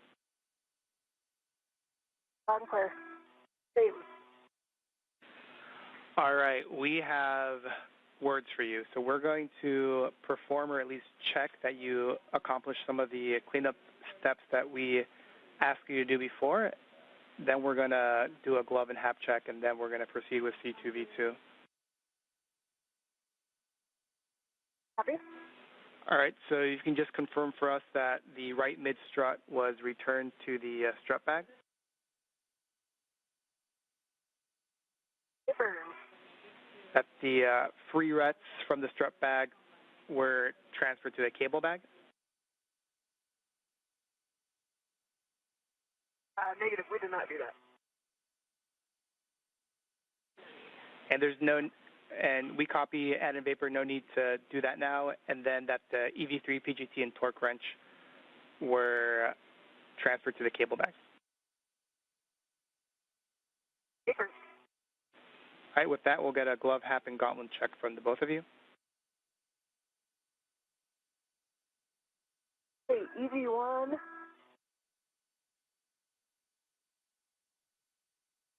No change to the glove, and I did the extra check on that finger spot, and no change to it. And my gauntlets are in place. And half is dry. No change to the glove. Half is dry. Both are down.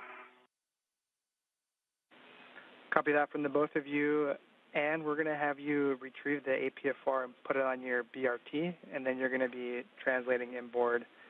And vapor, we're going to have you retrieve the WIFX after the APFR is off and stow that on your BRT.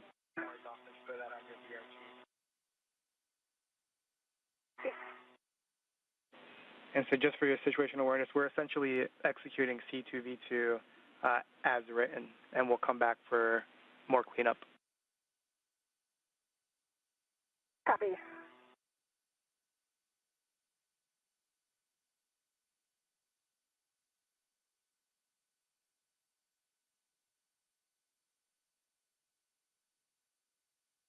And those words up to the crew, letting them know the plan forward. NASA astronaut Anne McClain is going to work to retrieve the articulating portable foot restraint, which you see her doing there on your screen now.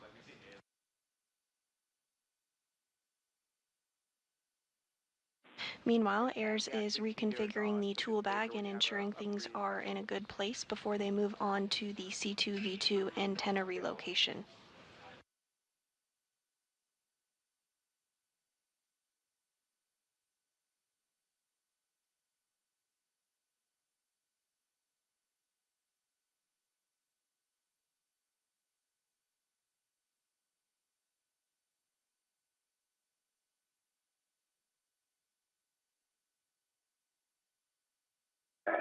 Get out of your way here. HFR says.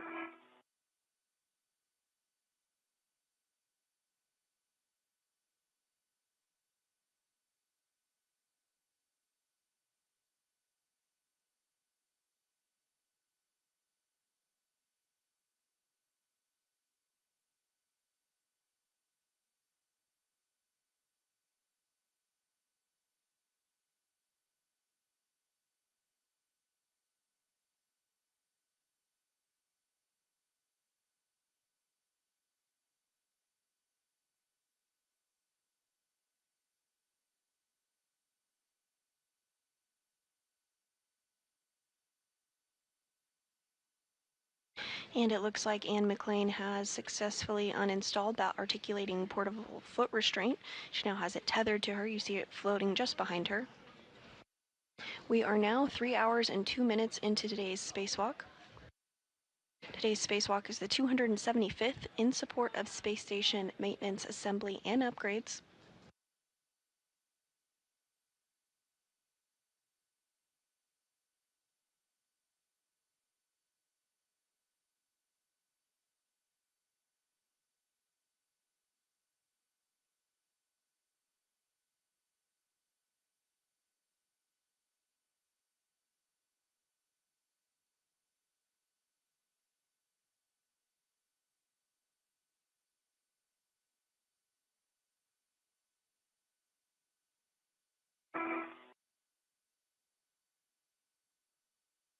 And I have the HFR on my DRT. I'm releasing my rich man's hair lead. Copy, Ann. I've got the WIFX on my DRT. And we copy Vapor.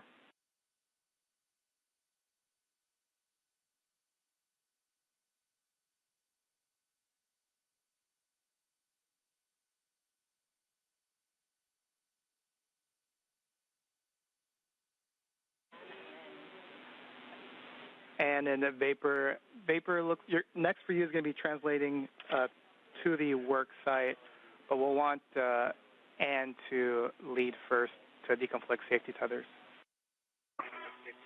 Yep, copy that. Copy. Let me get the HFR in a better spot here.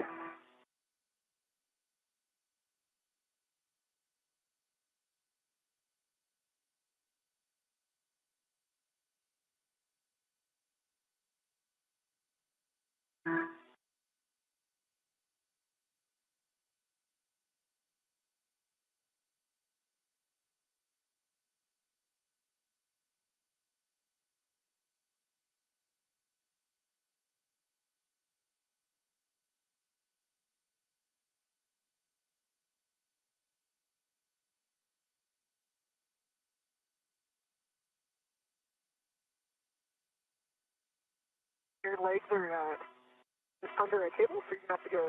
Oh, okay. Body up first. Okay. They know they're clear. Clear. Or you're gonna have to go up and around. Yep. Here you go. Okay. Thanks.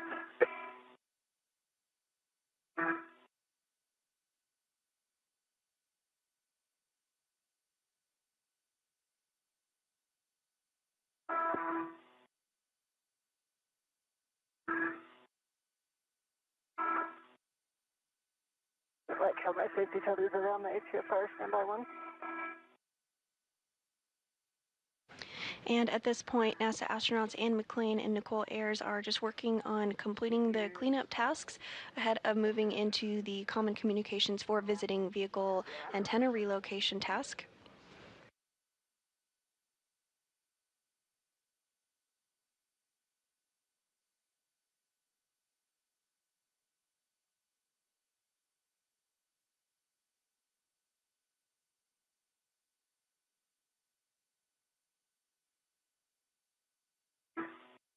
Let's get it. This guy got locked out.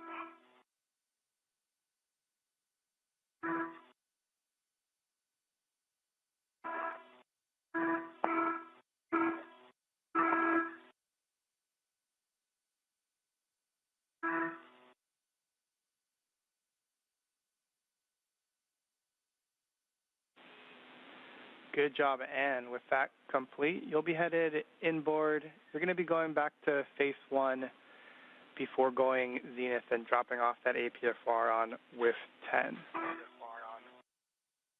Copy with 10.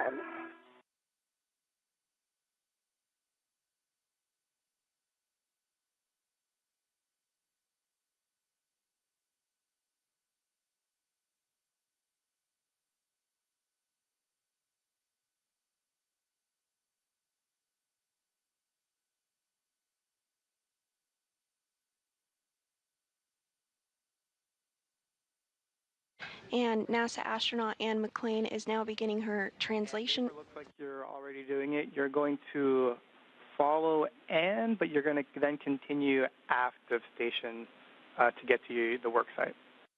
Copy. Yeah, I've got the CC antenna in sight. Anne McClain is continuing her translation process to install the articulating portable foot restraint at the new location. Meanwhile, NASA astronaut Nicole Ayers is also beginning her translation process.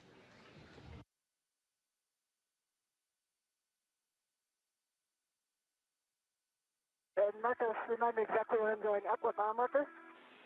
You're going to be going up at the P1, P3 interface, so right when you see that DCDU, you'll be going zenith. Okay. Copy.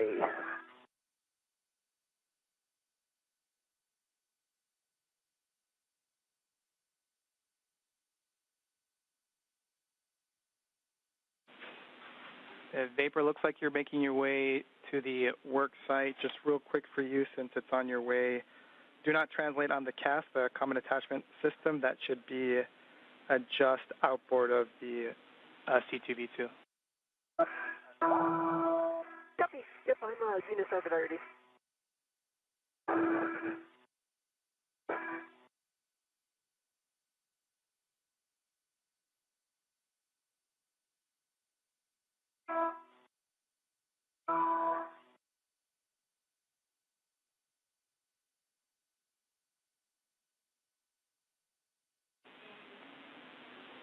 And we see you, and that is the correct translation.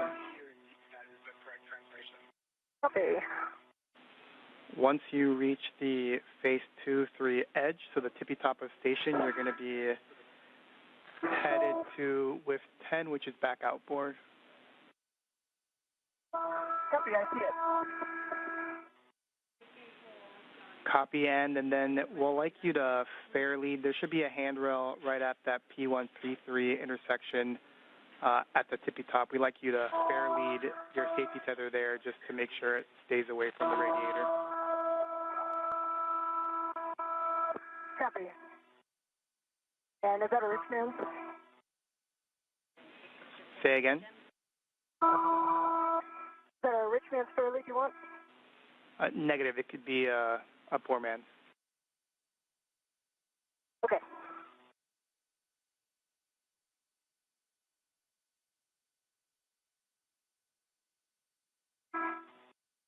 Marcos, while EV1 is putting the QFR in, taking a look at these cables. Actually, so they're wire tied to this, are also wire tied to this. This if I just release the width wire tie, be able to move the antenna out of the way.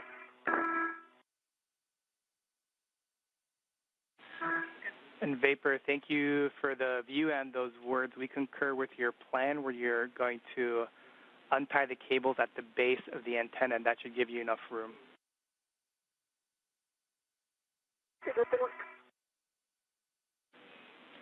And Vapor, just because you're working near the antenna, don't translate on the C2V2 boom. We've got the retroreflectors and do not touch the glass. Don't touch the radome paint on the actual antennas. And then for the electrical cables, want to ensure that you avoid the radii of less than 6 inches.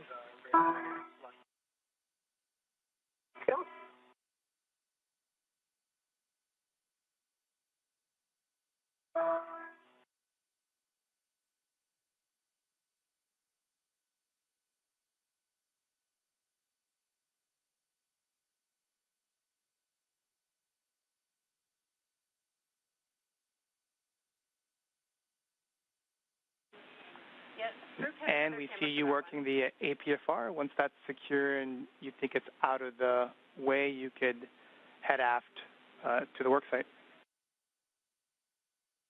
Copy. And does it matter? Can we just set it low profile? I know we have settings.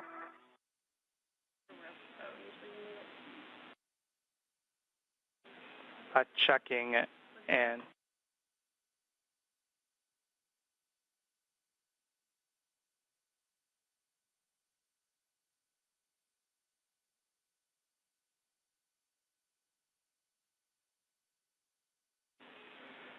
and those were good words. The actual settings don't matter as long as they're out of your way. Copy.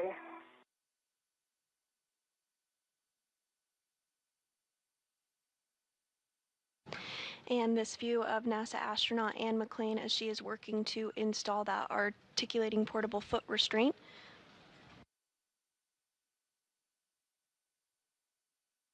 You can see she has the PGT or pistol grip tool attached to her side. This has been utilized quite frequently today during this spacewalk.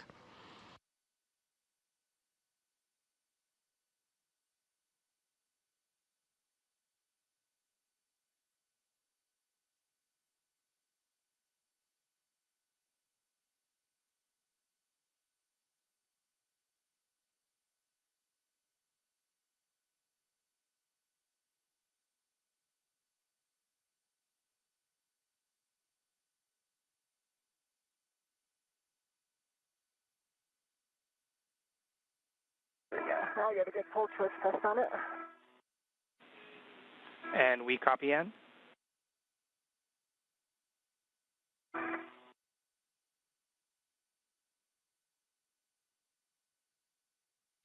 And we are in another handover period between our satellites, but we are getting a view inside Mission Control Houston. You came in broken. Can you confirm that the locking collar is black on black? The team in the room today during this Orbit 2 shift is being led by Flight Director Deanna Trujillo. This now could be depressed, and locking collar is black on black, and I have a good pull twist test. And we copy that. So you can head aft to the workstation, and just for both of your essays, we currently don't have a video feed. Copy. Copy. And for you, I read some of these for Vapor. Just want to repeat because there are a lot of no-touch zones in this area. You want to avoid the dry lube that's on the shaft of the grapple fixture. For the C2V2 boom, don't translate on it, don't kick it, don't touch the glass on the reflectors, and don't touch the radome paint.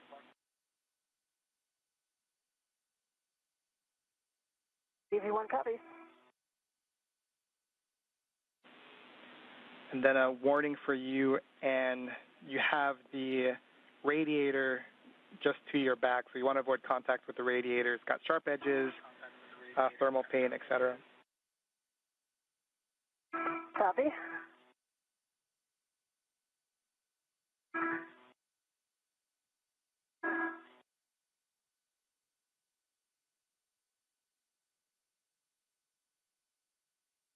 Is the preferred translation path right along the radiator?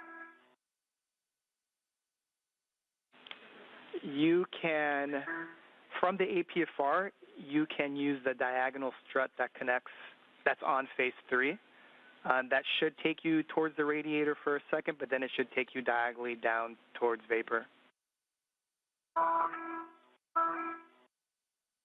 Copy. There's no handrails on it. We agree, we concur. You'll have to use the I-beam.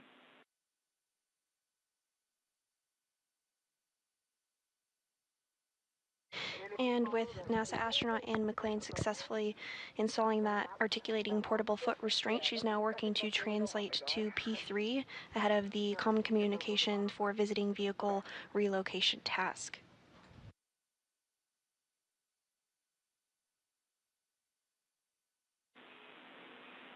And Weber, can you confirm that you've released the cables from the base of the boom? Yes, sir. And there's handrails right on the other side of this guy? Yes. Big long one. And on the other side. Oh, Down there. NASA astronaut Nicole Ayers is already in the location of the C2V2 antenna relocation.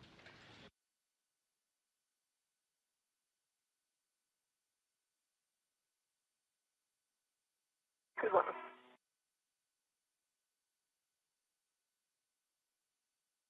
Watch my feet as they come over. Let me know if I'm clear. You're clear.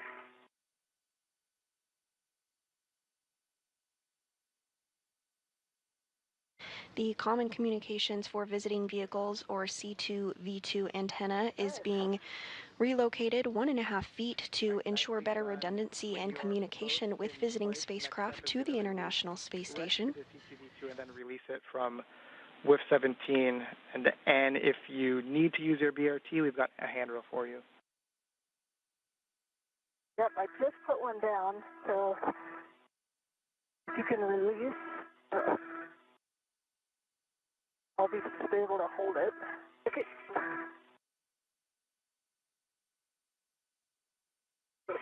Got on it? Yeah, hold it on me. Up here. And the ometer wrap to it. Okay. Can you reach it? Maybe.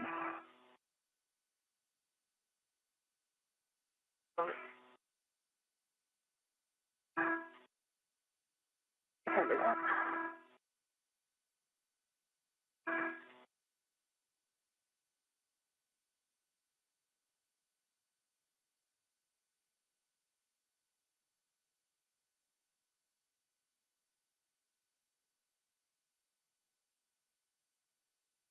And we are getting some views of the Earth as the International Space Station flies 268 statute miles over Argentina. Could be from your side. Okay. That's it done.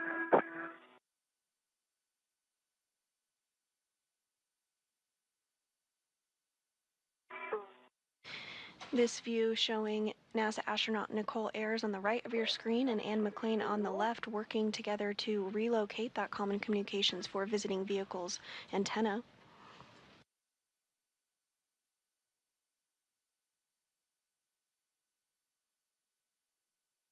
Nice. See it?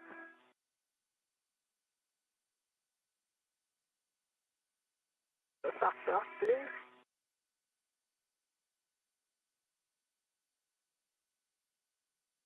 Looks like it's soft duck. Might work better from the other side, or I can try to come in from this side. There you go, nice job. Nicely done, Vapor. And we're going to have you tend the boom and kind of head inboard, and then Vapor, you'll be grabbing the WIF-X from your BRT.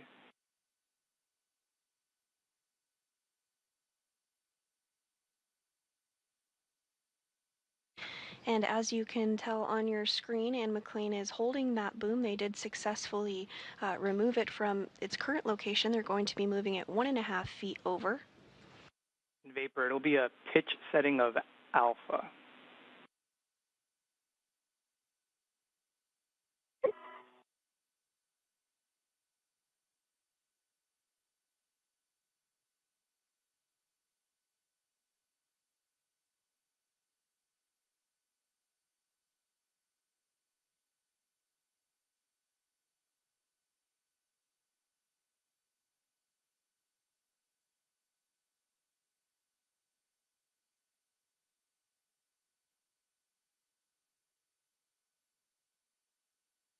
Yeah, I've got alpha set.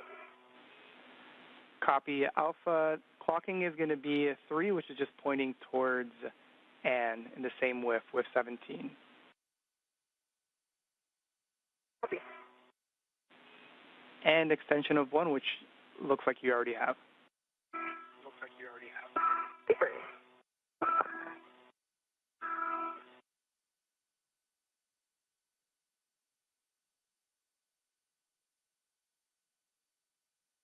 We're clocking a 3 pixel and foot test. The locking color is lock on black. All right, that's great, Vapor. Next is going to be to install the C2V2 on the WIF-X. Cool. So this, I might need you to help push it. There's, I think some of the cable is pulling it back your way. Yeah, actually, So now it's that pretty strong. we're here, I'm going to have to release. Yeah, it's just stay there one. If you're just joining us this morning, we are 3 hours and 21 minutes into the 275th spacewalk in support of space station maintenance, assembly, and upgrades. NASA astronauts Anne McClain on the left of your screen and Nicole Ayers on the right of your screen are currently working to relocate a common communications for visiting vehicle antenna. Pointed at, which looks like it is. By moving the antenna over 1.5 feet, it will ensure better redundancy for visiting spacecraft arriving to the International Space Station.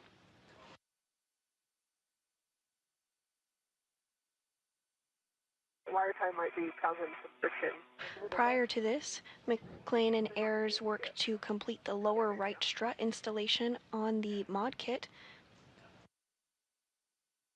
Given the higher priority of the C2V2 relocation task, the team stopped the work on the mod kit, cleaned up the IROSA work site, and is now moving on to the relocation task you see here. All right. I think the black line is facing aft, 90 degrees from the center black line. Concur. Copy orientation, copy pull and twist test, and then I may have missed it, but just the black on black. Black on black. That was the base of the, this was, or the, Okay. I know was the wires. We're going to have to get the wires so they're not moving. You had a full twist on the width extender, right? I did, yep. All right, I'm going to release your rat. Okay. And I'm going to release my rat. All right, next will be to recoil the cables and secure them with a wire tie. Right now we have handrail 3829, which is just beneath WIF 17, but Vapor and Ann, if you see a better place, we're open. So I could do maybe one coil at 3829. There's also a wire tie right at the base of the antenna that I could put another twist in and get the rest of this coil down. Yeah, that's the original coil that I undid. Oh, okay. Yeah. So just put it back here. Yeah. If you do that, I'll tidy this one up. McClain and Ayers are now working to recoil cables and secure them with wire ties following the relocation of the C2V2 antenna. And then there will be 1 to 2 coils at 3829 as well. Copy that, Vapor, thanks. All right, that's in. Yeah, 2 minutes until handover. Copy.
Once that's complete, we'll get a glove and hap check from the both of you.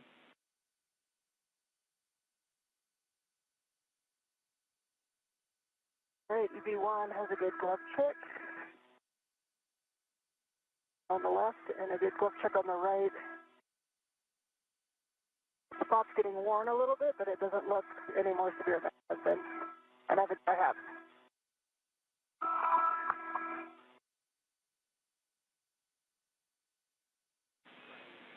And EV2, there is no change to the glove. Use your eye hat.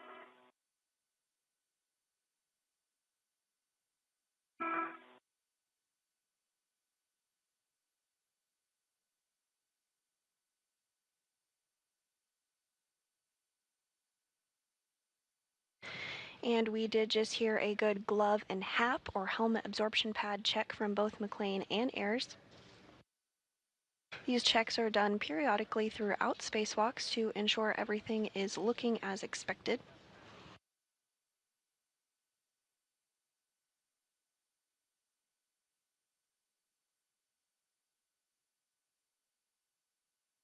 We are in another loss of signal period. While we will have communications with the crew, we will not have video of them again for about 36 minutes.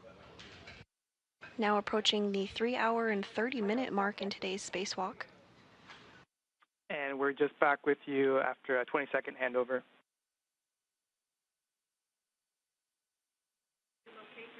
Great, we'll get you some words here in about 30 seconds. Copy. Copy our glove and HAP check.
And in vapor, we're still discussing. We'll get back to you.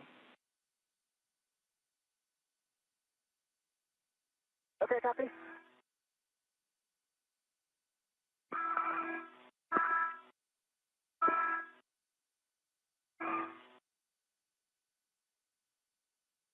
And following the successful relocation of the Common Communications for Visiting Vehicles antenna, the team on the ground is discussing next steps for NASA astronauts Anne McLean and Nicole Ayers, who are nearing the 3-hour and 30-minute mark of today's spacewalk.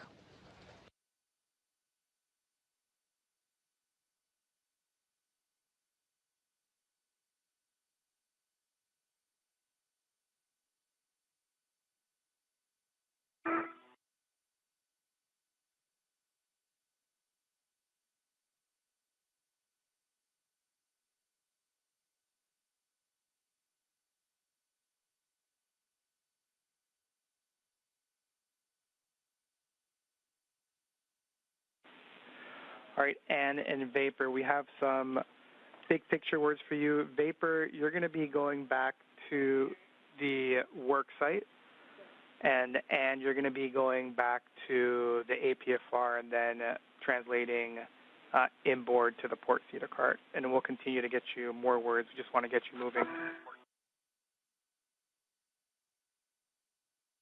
Okay, sounds good. Copy.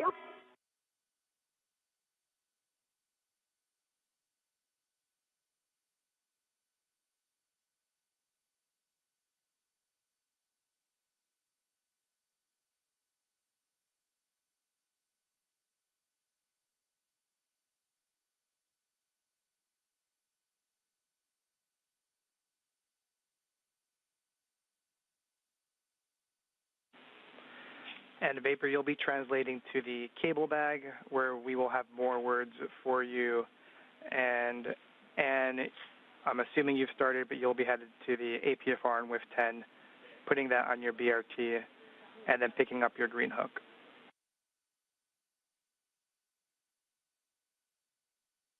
Okay. Copy. And just for the both of you, we are in a KU loss of signal for the next about 30 minutes, so we do not have video.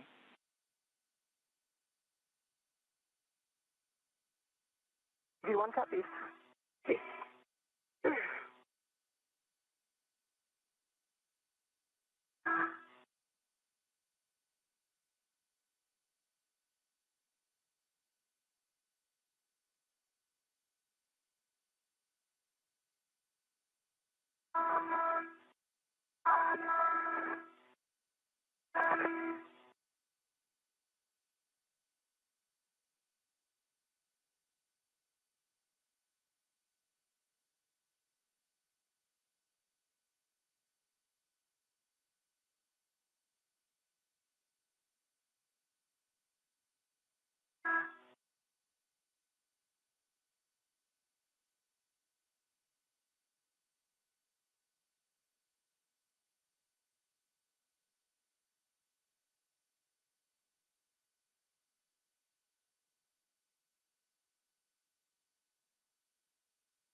You're looking at a live view of Mission Control Houston as we are 3 hours and 32 minutes into today's spacewalk.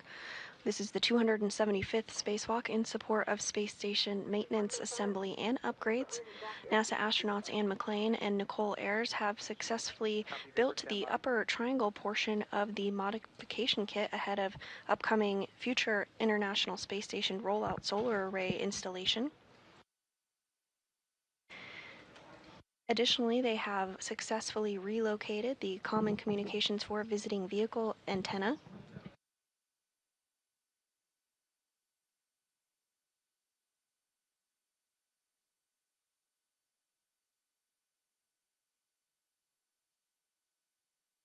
At this point, the team on the ground is discussing next steps for cleanup tasks for McClain and Ayers to complete. You're going to translate port to the cedar cart, but first you're going to pick up your green hook, just nadir of the FHRC. Pick up your green hook.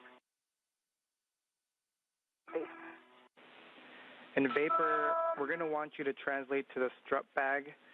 Very generically, we want you to clean it up, so we want it in a config that it's ready to take to the airlock.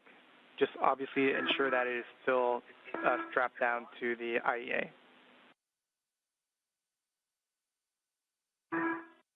Hey, Tuffy, do you want me to move the three rets, the table bag? Negative Vapor, we'll keep the free rets in the strut bag. Right now, big picture, the intent is to bring both bags into the airlock. Okay.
Okay, Marcos, the strut bag is cleaned up and closed, and it still has all three of its tie-downs, all three handrails. We copy Vapor. That's a good config, and we'll have you stand by. And I've on phase one. Right, I'm on phase one, heading in toward the port seater cart. Are you worried about the hardware here? Copy that. Port seater cart with 03, upper left-hand corner. Copy.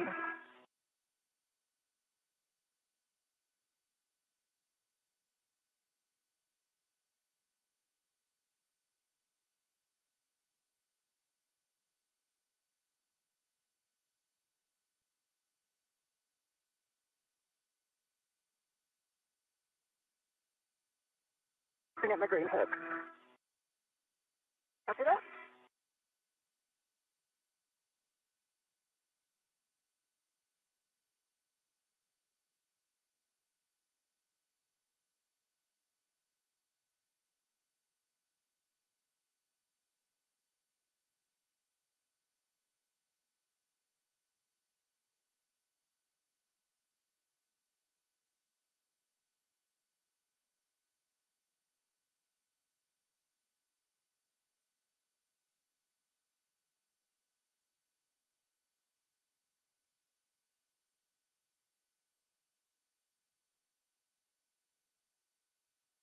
All right, my green hook is on my red reel, and I'm continuing translation. Copy, Ann.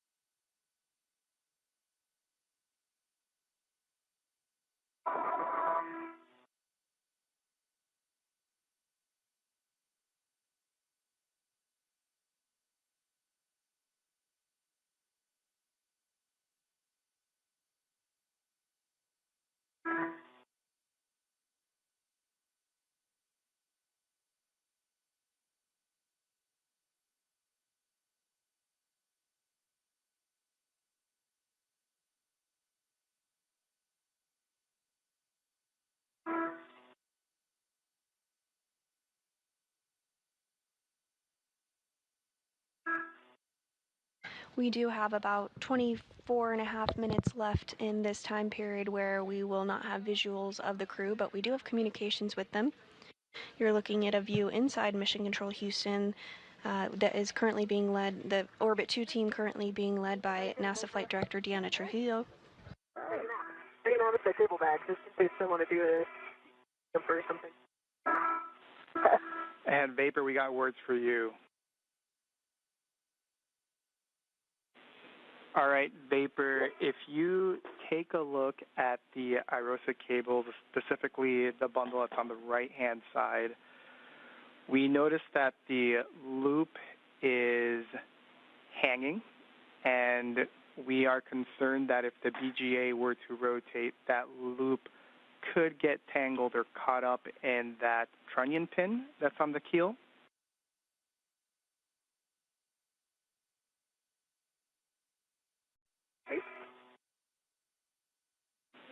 And so we have some words to have you tie down that bundle onto the lower strut. And so we would like you to translate very slowly at standby. That's just big picture, and we'll give you a final go here in a second, just so you know what's coming.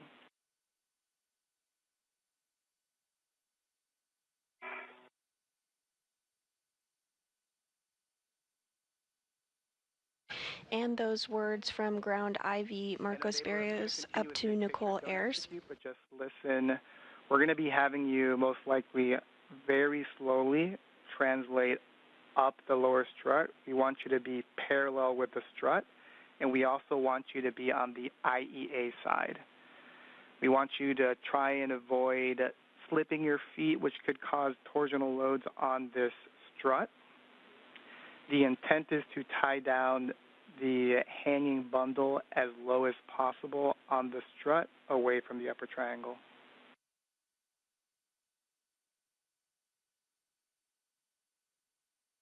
Okay. If it doesn't work. And I'm just getting not to the port yet, seater cart. Vapor. And copy, Ann, you're at the port seater cart with 3, upper left-hand corner. It'll be clocking up 6, Papa Hotel Copy 12. for left.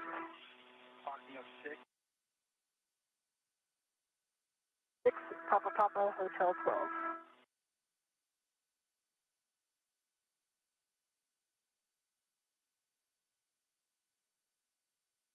And with those words up to NASA astronaut Nicole Ayers discussing the next steps of today's procedures to clean up the IROSA cables. The handrails on the mod kit are illegal. Ayers will also work to ensure that the bundle is tied down on the lower strut as a precautionary measure. That is affirmative, Vapor, just minimize load. Meanwhile, NASA astronaut Ann McClain is working to install the articulating portable foot restraint in a different location on the International Space Station.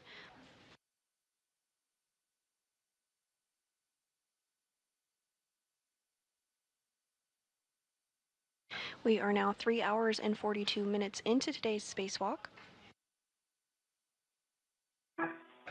McClain and Ayers successfully built and installed the upper triangle of the mass canister of the modification kit, as well as the right struts on the modification kit.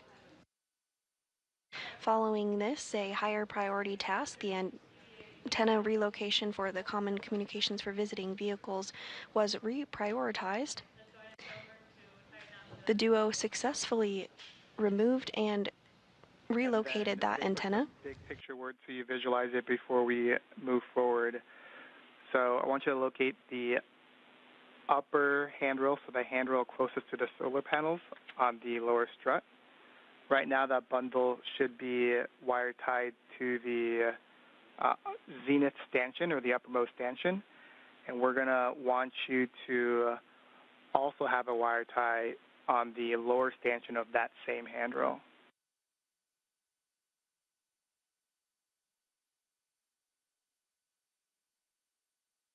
Okay, I see that the right upper handrail already has the cable wire tied to it, so you just want me to add a second one to bundle the cable bundle to the bottom handrail. Those are good words, Vapor, and you have a go to proceed.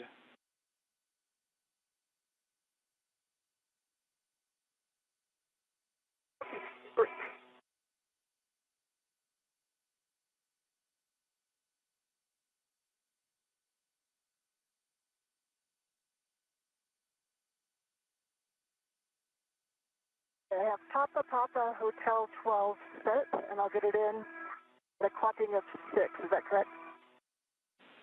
Those are good words, Ann.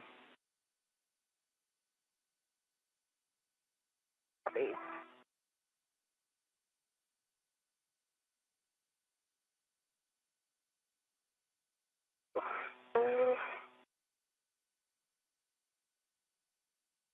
We do have about 19 minutes remaining in the loss of signal period where we do not have visual of the crew, but as you can hear, we do have communications with them. Not sure I can reach from handrail to handrail without moving my feet.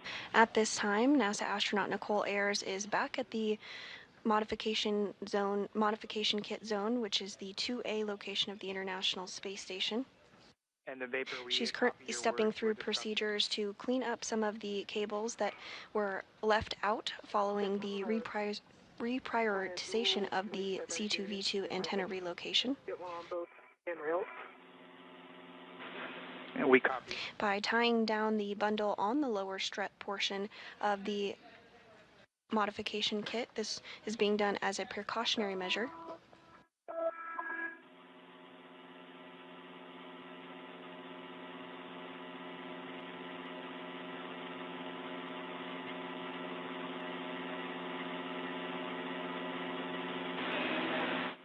And once you're done there, we will need you to press the brake pedal release on the port cedar cart as you make your way back to your green hook location. Copy. And hey, at 6 Papa Papa, if I try to get in a clock at 6, the ingress aid is coming into contact with structure. Can I put it at 7 or 8? Checking.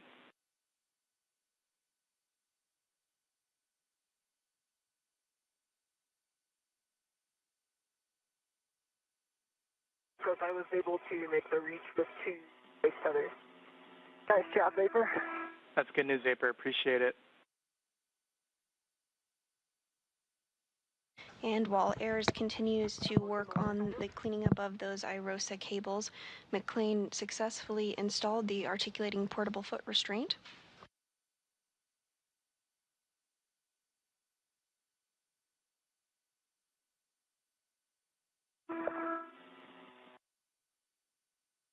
Marcus, there's a trunnion pin structure, and with the ingress aid, it's retracted, but it's laying down. So I can either kind of set it at a clocking of 7, or I could lift the ingress aid so it was sticking out more toward the MT and put it at a clocking of 6. I copy your words, and the team is still discussing.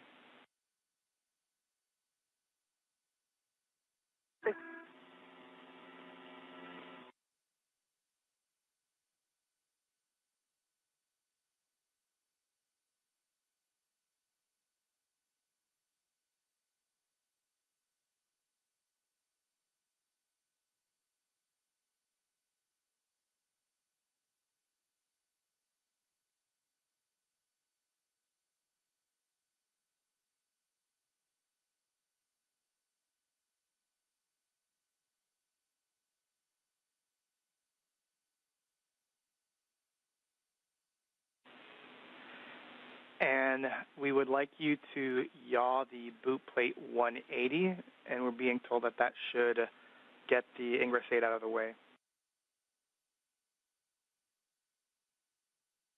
Copy, yaw at 180.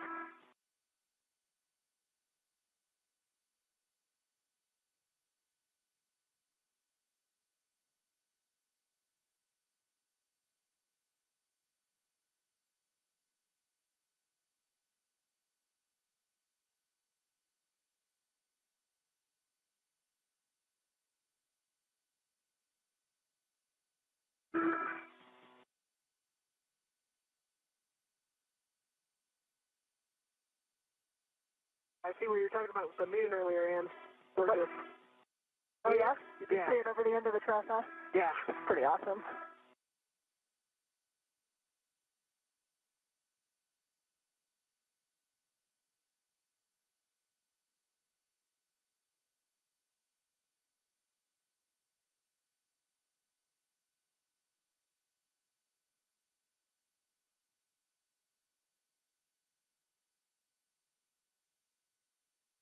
Okay, Marcos, we are at a clocking of 6, and we are now at a yaw of 6 also. I have black on black and a good pull twist fit. Copy that. And if you actuated the pitch axis, just make sure the knob can be depressed.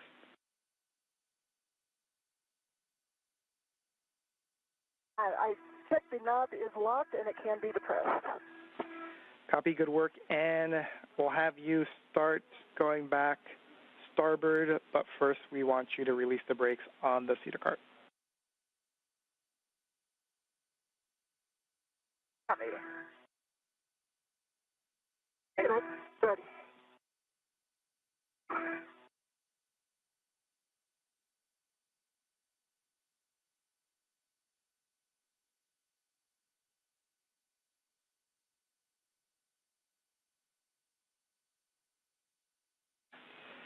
And Ann, I'm going to have you pause. I apologize. Okay, pausing here.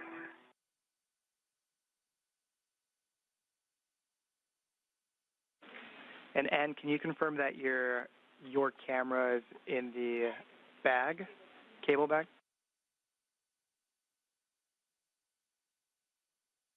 My camera is on me. So we'd like you to take a picture of the final configuration where you dropped off the APFR. Okay.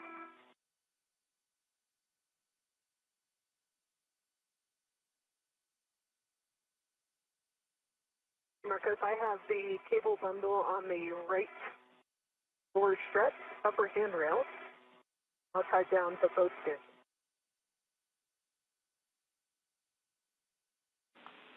Copy. And Vapor, did you use one of your wire ties, or was it an existing one? I used one of my long wire ties off my BRT. Perfect. Thanks, Vapor. We'll give you more words here. And then, Vapor, we'd like a photo of that final config if you could. Okay. I'm looking at the clearance of the trunnion pin. And then it almost seems like the NBCL connectors might need an extra wire tie. Copy. We appreciate those words, from the, Vapor. Yeah. And trunnion pin. copy. We appreciate those.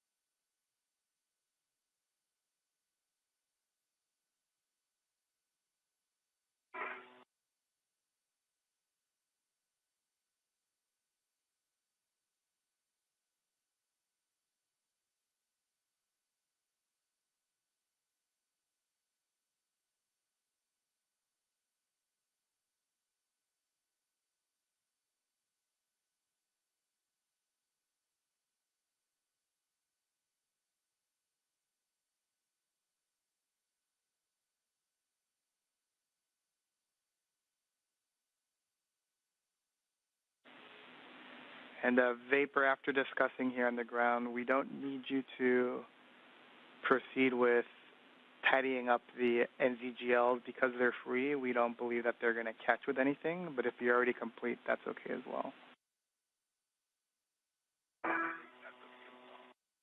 No, I was waiting for your words.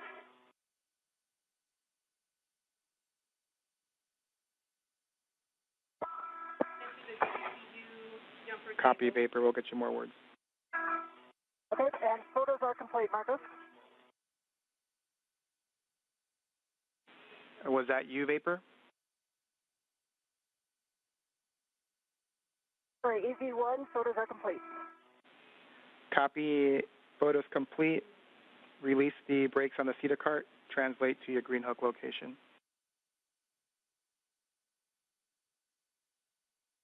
Green hook?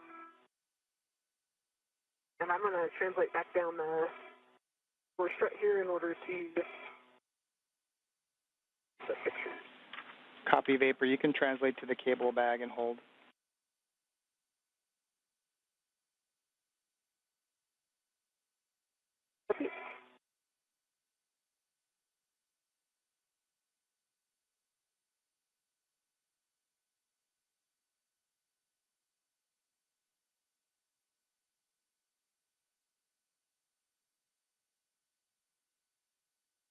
All right, I have two the pumps on the CETA brakes and translating out phase one.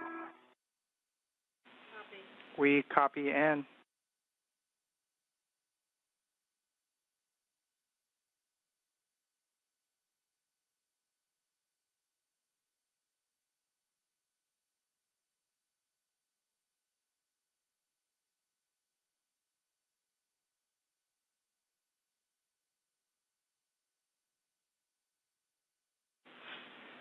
And in Vapor, just big picture so you're aware. Vapor, you're translating to the cable bag. We'll have you hold, and you're going towards your green hook. We'll eventually have you go to the cable bag as well and hold. Right now we're deciding if we're going to continue with the jumper get ahead or if we're going to finalize cleanup and come back into the airlock.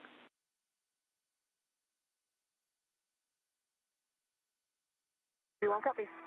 Two copies. Because for USA, I haven't taken pictures of the lower strut cables yet. I was too close when I was there, and now it's too dark probably, so we're going to wait. We copy you haven't taken the pictures yet. Once sunrise should be in about 14 minutes, and we'll get those done.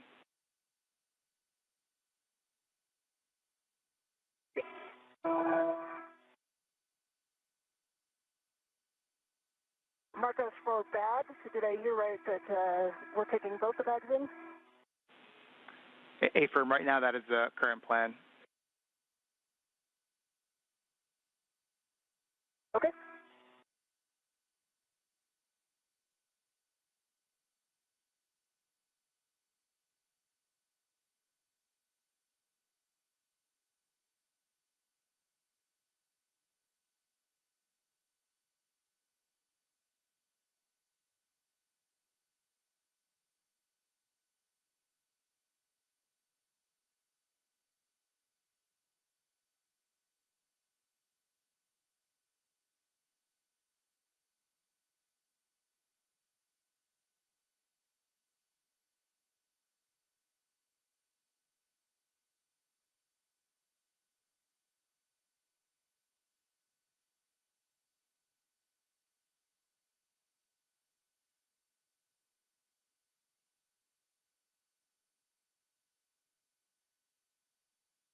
And add the green hook location.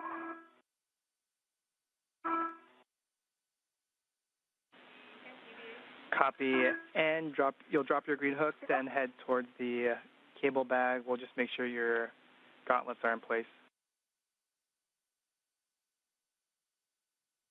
Copy.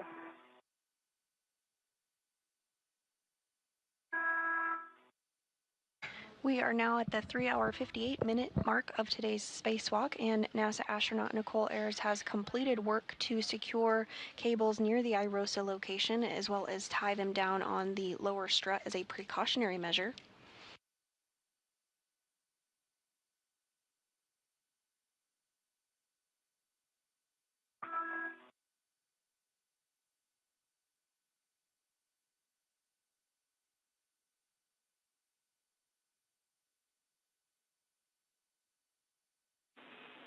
All right, and in Vapor, update on the big picture words. We are going to proceed with accomplishing the 2 get-aheads. So Vapor, you'll be doing the jumper, and then Ann, you'll be doing the MMOD cover.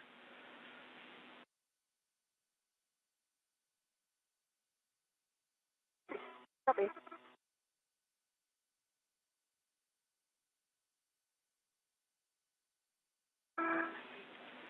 And we're going to be accounting additional time, an extra 30 minutes to account for the fact that we are bringing in the strut bag into the airlock.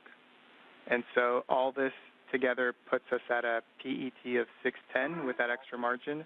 And right now, our limiting consumable continues to be the Medox, and it's about a 630, 645, almost 7 now.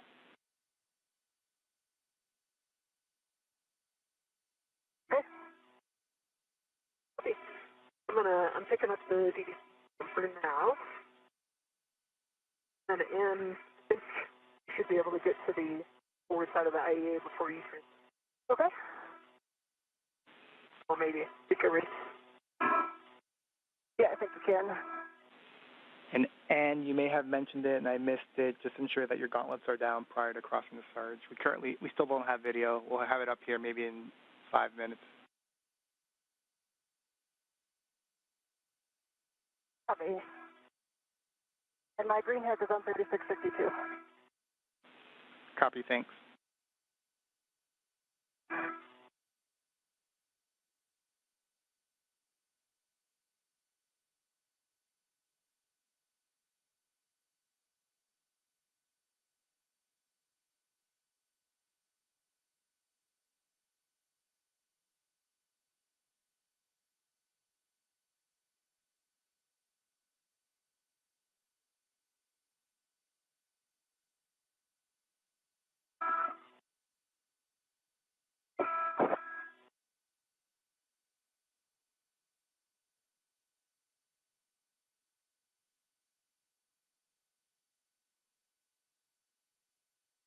All right, what's your status, Vapor? I am about to start translating. Okay. I will hold at the charge if you haven't translated by. Yeah, let's. Oh, perfect. And a Vapor, we have a go for you to start. He really wants to come with me, but he can stay. 2 minutes until teacher's handover. We have a go Vapor for you to get the jumpers, put them on your mini workstation, and start translating for the get-ahead, and we'll get those pictures of the lower strut once you're complete with the get-ahead. Okay, copy that. I am sitting now.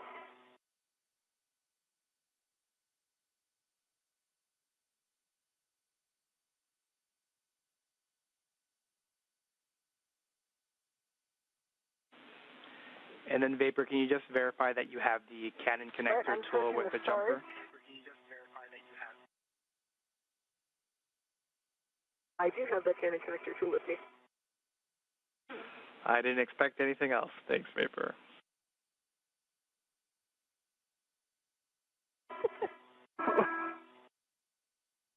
Hello. Hi. Make this corner and then out of your way. Sounds good.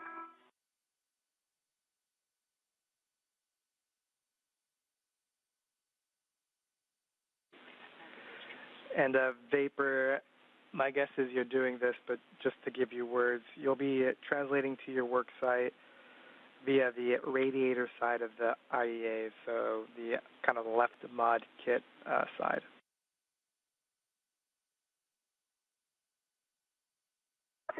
Then what? It's better tachometer. Right, so it's not quite as deep. It is low. Yep. It looks fine at the green hooks. I'm gonna airlead it here so it's like up against. Okay. I'll take a look at it as I come down. 10 seconds until teacher's handover.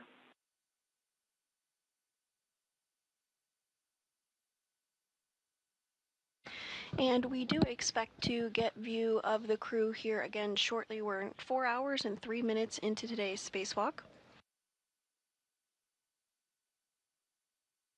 Following the relocation of the Common Communication for Visiting Vehicles antenna, there's a couple get-ahead tasks that McLean and Ayers are now going to be working on.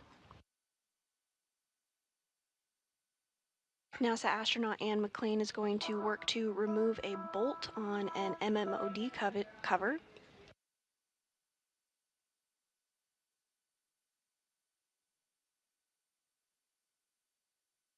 MMOD stands for micrometeor or orbital debris. She's going to remove this bolt using the pistol grip tool. Vapor, I saw it was cut on and got it off. Thank you. Yep.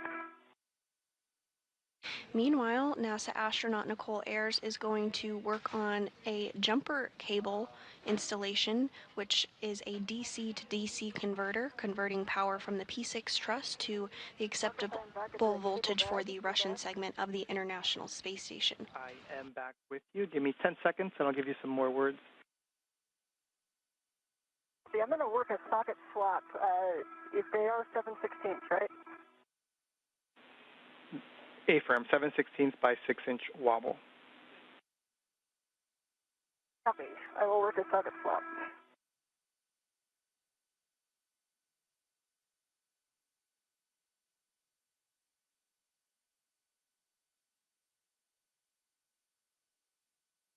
And this is a helmet cam from NASA astronaut Ann McLean as she works to translate to the P4 MMOD cover to remove that bolt. Copy, Vapor. That's the correct location. Just want to give another big picture for both of you, Ann and Vapor. Vapor's working the jumper cable get-ahead, and we're going to have you work the MMOD cover, and we might call you off when Vapor is complete with her get-ahead. So we may not complete the MMOD cover, but right now the intent is to finish the jumper. Okay, did you want me to not do the socket swap and go do like the push test on it so we get some data out of it?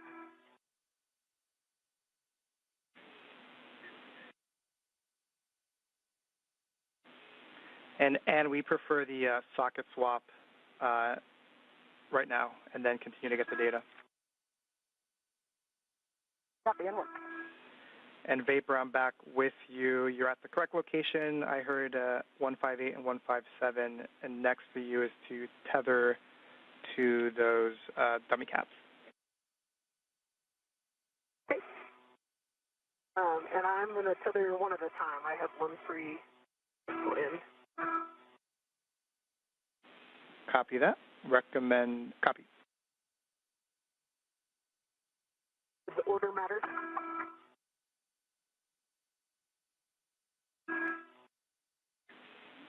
Order matters for ease of install, so we would recommend 158 first.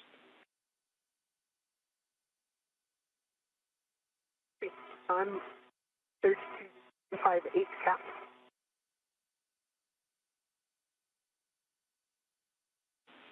Copy the 158 cap. After that, you'll install the Canon connector tool onto 158.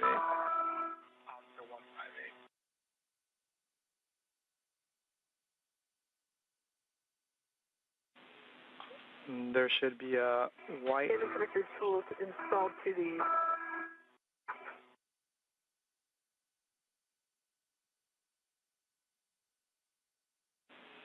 Yeah, and I think I heard that the Canon connector tool is installed to the Canon connector itself. It's installed to the Canon connector cap to release. And you have a go, rotate 90 degrees counterclockwise.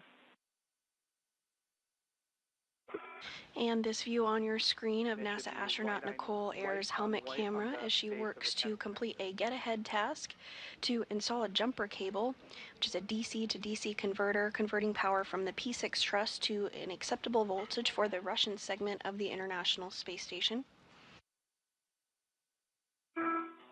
Cap is removed. The tool to 158. Copy. At this time, she is installing a Canon connector tool, which will help mate the new jumper connectors to each other.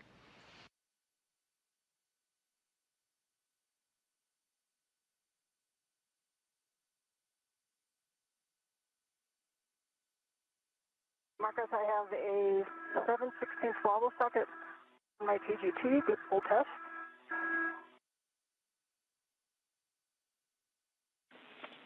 And copy, and next will be to translate to the Bolt 3 location, and let me know if you need words. Okay. I know a couple options if you want to run them. I know we can come down the inside and then translate out. And that there's not a lot of handrails, if I remember. We concur. So an option is to go zenith. And here we are getting a view of both NASA astronaut Anne McClain on the left from her helmet camera and Nicole Ayers on the right as they both work to complete their respective get-ahead tasks. Anne McClain is working to remove a bolt on a micrometeoroid orbital debris area.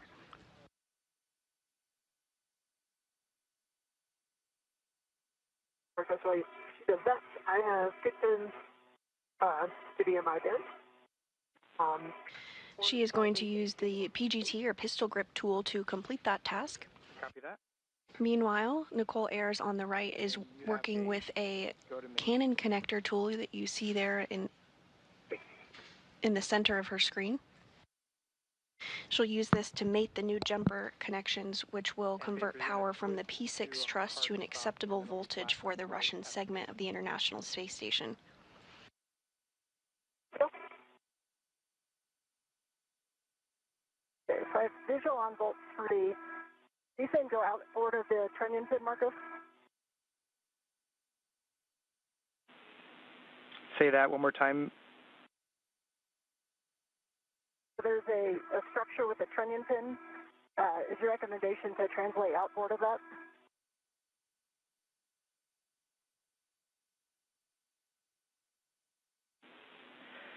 And right now, we're being told that the recommendation is to first go inboard along the edge of the IEA, then go zenith, so it's in between the SARG and the IEA, and then go outboard towards the Bolt 3 location, which is more or less midway. So I was just able to come across shield fingertip to fingertip. Got it. And that works for us, Anne. And we are getting a view there of NASA astronaut Nicole Ayers, who is working on that jumper cable installation. And we copy. And then just a note for you, Anne, that the bolts will pop up when they are fully released. Okay, and so I'm ready for my Bolt 3 action. Well, first we'll have you get stable, so BRT to handrail close by. We've got 5124, and we're going to perform the cover rigidity test. Okay. And it's a 5125. 5125 on there. Marcos, I've got the P158 mated to J158. Good full test, and it's white on black. And we copy Vapor. You have a go to continue with 157. Okay, Marcus, I am VOT'd to 5125. I have a hand in the middle of the shield. And AIRS is working to make those new jumper connectors. We are ready for you to press inward on the MMOD covered. So center between the micro squares like you have between the rivet lines. And then we'll ask you to describe the reaction. Okay, let me go a little bit more if I'm going to get centered on those rivets. Copy.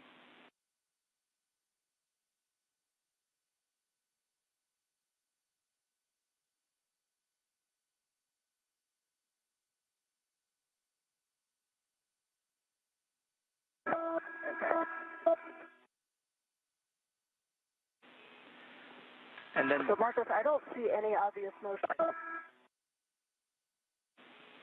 Copy, no obvious motion. I kind of pressed down on it and it didn't move, and then I kind of keep my hand on it and try to import a push force, and there's no noticeable motion to me.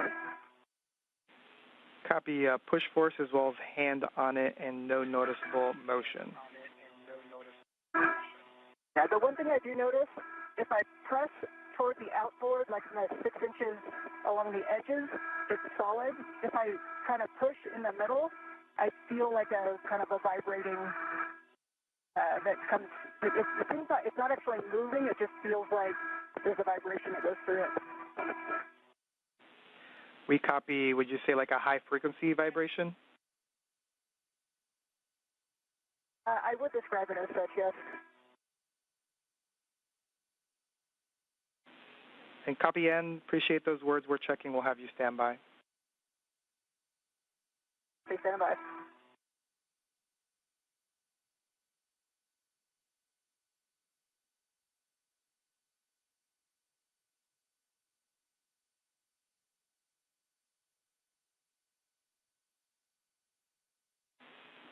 And Vapor, just as a reminder, because I did not give it to you, on the demated Canon connectors, we don't want you to rotate the collar or manipulate the cable or the connector using the collar or the connector tool. Look at that. And the hook on the in-end connector cap interfering with taking it off, so I'm swapping over to one of my rats. Leave some room here. Vapor, we copy, you have a go, and Vapor, we have video back. Copy. And NASA astronaut Ann McClain is working through procedures to inspect the MMOD cover. She reported out her findings to the team here on the ground, who are discussing. And we're still waiting on. Meanwhile, Nicole Ayers on the right continues work to install the jumper cables.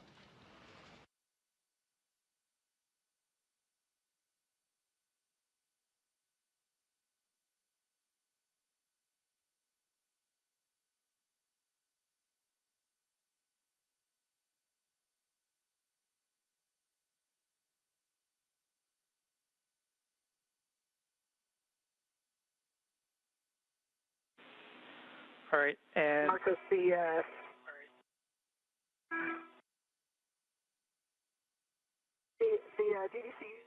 per cable has quite a bit of memory in it, so it's not going to lay flat like the picture had. It's kind of going to go up and around. You can see that in my head or not, but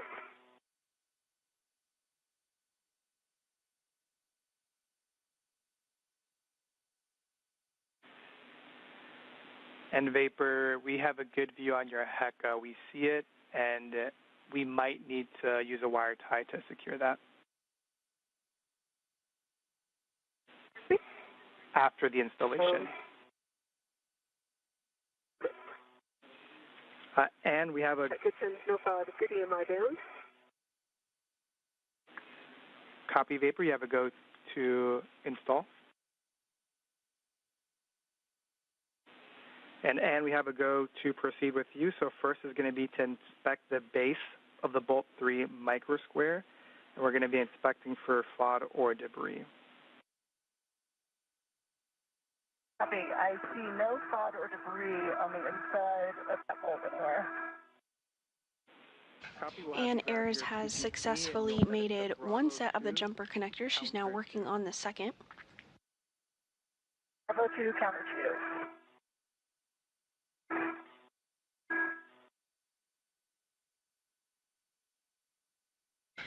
Meanwhile, NASA astronaut Anne McClain on the left of your screen is going to utilize the pistol grip tool for the next set of procedures for the bolt release.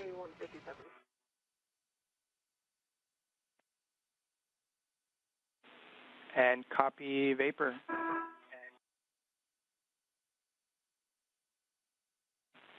And we're discussing whether or not we need to tie down that jumper.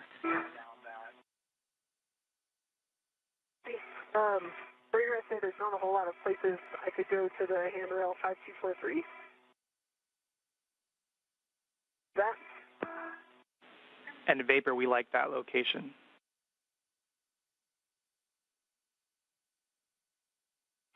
I'll put a wire tie on 5243.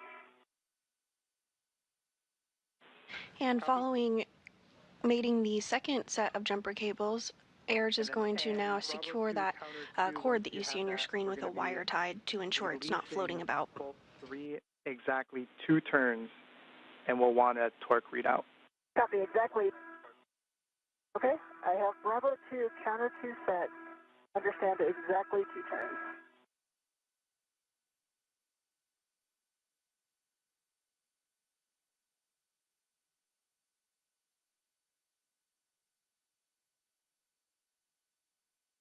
There's exactly 2 turns on bolt 3. It did not release. Copy 2 turns, and we'll get your torque reading. And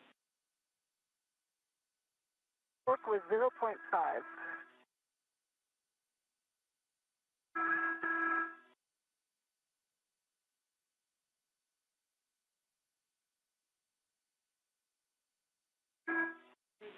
Copy. All right, copy. And the bolt 3 did not fully release. We're going to be translating to bolt 4, which should just be inboard of bolt 3. Okay.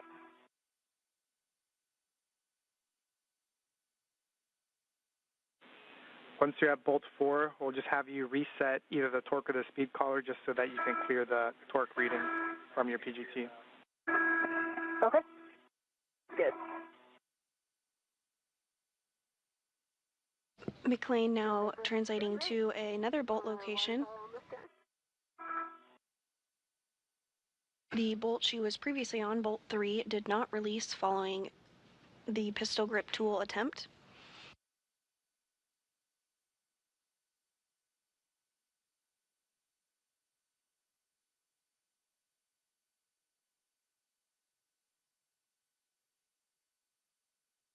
All right, I see bolt 4. Copy bolt 4. We'll have you inspect the base of bolt 4 for FOD and debris as well. Okay.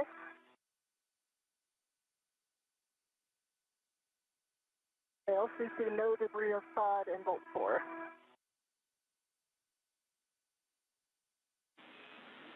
Copy, and we'll have you reset the torque or speed collar just so that we get accurate torque reading. And we're going to have you release bolt 4 approximately 9 turns, and it should be popping out. 9 turns. And this view of NASA astronaut Nicole Ayers as she works to secure that cable there with a wire tie following the successful mating and connection of jumper cables to provide power from the P6 truss to an acceptable voltage for the Russian segment of the International Space Station.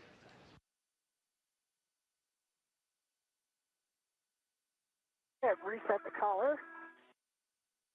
Meanwhile, NASA astronaut Anne McClain is working on removing a bolt on an MMOD cover. Copy Bravo 2, counter 2, approximately 9 turns. Bolts should pop out, and. Of course.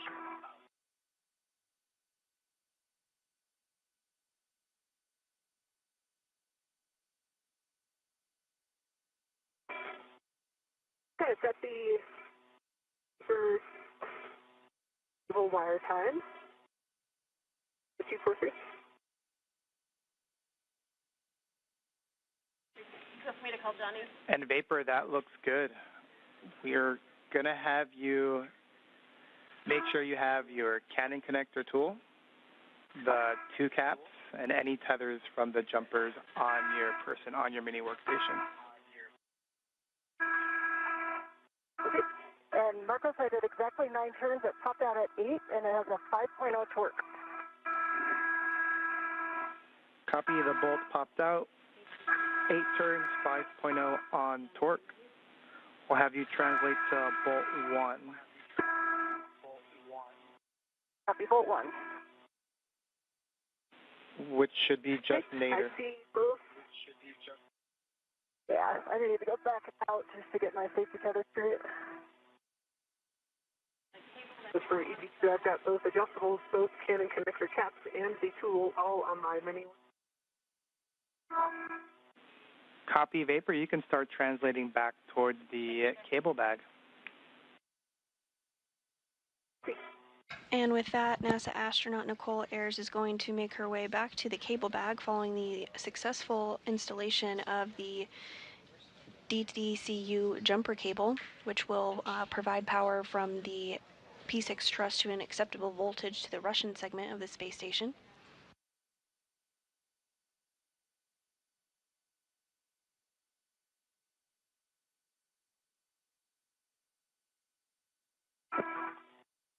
All right, I'm at the strap bag, coming back in. Bolt 1. Copy, Vapor, you're going to be putting all of that equipment inside the cable bag. Sorry, that was sorry. We've been told we sound alike. Yep. And we're both heading toward the cable bag. I've got a in my Heka of the odd kit cables, I think. You guys can see that. We do, Vapor. We also have Johnny helping us out with a camera from the GEM, getting a really good view of the IROSA cables. Awesome. Tell them hi for us. Oh, we could wave at them from here. Yeah.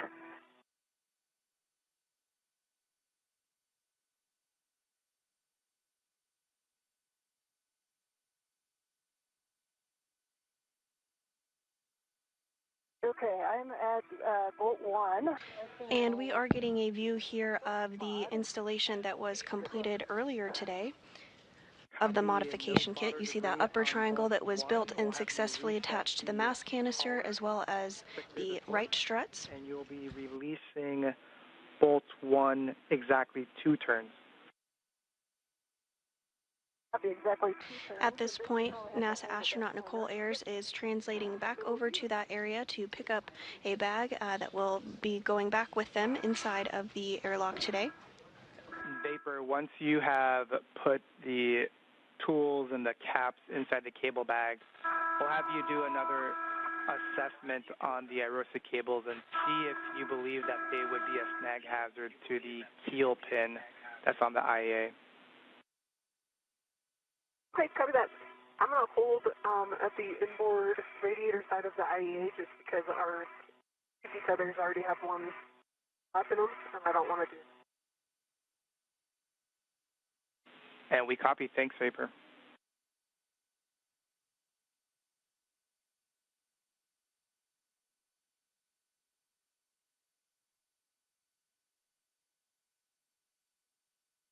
All right, I have counter 2, the Bravo 2, counter 2 set.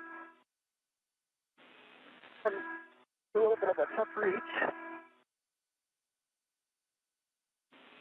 Copy Bravo 2, counter 2. You'll release bolt 1 exactly 2 turns after resetting the collar.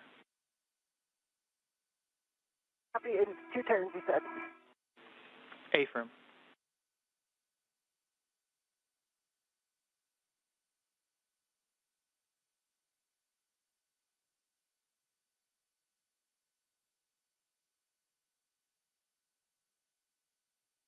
Marcos, easy. So I'm hanging out here in my glove. There's no change. Pistol set. Download first. Copy, no changes to your glove and hap.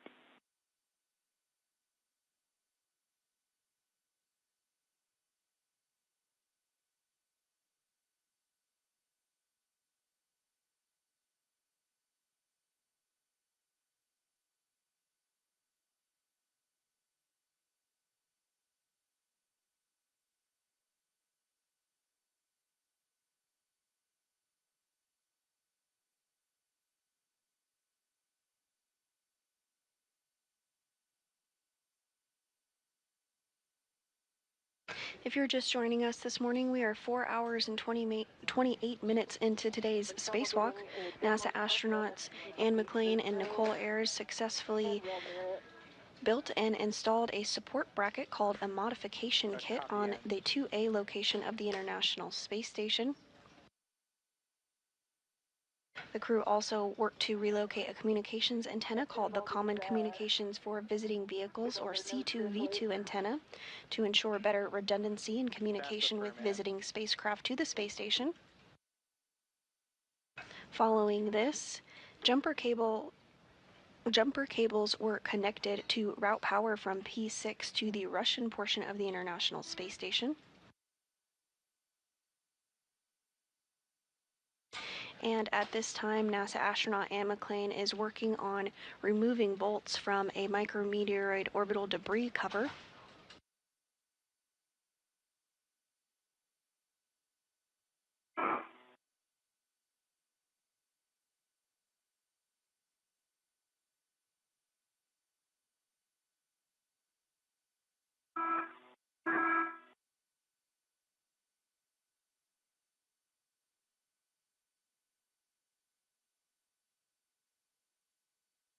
All right, I got 2 turns on it.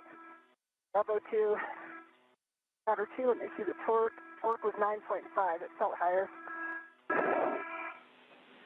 Copy, 2 turns, torque of 9.5. We're going to have you translate bolt 2. And it'll be similar. Copy. You'll inspect the microsquare for fodder debris, and then we'll have you reset the collar. Copy.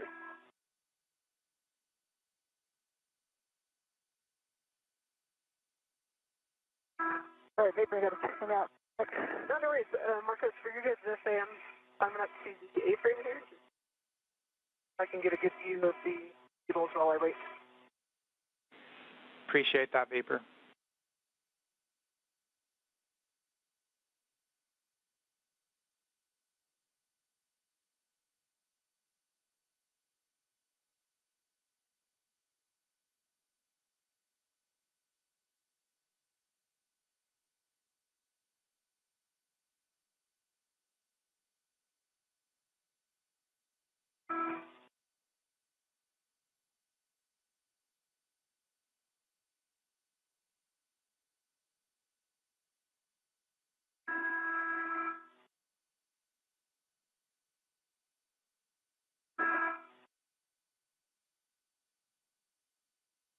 And Marcos, you said bolt 2, right?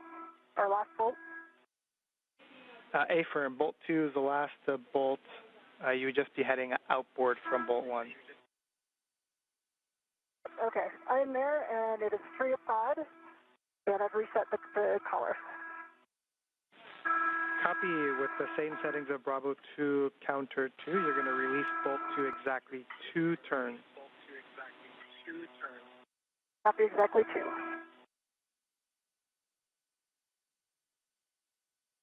Anne McClain now working to remove the last bolt on this cover. Okay, I have 2 turns on bolt 2. Running torque was 4.8.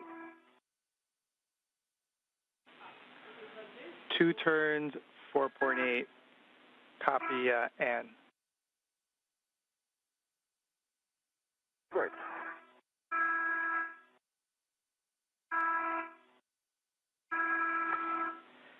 And you can appreciate the work on that get ahead we can have you stow the PGT and do a glove and hap check for us. Copy.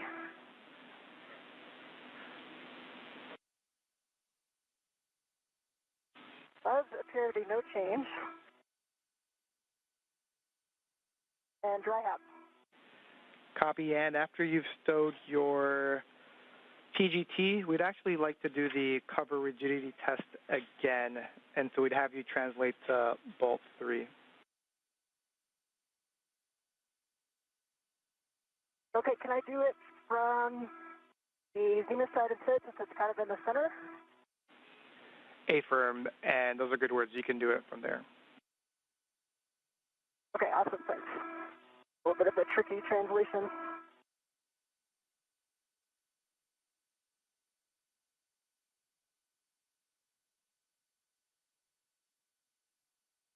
Okay, I am there. Copy, and let me give Vapor some words here. Vapor, so we have looked at the Arosa cables, and we would like the end configuration to look like the following. We want both bundles as well as where the NZGLs are. We want those in a more flat configuration and more kind of parallel to the mounting bracket. Yeah, I'm saying what you guys are saying. They're all breaking the plane of the keel pin. Affirm, that's exactly our concern. I understand the issue. Yeah. You might be able to just translate here over there. That way I can...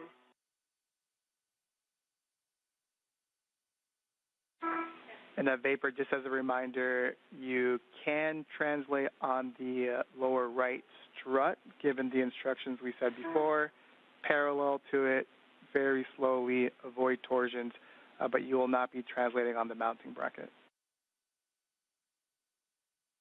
Okay, copy. And 2 minutes for Tedra's handover. And we are back with you.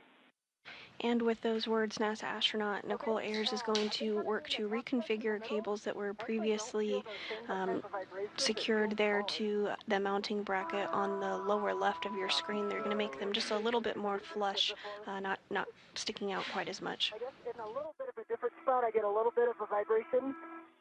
Yeah, if I go more inboard, I still get the vibration. If I'm right on where the double sets of rivets are in the center, I do not. And the rivets is where I got it before. Now it's a little bit inboard. Makes sense?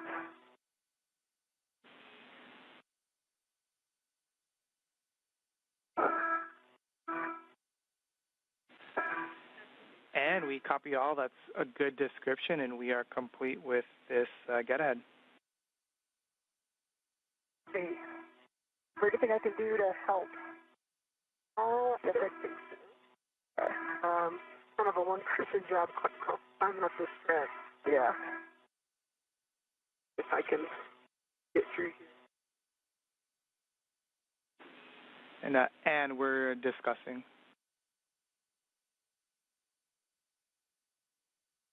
And NASA astronaut Ann McLean successfully removed bolts from that MMOD cover and inspected it, completing that get-ahead task.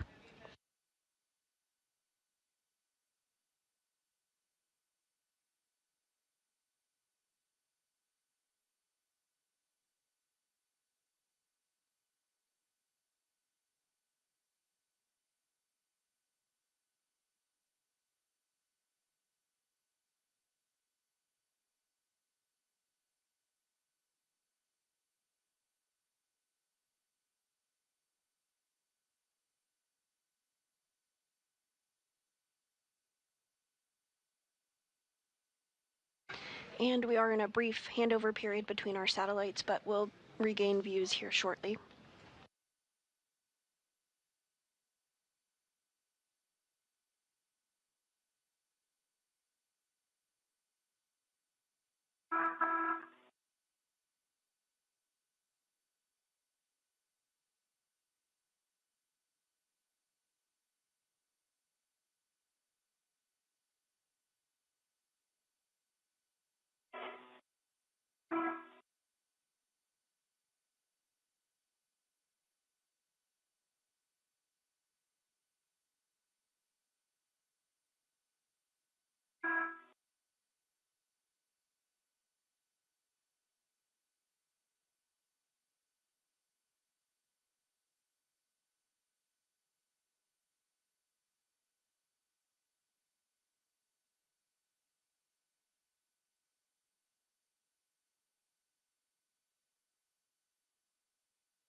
And as Vapor completes that task, we're just discussing here what our follow-on plans are. So we'll have words for you here shortly.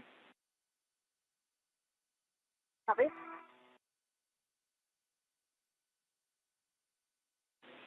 It looks like if you take that bundle that's to your left and just do one more loop on the... Okay. Yeah. Yeah, I'm wondering if the ones on the bracket look like they'll be clear. And now, 4 hours and 40 minutes into today's spacewalk, NASA astronauts Anne McClain and Nicole Ayers successfully completed the lower right strut installation and build of the triangle, which was the minimum configuration for the mod kit for today. Following this, they worked to relocate a common communications for visiting vehicles antenna, completed 2 get-ahead tasks, including a P6 DDCU jumper cable connection, as well as removing bolts from an MMOD cover. At this point, NASA astronaut Nicole Ayers is working to reconfigure cables for future IROSA preparation spacewalks. All right. And in Vapor, so big picture words, once Vapor is complete with this tie down, we're going to have her take the Canon connector tool, the caps, etc., to the cable bag. And we're going to have you just, we know Vapor already did this, we're just going to have you take a look at the strut bag and make sure that it's cinched up and ready to be taken back to the airlock. Once the cleanup is complete, Vapor, we're going to have you bring the strut bag in, and you're going to be bringing the cable bag in, and you're going to be leading the way back, and we're going to keep you two together. Okay. Yeah, I think the cable bag, the strut bag looks good. For your caps, we can either do them in a cable bag or the strut bag. The problem is I need to leave before you come back around with your feathers. Yeah. So I think maybe if you're okay with it, Marcos, if you could shove those caps in the strut bag, and she doesn't have to wait. We don't have to do kind of the back and forth, if that makes sense. And we're good with that plan, Ann. Thanks. Okay. Chris, did you happen to hear my question about an adjustable out here for these cables? I think he's just donating another cable to get the cables up against the bracket might be the best. No, Vapor, I did not catch your question. Are you asking if you can use an adjustable to further tidy up the cables and leave it out?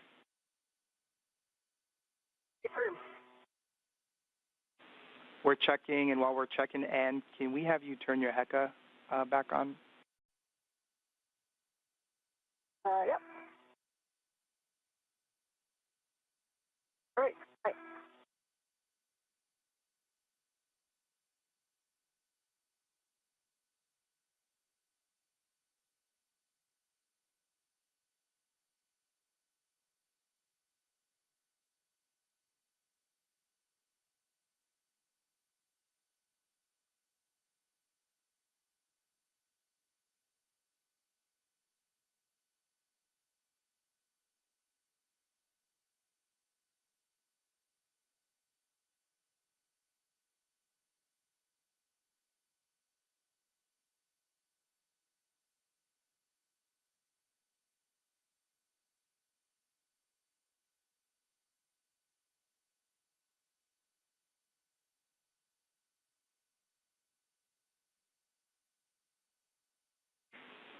Now, Vapor, question for you. We're discussing if we can bring the cables back with us in the cable bag, but in order to do that, we need to make sure that you can actually reach the mounting bracket oval cutout where they're attached.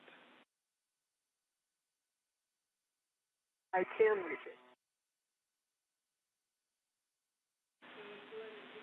All right, Vapor, then the plan is to release the IROSA cable bundles from the mounting bracket, and we're going to be putting them back in the cable bag. Okay, copy that. I will put them in work. Right. And following discussion here on the ground, the team has decided to bring that cable back inside the crew lock bag, inside the airlock today. And we copy Ann.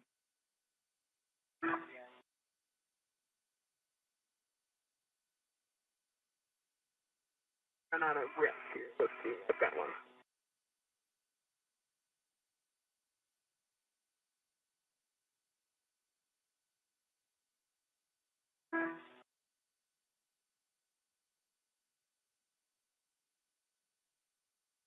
I'm ready to the adjustable that has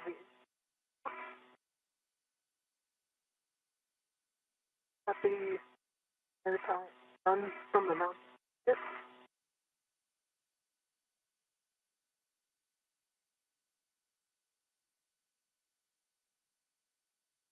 Just talking this out loud, Marco, so you guys can back me up here.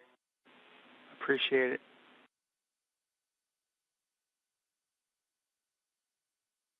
The left cable is released from the prioritized on both stanchions. Right.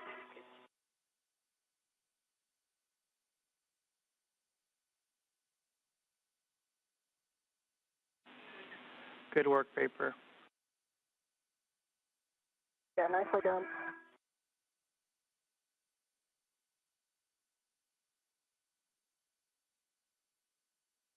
Marcos, do you want me to leave the wire ties on the handrail?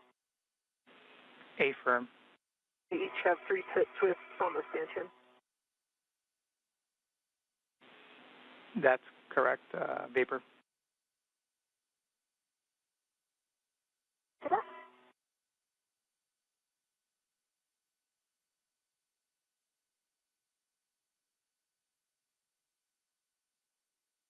And actually, if you have a free hand, I might ask you to come to the base of the strut and just take these cables off of me.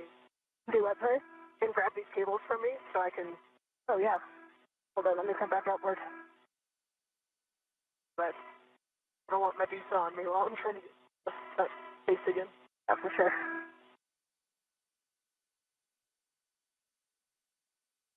It might be right away.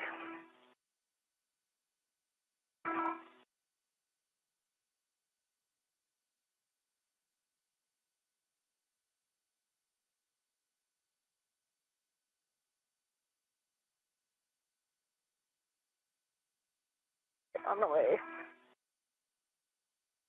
Hey,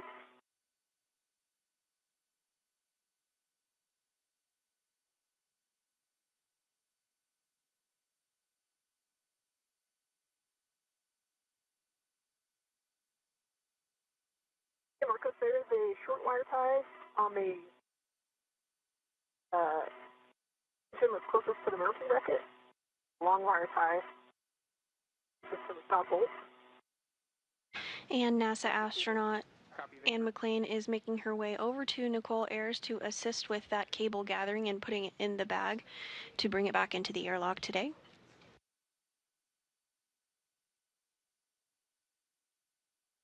All right, I'm coming up behind you. Okay. I'm going to try to make it real quick and then I'll hand them. All right, I see them. Also, right above Ann McClain, she is the astronaut with the red stripes. On the left of your screen is that strut bag that will also be going back inside with the duo this afternoon. Right here.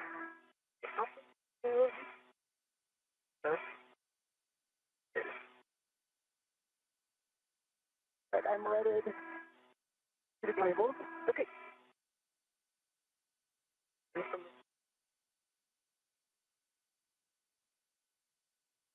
They're not the prettiest, but they're there. That was a fantastic grab. And Ann and Vapor, just for your awareness, Vapor, it seems like your safety tether is wrapped around that trunnion pin on the keel, just for awareness. Vapor, yeah. Yep. I'm going to go back that way. Copy that. Thanks for the heads up, Marcus. Yep, and I'll need to get this bag and go before you come around that corner. Okay. It'll take me a little while to get back. So. Yeah, it'll take me a sec to get these cables in the bag.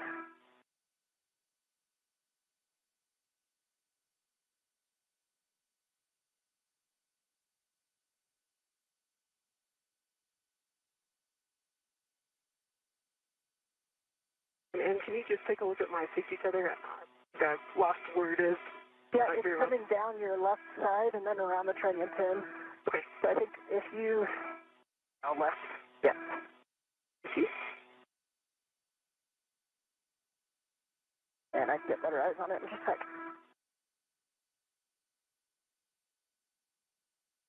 I've got it. I got it. Got it? That's good.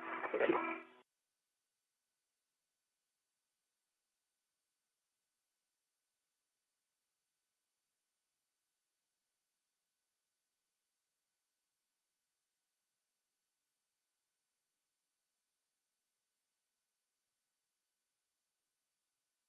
Okay, I'm back at the cable bag. I'm going to work on loading these up. We copy, Ann. Go the long way around right back to the strip house.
Okay, I got the bag right to the cable. Around the training. Copy.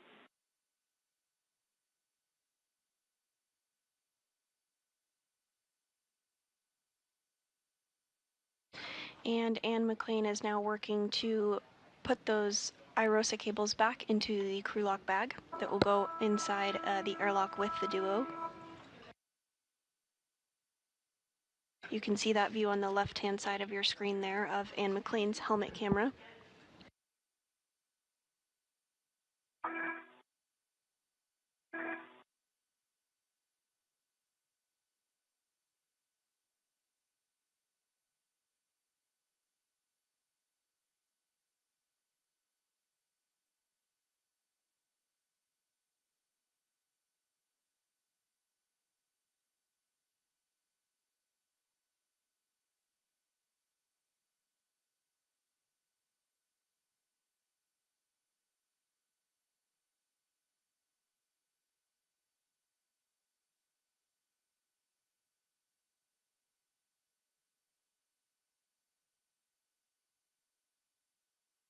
Seems like it's 3 times more full than when it came out.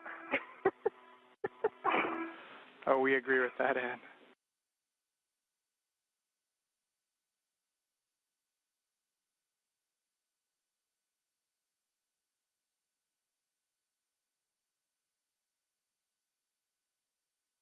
So that I'm going to have you take a look at mine. All right, I got the bag closed. Good work, Ann.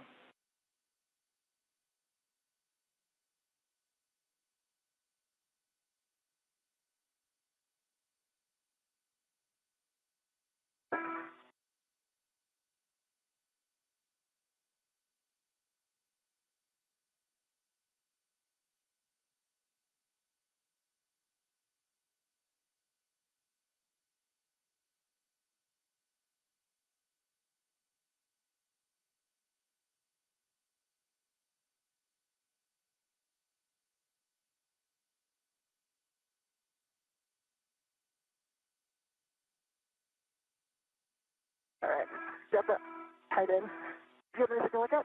My right paper handle, I quite feel whether it's down or not. I just want to do a quick check. It is down. Okay, yep. For all that calling around, mark those both of my paper handles. If you're just joining us, we are 4 hours and 54 minutes into today's spacewalk. NASA astronauts Anne McClain and Nicole Ayers have worked to build a modification kit that will be used to install an ISS rollout solar array, or IROSA. The duo built and installed the upper triangle on the mass canister and also installed the right lower strut, which is the minimum configuration for the mod kit. Following this, McClain and Ayers relocated a common communication for visiting vehicles antenna, which ensures redundancy for visiting spacecraft to the orbiting lab. The two then completed 2 get-ahead tasks. One was to install a jumper cable to provide power from the P6 truss to the Russian segment of the International Space Station, and another get-ahead to remove bolts from a micrometeoroid cover. Ayers then returned to the modification kit and gathered IROSA cables, which you see on your screen there. NASA astronaut Anne McClain is working to secure them in a crew lock bag.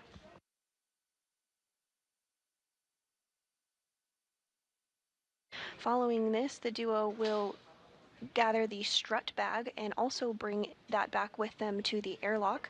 I'll get the bag cinched down as much as I can.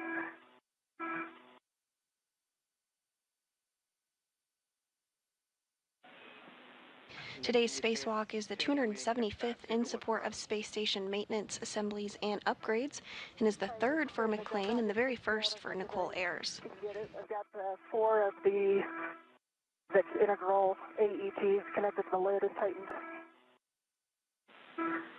Copy that, Ann. We're good with that.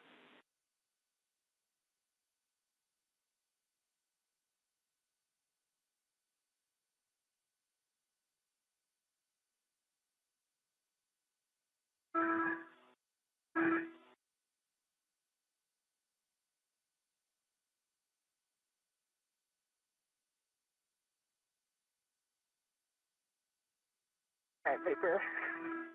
I'm going to start moving here. Okay. I fairway my tether around the corner of the IEA here, so out of your way. Okay. Really slow enough that you can go over it. All right, let me make sure my tethers are heading back in the right direction.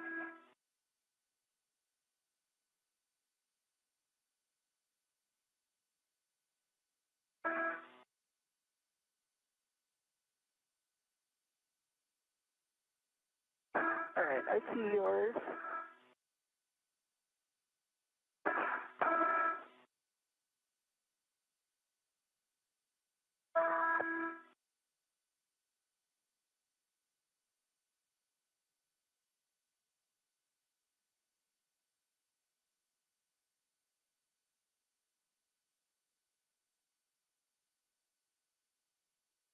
Down.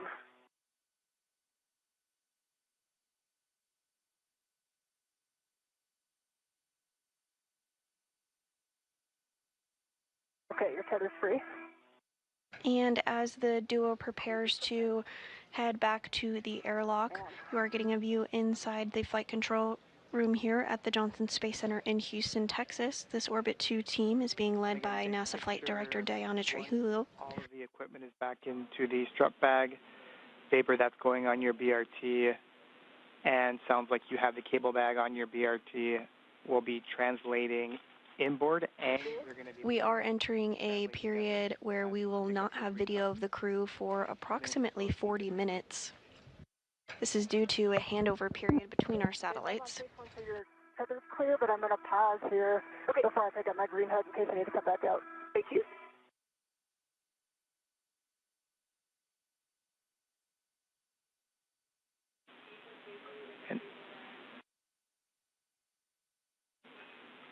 Copy. And Ann and Vapor, in case I misspoke, Ann, you have the cable bag. Vapor, you have the strut bag. Yep, we got him. Thank you.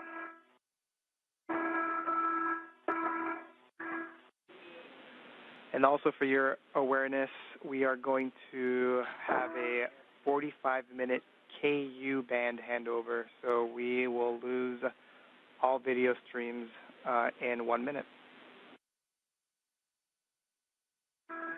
Copy. Copy.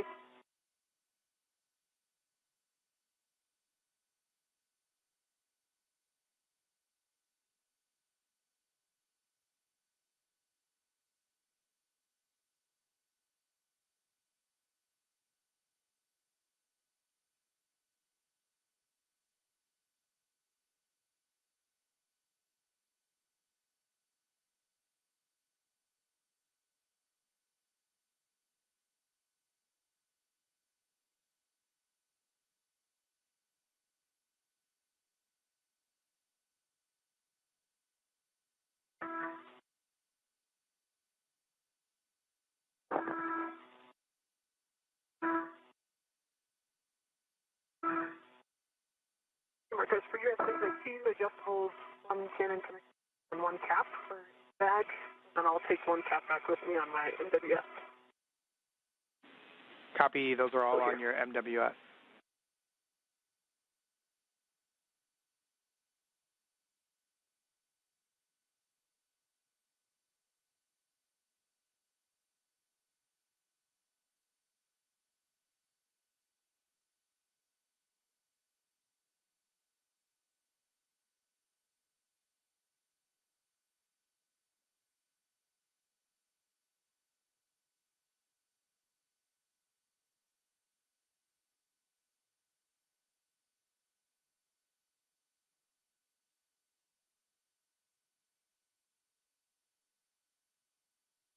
And at this point, NASA astronaut Ann McClain is working to retrieve the cable, the crew lock bag, and stow it on her body restraint tethers, and then will make her way back to the airlock.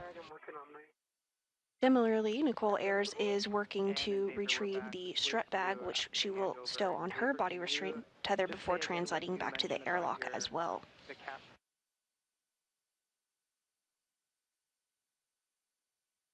I've got 1 cap on my MWS, and then the 2 adjustables and spool, and the second capper in the back. And we copy all. Appreciate it, Vapor.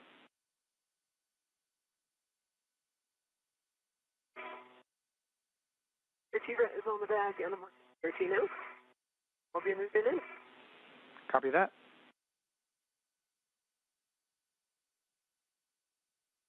Okay, let me know when you're heading back this way, and I'll continue with my green hook. Okay.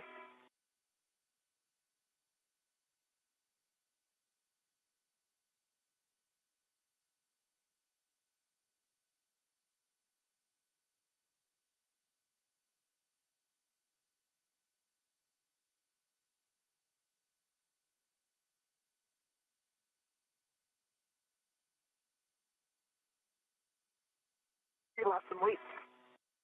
Yeah, just saying. This one getting a little.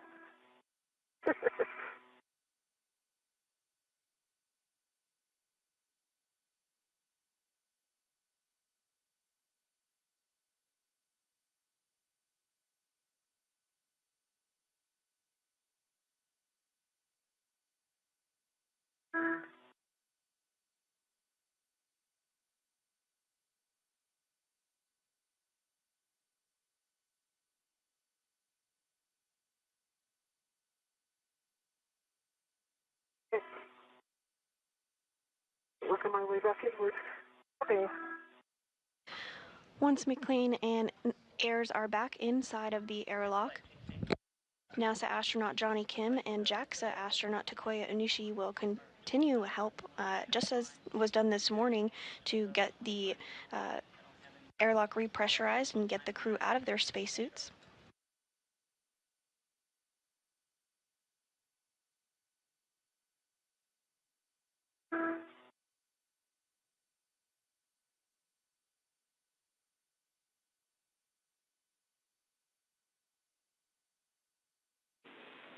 And in Vapor, just let us know once you're inboard of the IEA so we can work some BGA unlatching.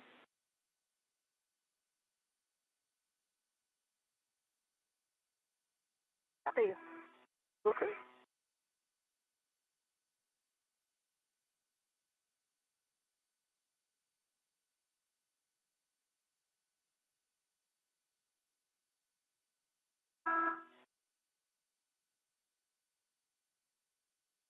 see a cable or a strip bag coming around.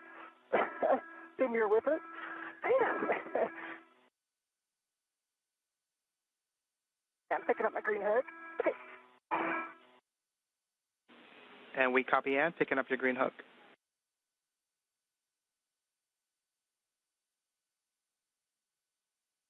And my green hook is on my red reel. And big your tethers are nice and clear as you would expect them to be. Okay. I'm gonna move inboard. I'm gonna get too far ahead of you. Okay.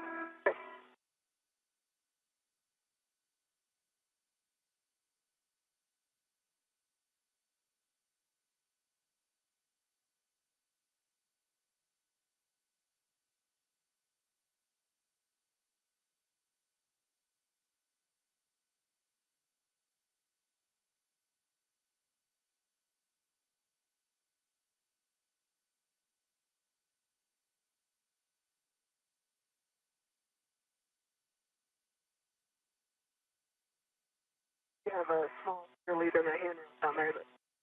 Sorry? There's a small lead on my DC tether on a handrail. It's not it's outboard of the green. Can you kind of send a whip to it, get up? At this time, NASA astronauts Anne McClain and Nicole Ayers are making their way back to the airlock.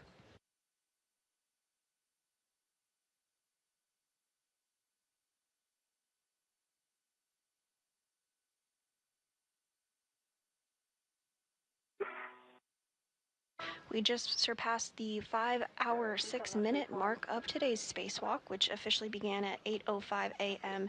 Eastern.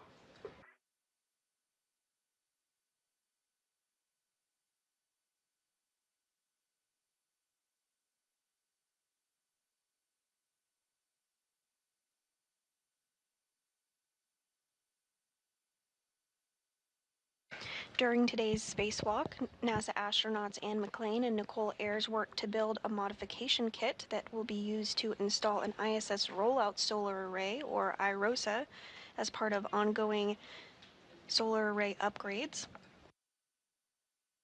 The duo built and installed the upper triangle on the mass canister and also installed the right lower strut, which is the minimum configuration for the modification kit. Following this, McClain and Ayers relocated a common communication for visiting vehicles antenna, which ensures redundancy for visiting spacecraft. The antenna was moved 1.5 feet over, again to provide that redundancy for spacecraft as they visit the orbiting lab. Then 2 get-ahead tasks were completed. One was to install a jumper cable to provide power from the P6 truss to the Russian segment of the space station, and another to remove bolts from a micrometeoroid cover. Following this, Ayers returned to the modification kit location, gathered the IROSA cables, and brought them back in a crew lock bag. And the duo is now translating and making their way back to the airlock as we speak.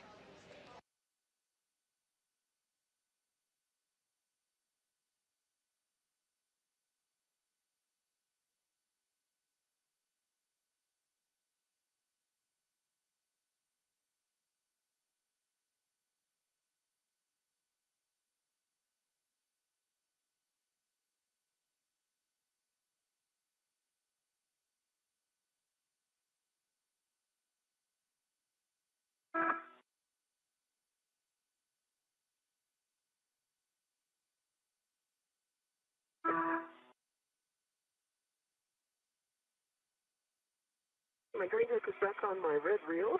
Copy. Move inboard. And that sounded like vapor. That was me. I guess I think you have a head start on keeping our voices apart. I agree, and I think that high pitch ending for vapor is my key.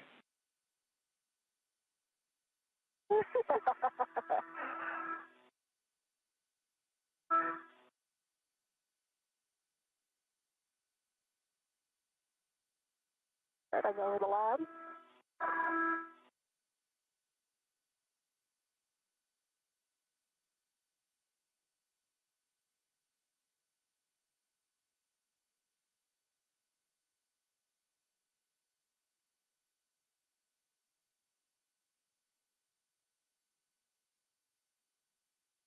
thinking about ingress vapor. I think almost just reverse of what we did.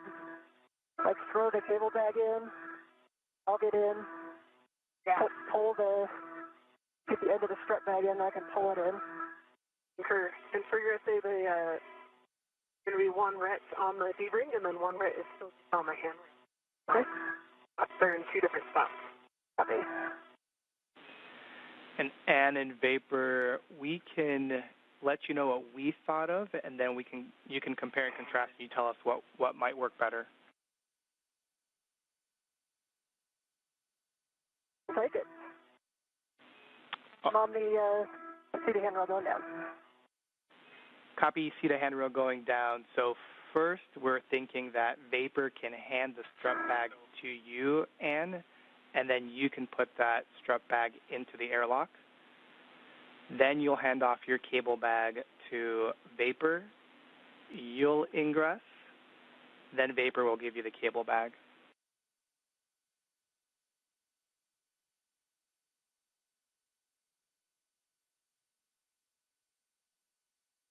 I'm thinking through that. Copy. So the cable bag, or the strut bag goes first before either of us?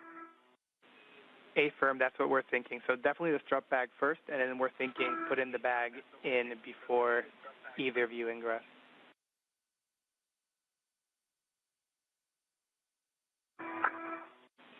And we were thinking positioning it along the aft edge, and then the starboard edge zenith, so almost like just diagonally.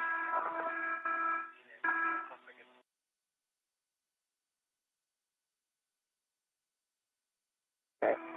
And number one. Yeah, right behind your PG area. Clear? There we go. Yep.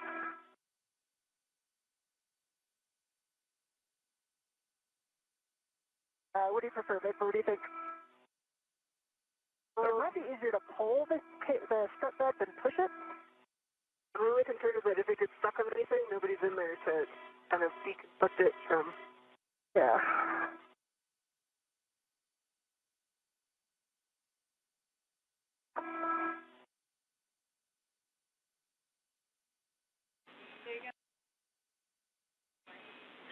And Anne and Vapor, to be clear, we are okay with Anne, you going in first and pulling the bag in. So if you think that is the best way forward, you have a go. Okay. The thermal cover is open.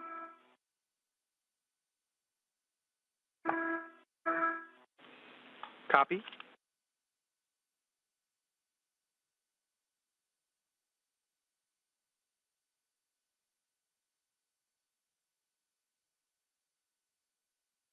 Vapor, I think I could get this one in before you come down. There's one less thing to worry about. Yep.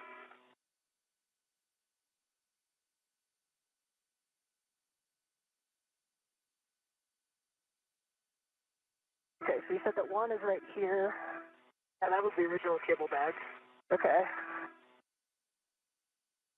And from your point of view, left hand, now that's closest to the hatch, AV hatch. Okay, that's it. And we do have about 25 minutes remaining in this handover period between our satellites before we will have visuals of the crew. I do have a waste feather out there. However, they are continuing to make their way back to the airlock.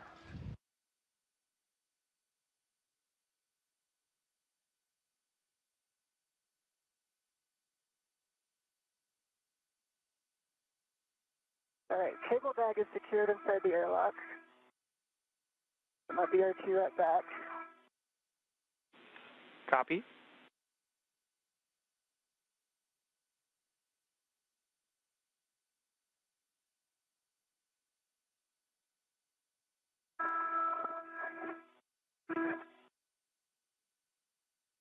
And grabbing this large hook for the strut bag.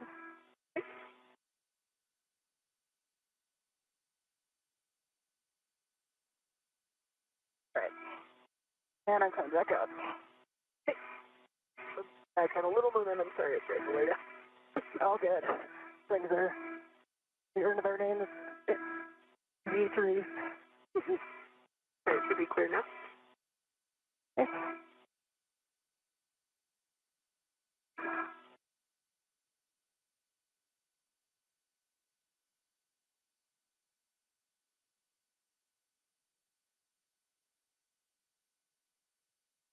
All right, there it comes.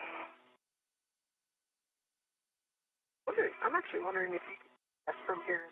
What? If you could just ingress from here, and then I could. Yeah, at least here's for the cable bag. Sorry, strip bag. Here's a D-ring coming your way. Okay, I see the strip bag on this. Okay, strip bag is redded to the airlock. Okay, I'm going to remove my BRT and my RIT. Okay. So I think if I go in, I need to come out and get my waist feather. I can pick it up for you too if you. Anne McLean and Nicole Ayers are now back at the airlock and working to get the strut bag inside the airlock portion of the International Space Station. Following this, they will both enter themselves and repressurization will occur. The lightning storm below us is so awesome. I just caught that flash. Whew.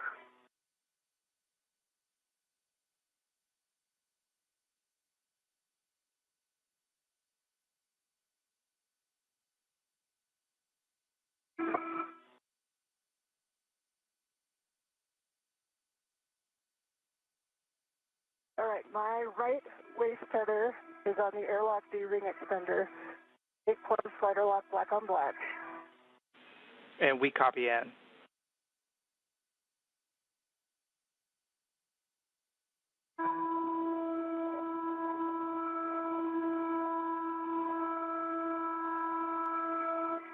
Okay, Vapor, I'm going to come in and get out of the way here.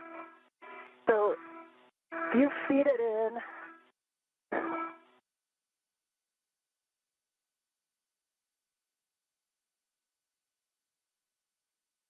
Got it.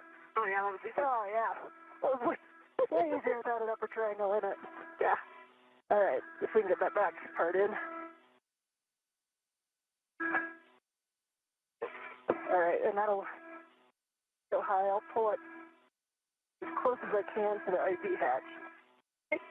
All right, and you are there to ingress. I'm going to go high and give you low. Okay.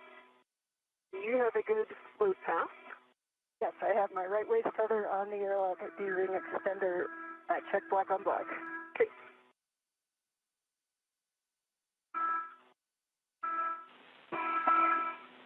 And Vapor, seems like you may be already be working it, but from Ann's go, you can attach Ann's anchor hook to your waist tether.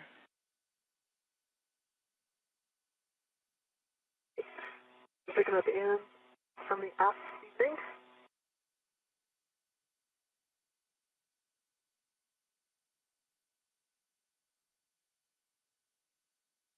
It is on my left waist tether. Both gates are closed. They're locked, black on black. Copy Vapor. With that, you can release your anchor hook from the forward airlock external D-ring, and you can store that on your mini workstation. Okay. And Ann, while we're waiting, we'll have you turn off your HECA. The HECA's coming off.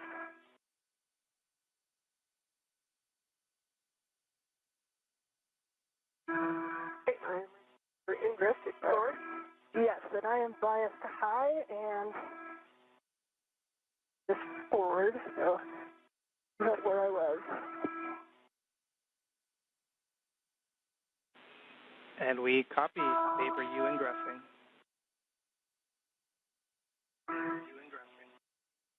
Sure.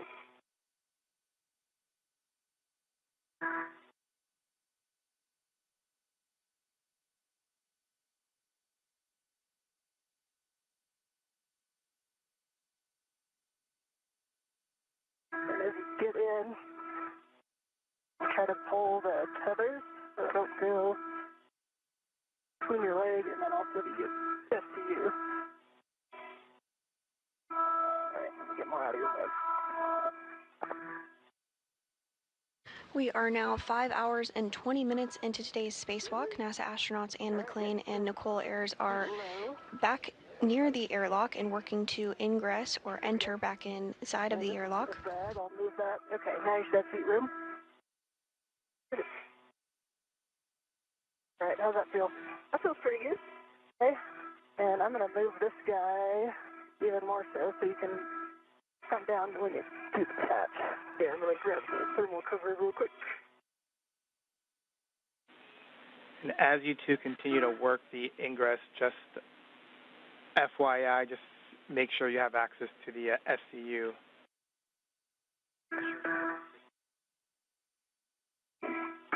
Copy.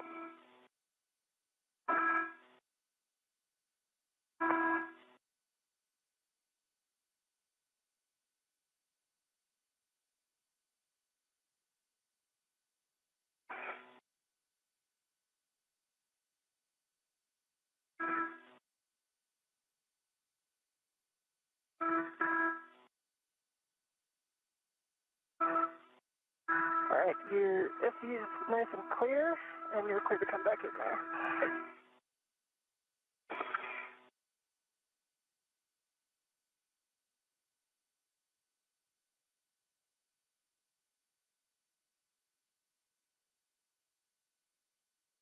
Nice job. Thermal cover is closed. Work on the tool.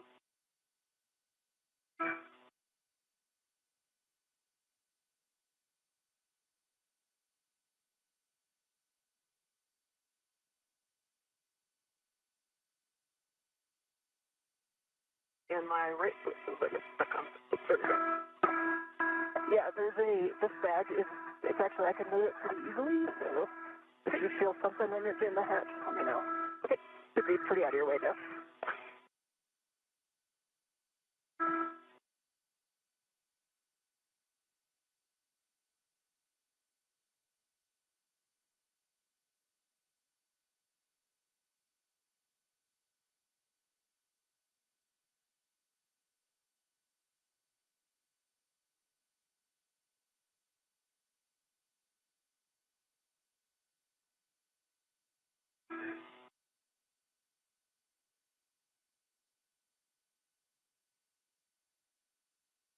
I don't know if you got the camera or not, but I did.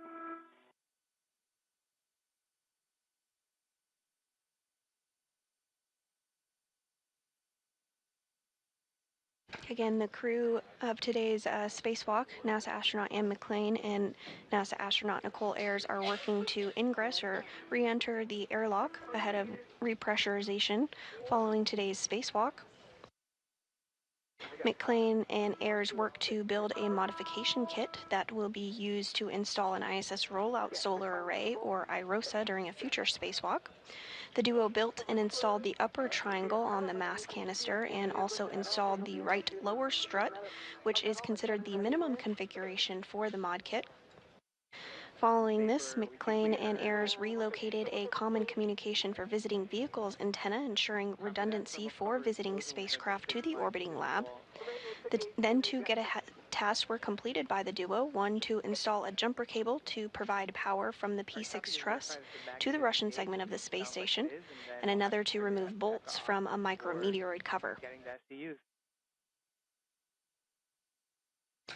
Ayers then returned to the modification kit location in the 2A segment of the International Space Station, gathered the IROSA cables, and brought them back to the airlock in a crew bag, as well as brought in the strut bag with the remaining struts. You'll remove your DCM cover and you'll connect the SCU and check that it's locked.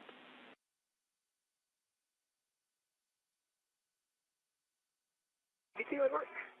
EV1 will work.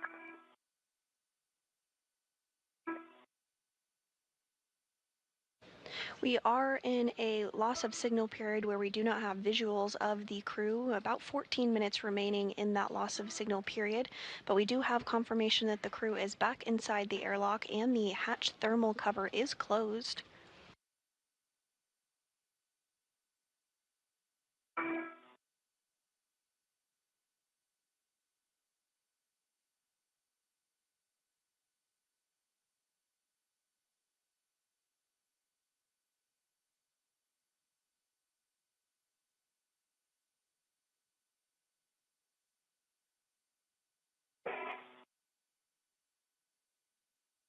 Inside the International Space Station, NASA astronaut Johnny Kim and JAXA, or Japan Aerospace Exploration Agency astronaut Takuya Onishi, will be stepping through procedures to help repressurize the airlock and get the crew out of their spacesuits this afternoon.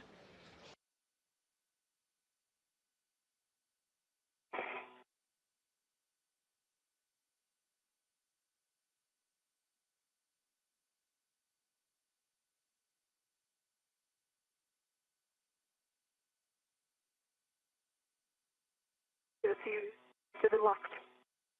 EV1, SCU connected locked. Copy. 2 SCUs locked. And we'll have you both take your water switch to off, and it'll be off for 2 minutes, OFF.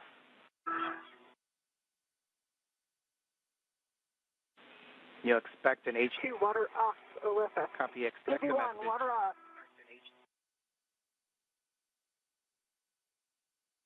Copy, we got the message. And Marcos, while we wait for these couple of minutes, from EV1 and I'd just like to say thanks to my family and friends from Washington to Kansas City, from Naples to LA. So I want to give a huge thanks to all the teams that made today safe and got the mission executed. Our prep team, Judd, Sandy, and Scott. Our execution team, Stephen, Bailey, Lucas, Farouk, Lauren, and the other Sandy. Good mission starts with a good plan. I want to also thank prior crew that have done this stretch. Kate, Victor, Aki, Tomas, Ila, Raja, Josh, Frank, Koichi, and Nicole. We stand on the shoulders of giants, and there were so many lessons from your EVAs learned put into this one. For our suit IVs, Takuya and Johnny, absolutely flawless execution. Can't wait to see you in a minute. I hope you put dinner in. To the two voices I've been listening to, Nicole and Marcos, you two are phenomenal. These are two, Nicole Ayers and Marcos Barrios. Remember those names. They're going to be our future giants in this office, and they represent the best of us. And most of all, I want to thank our flight director, Diana Trujillo. Behind every major NASA accomplishment in space is a flight director who holds ultimate responsibility for the planning and safe execution. Diana, EVA 93 belongs to you. Human spaceflight is absolutely the ultimate achievement of our time, whether you work on the ground or if you fly to space for 6 months or 6 minutes. This incredible legacy is yours. Thank you to everyone. And over to you, Nicole. Well said, Anne. I mean, I think that with this year being the 25th anniversary of human presence in space, it seems fitting that we're continuing to upgrade the ISS to preserve the lives through 2030. We're honored to be a small part of a much larger team that facilitates the groundbreaking science that we perform here on the national lab that is the International Space Station. What we accomplish and learn here not only furthers our efforts toward the moon and onto Mars, but it informs how we do life on Earth. So huge thank you to the ground team that made this happen. Thank you to our friends and families for supporting us and getting us to this moment. And in Vapor, we really appreciate those words and really appreciate your calm and effective leadership throughout the entire prep as well as today, and it really showed even here on the ground. And Vapor, wow, what a special moment being able to watch you egress the airlock for the first time. You certainly have all the flies, the office, families and friends extremely proud of you. So on behalf of the entire team here on the ground, congratulations for a well-executed spacewalk. We're proud of you, and it was an honor to have been able to contribute to the mission today.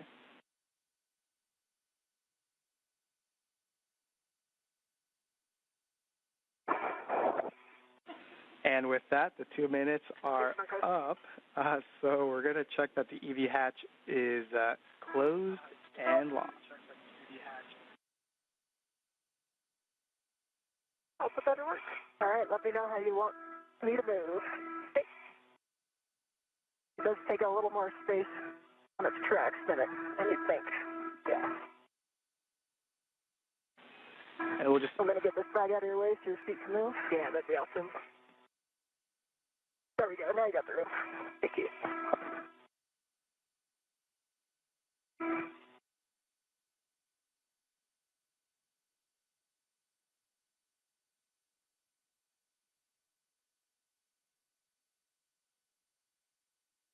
And some very special words from NASA astronauts Anne McClain and Nicole Ayers as we wrap up today's spacewalk now at the 5-hour and 30-minute mark.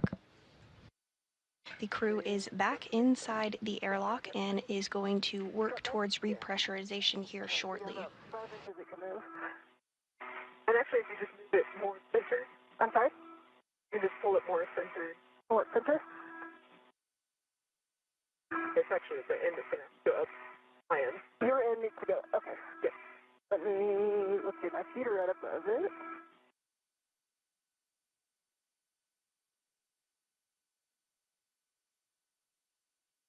Is that helping at all? I know. Let's see. It is definitely here. Do this. Let's put it up right in between us. Yeah, I agree. Trying to get out of its way here. All right, I've moved. Can you try pushing it over your shoulder?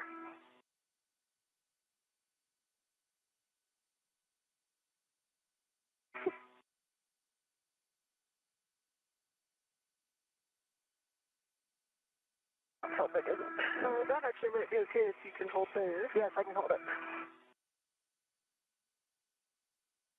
You have about 2 feet. You can come down from your feet if you need to. Okay. Yeah. Try to get this guy out of your way.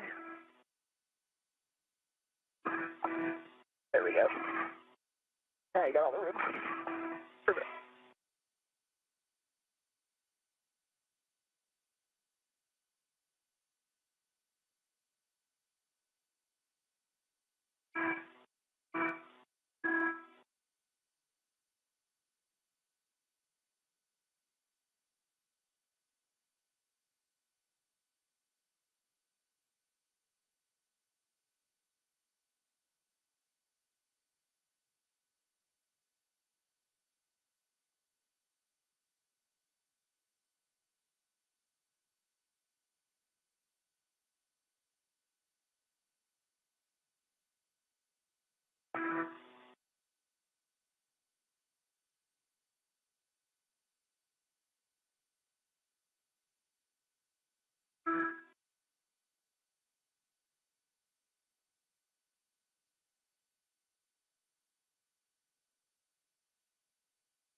On the bag again.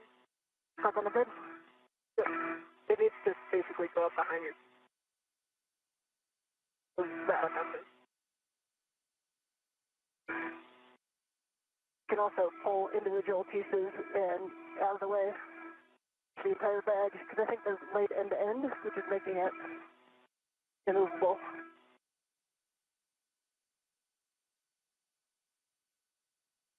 Able to see your height at all?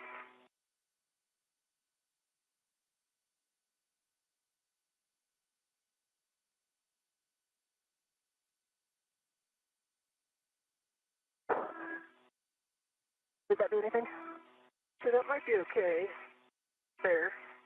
Okay, I'll try to hold it there.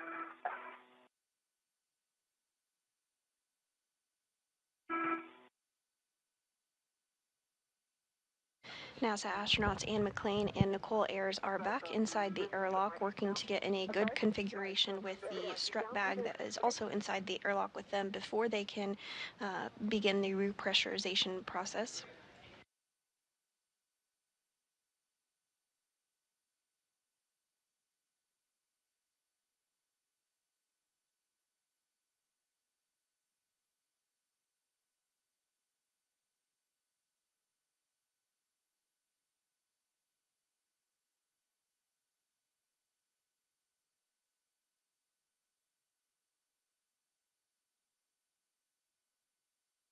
It's not. Okay. The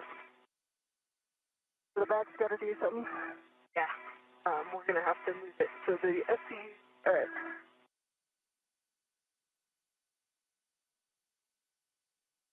I think if there's a way for you to get the bag up to your right side, the high end up with you. That should work. All right, let me see if I can swap places with it.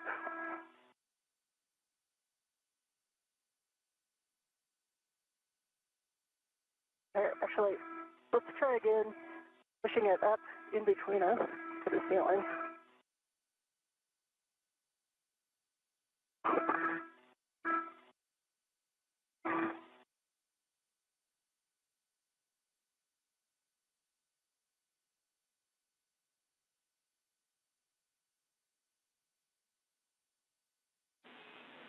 And in Vapor, if you have the bandwidth, you could kind of give us a high-level summary description of what's preventing you from closing the hatch.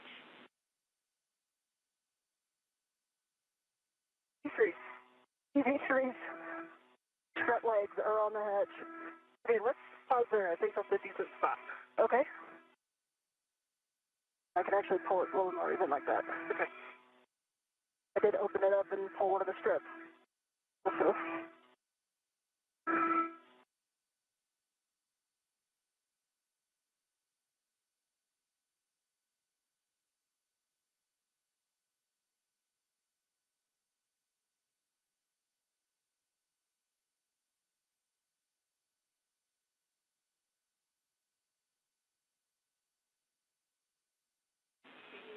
2 minutes until a teacher's handover.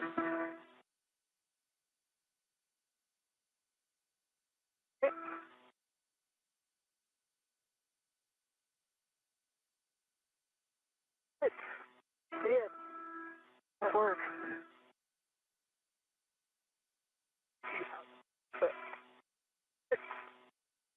They're coming in broken. I think everything is clear. Nice job.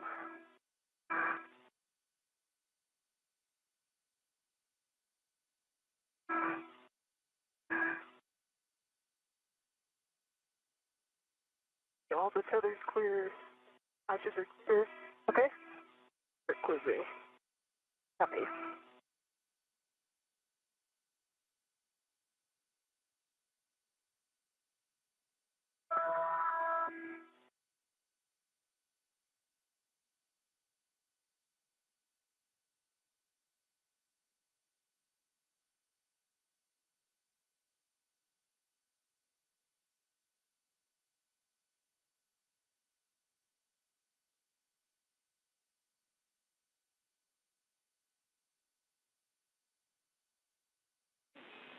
Seconds to handover.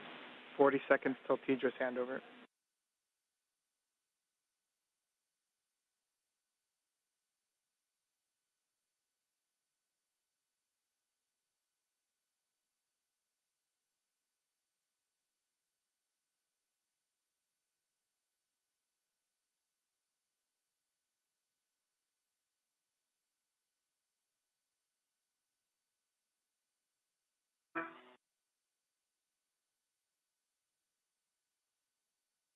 The hatch is closed and locked.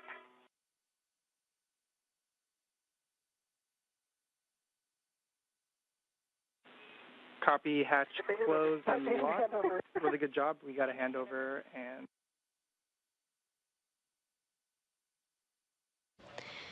And with that call that the hatch has successfully been closed, we will begin repressurization here shortly.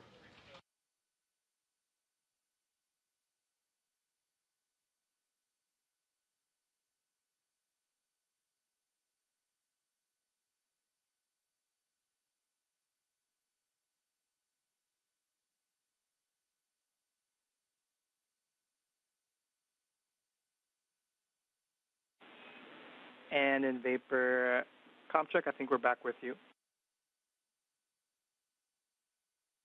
We're back. Hatch is closed and locked. Copy. Excellent work. We're now going to get into the pre-repress cuff card, and so quickly we'll just check that both of your SEUs are still connected to the DCM.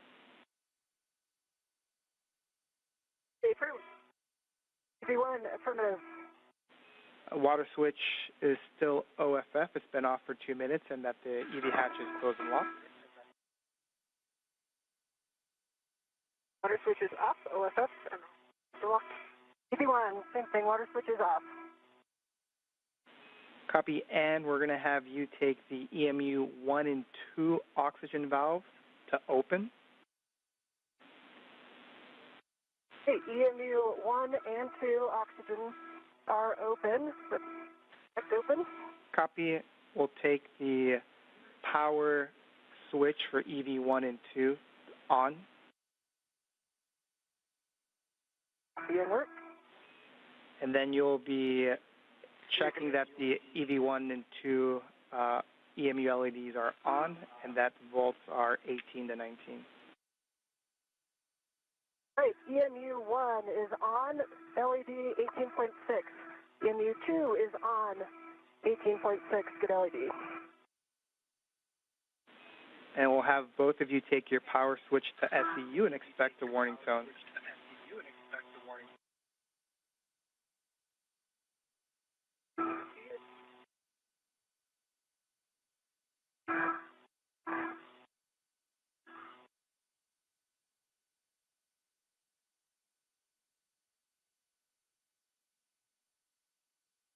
All right, paper, I don't know if I heard you.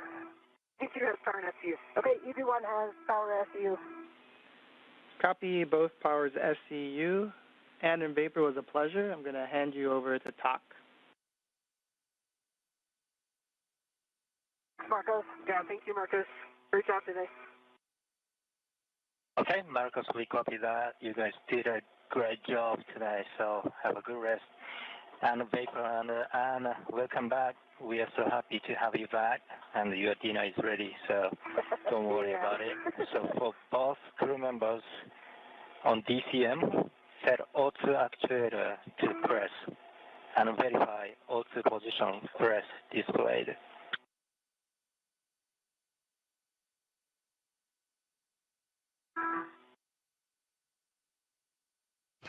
And that was the voice of JAXA, or Japan Aerospace Exploration Agency astronaut Takuya Onishi, who is going to be stepping through procedures alongside NASA astronaut Johnny Kim for repressurization.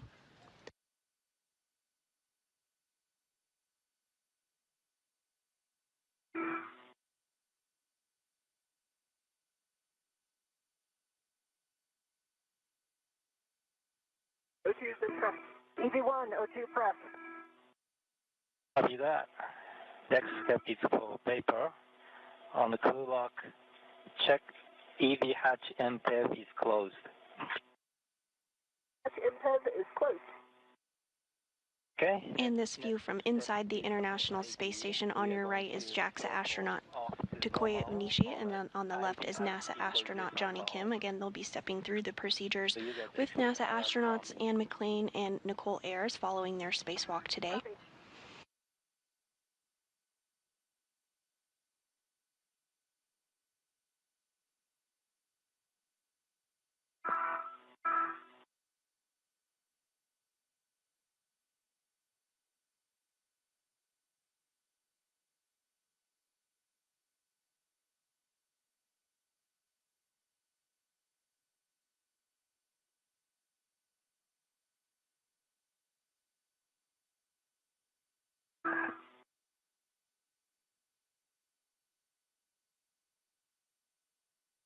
And repressurization is underway.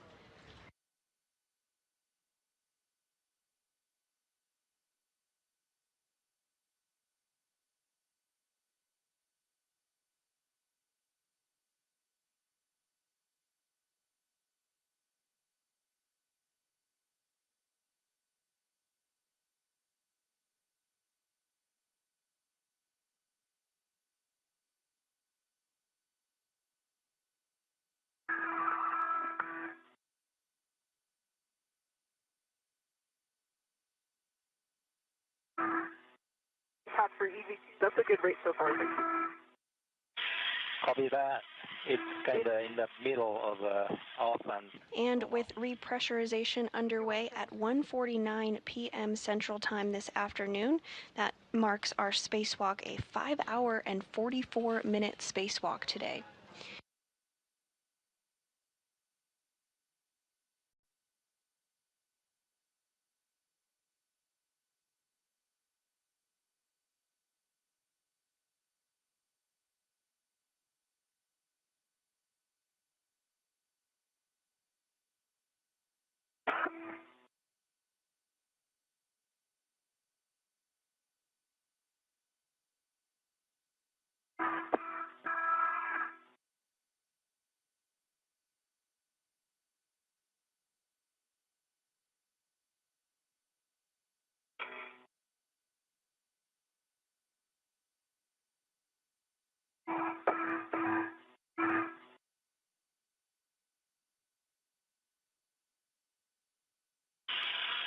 And on DC... Again, with repressurization underway, having begun at 1:49 p.m. Central Time this afternoon, today's spacewalk was 5 hours and 44 minutes.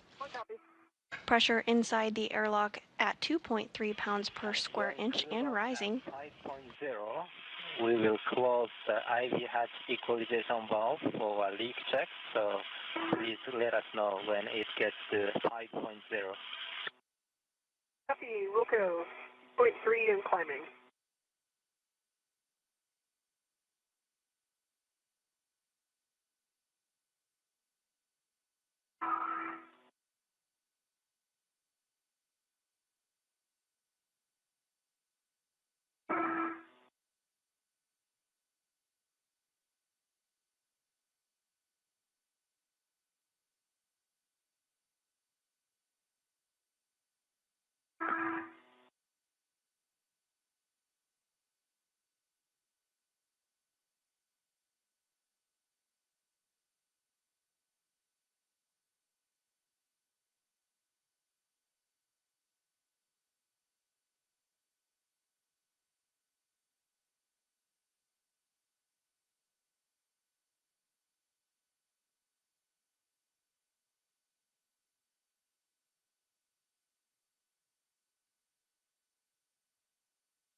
There's the 4.0 and alert tone.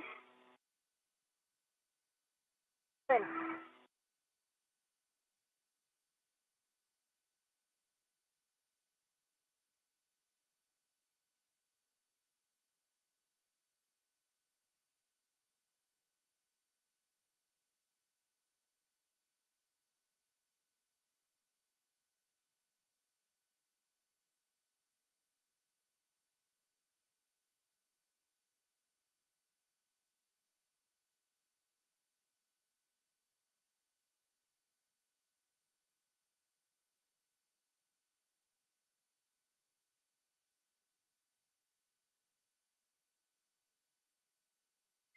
And this view from inside the equipment airlock of the International Space Station.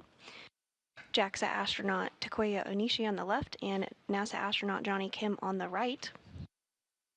Pressure inside the crew lock, where NASA astronauts Anne McClain and Nicole Ayers are currently located, continues to rise, now at 5 pounds per square inch. Now, IV hatch equalization valve is now closed off. So we wait here for 2 minutes for crew lock pressure to stabilize, then we'll do a 1 minute speed check. Feel?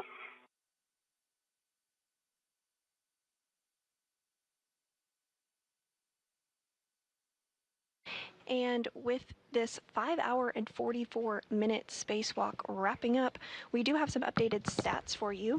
Today was the 275th spacewalk in support of space station maintenance, assembly, and upgrades, the third spacewalk out of station this year, and the first for Expedition 73. This was the third spacewalk for McClain's career. She now has a total spacewalking time of 18 hours and 52 minutes. Of course, for Nicole, her first spacewalk, 5 hours and 44 minutes. In total, 72 days, 12 hours, and 23 minutes of spacewalking time has been recorded over the past 25 years of the International Space Station.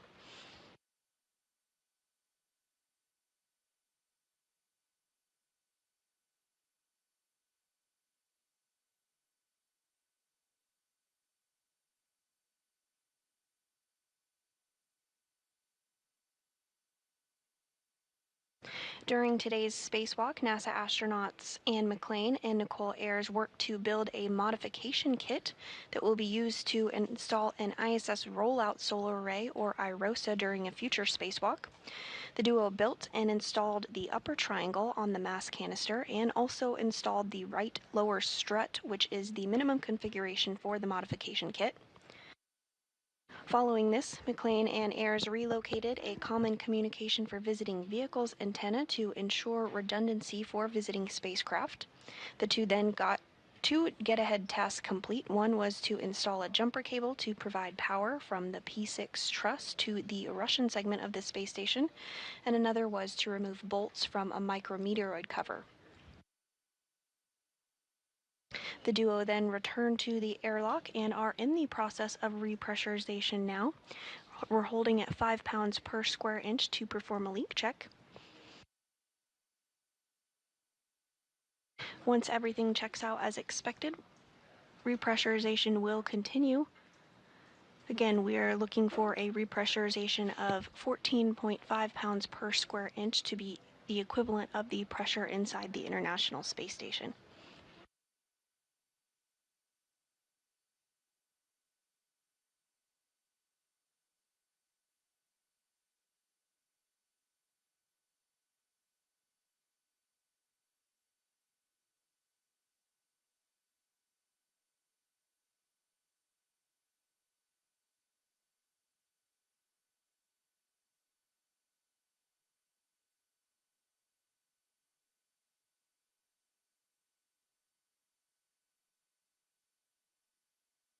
It's an airlock on Space Ground 1. So P1 pressure is 260.03 and P2 the same.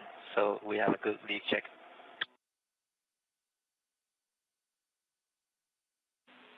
We concur. Good leak check. And with that confirmation that the leak check was good and as expected, repressurization will continue. Two blood feeders are off, Alyssa. EV1 off. Check gloves for contamination and report back to Houston.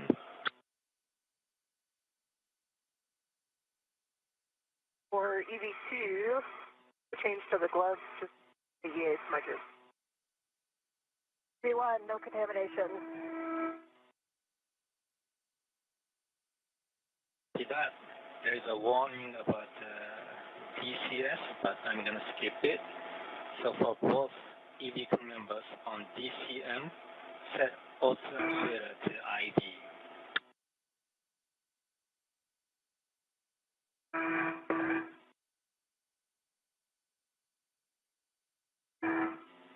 EV2, IV.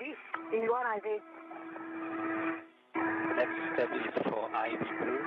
IV adds equalization valve to normal. We will gradually open the valve. After that, copy.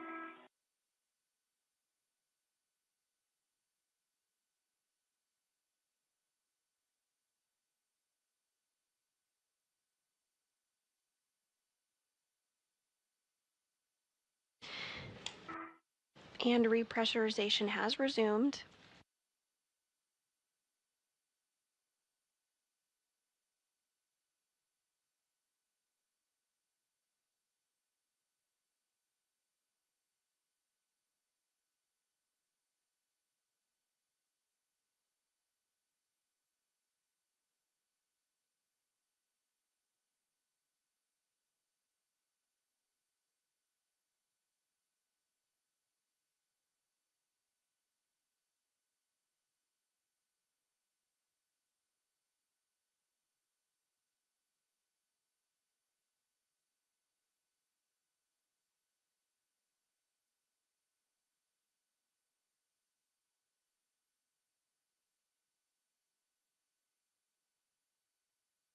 Pressure now at 6 pounds per square inch inside of the crew airlock and continuing to rise.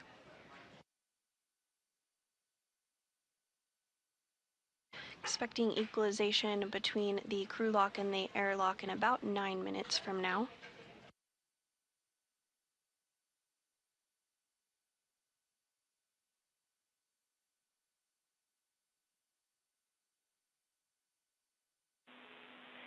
Airlock Houston on Space to Ground 1. Just letting you request if we can take a look at Nicole's mic booms when you put her on the ETA, just to give us a data point on the comms today.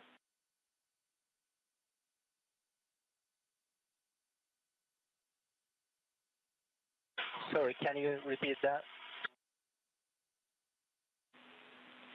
We would like you to take a look and report back on the placement of Vapor's mic booms, just so we have a data point on why some of the comm was cutting in and out. Copy that. We will make sure to take a note before we remove the helmet. That'd be great. And if you could take a photo, we'll give you bonus points. Copy that.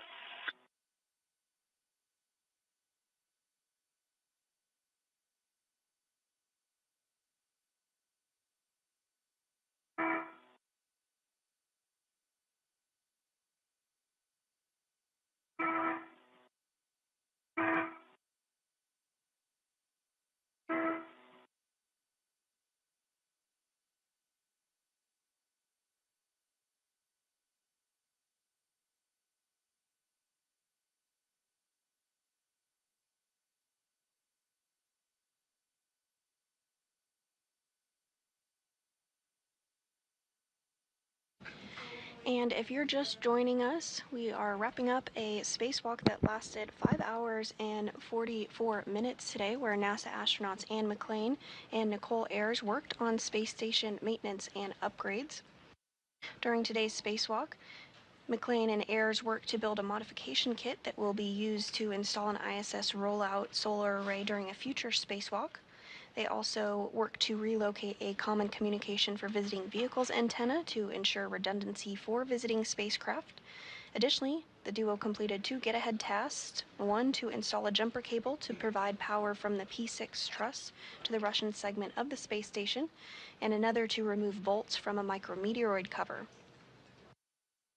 The duo is back in the airlock, and repressurization is continuing as expected, now at 8.5 pounds per square inch of pressure.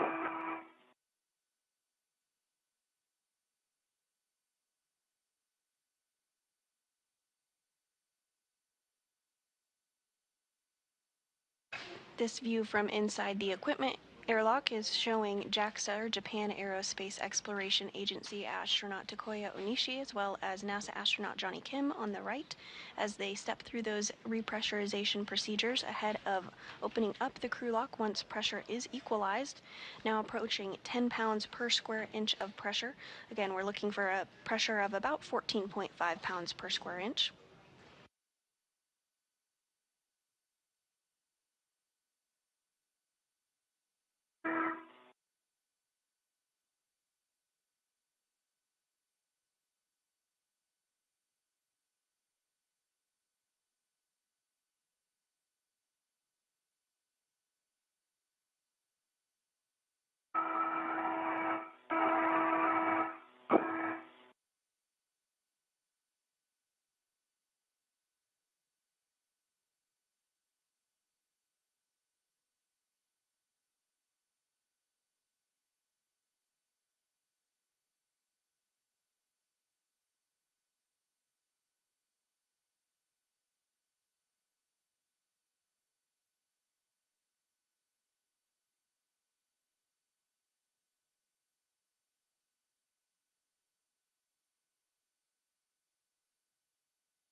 And you are getting a great view here on your screen of the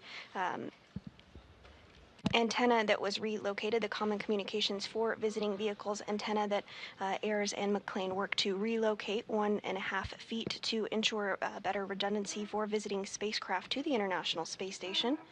The International Space Station is currently flying 260 statute miles over the North Pacific Ocean, approaching the coast of Hawaii. Back inside the airlock, pressure is at 11.5 pounds per square inch, continuing to rise as expected.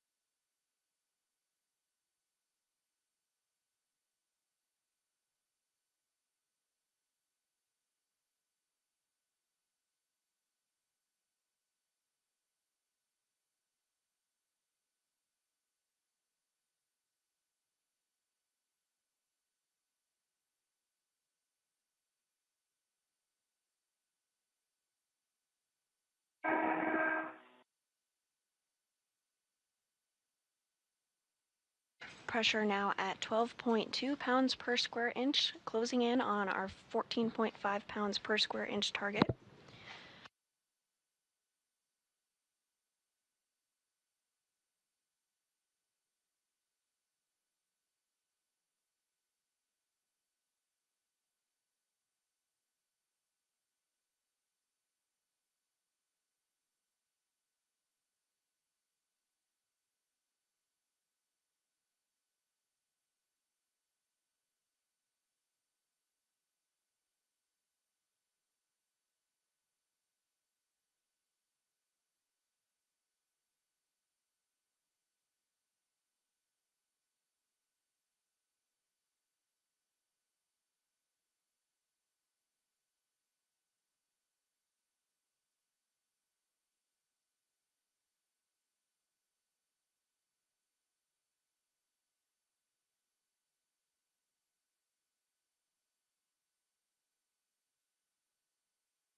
We're now at 13 pounds of pressure inside the crew lock portion of the International Space Station.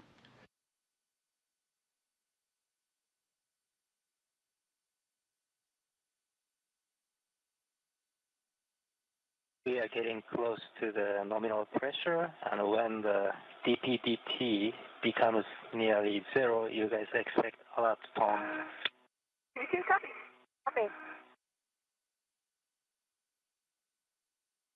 Once equalization complete, we will open the hatch and perform safer doffing and suit doffing. Sounds great. EV1 copy.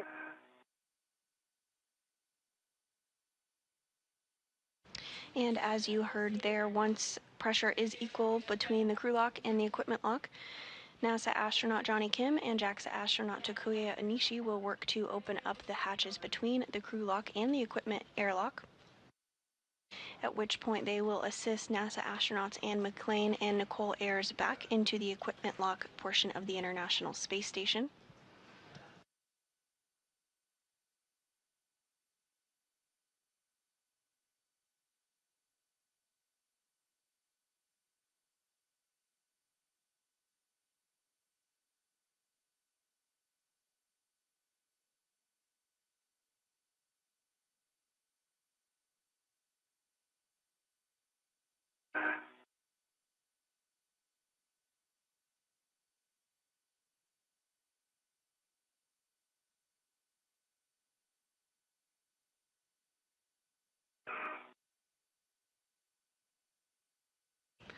Pressure now at 13.9 pounds per square inch.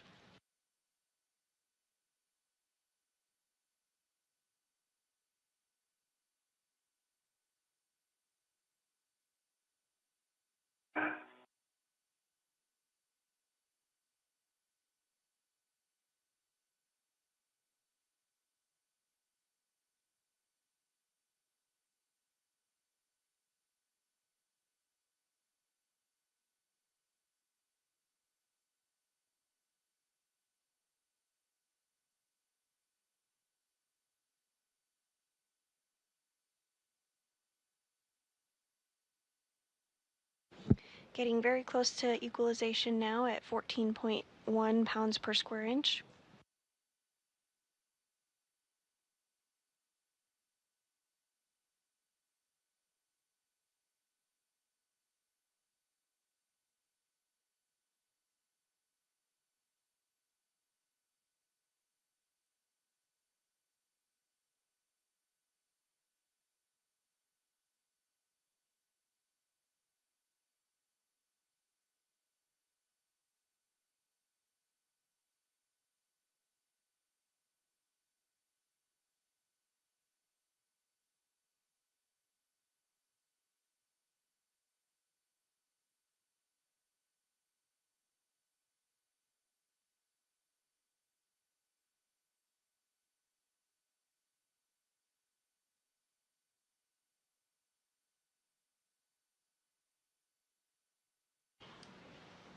And it looks like NASA astronaut Johnny Kim is now going to work on opening up the hatch between the equipment lock and the crew lock.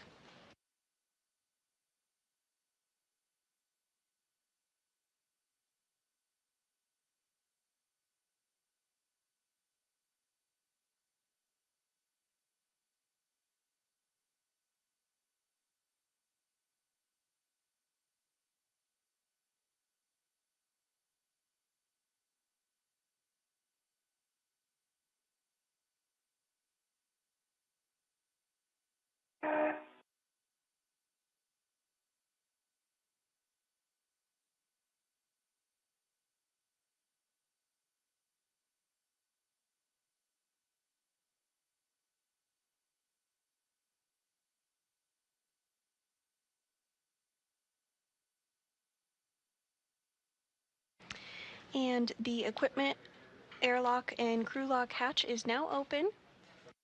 First inside, it looks like it will be NASA astronaut Anne McClain. She's wearing that spacesuit with the red stripes.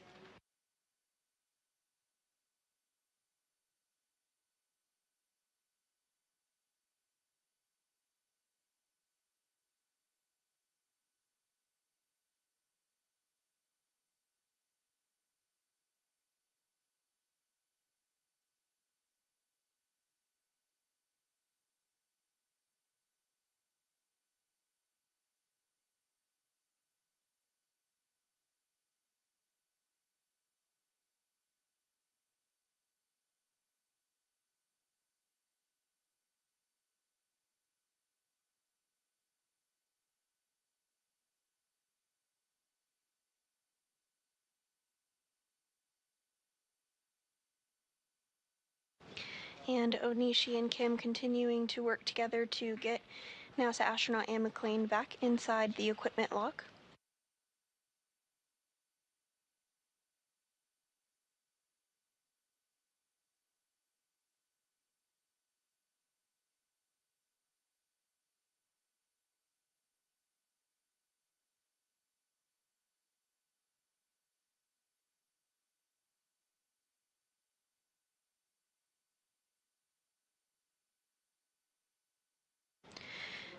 They're now working to remove the safer or simplified aid for EVA rescue from McClain's backpack, or spacesuit rather.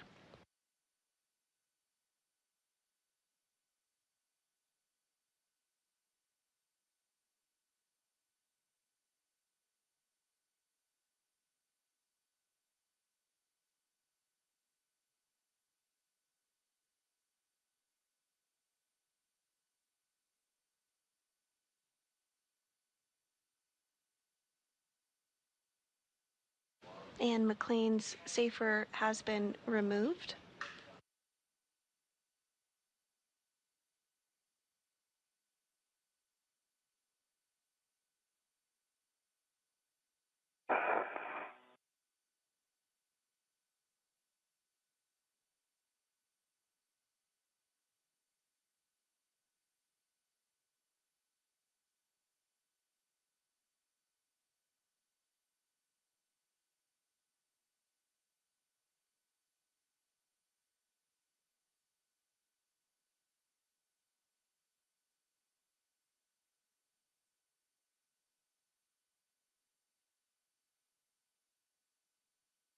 today was the third spacewalk for NASA astronaut Anne McClain. She now has a career total of 18 hours and 52 minutes of spacewalking time.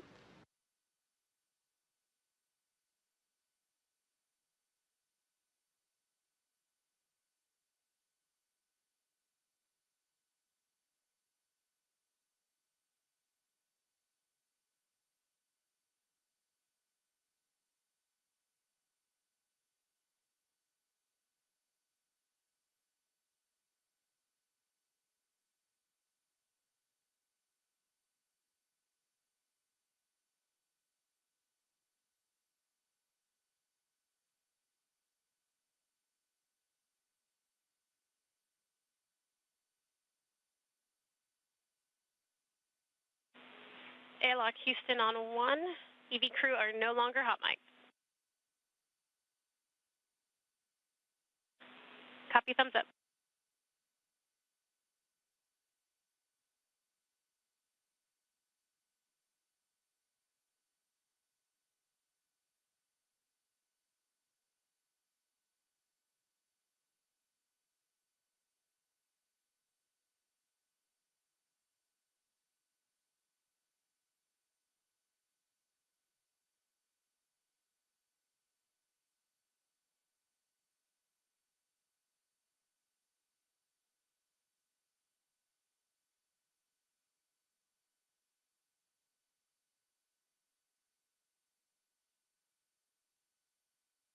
And next up, Johnny Kim is going to help NASA astronaut Nicole Ayers get back inside of the airlock.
And NASA astronaut Johnny Kim now working to get Nicole Ayers' safer, simplified aid for EVA rescue off of her spacesuit.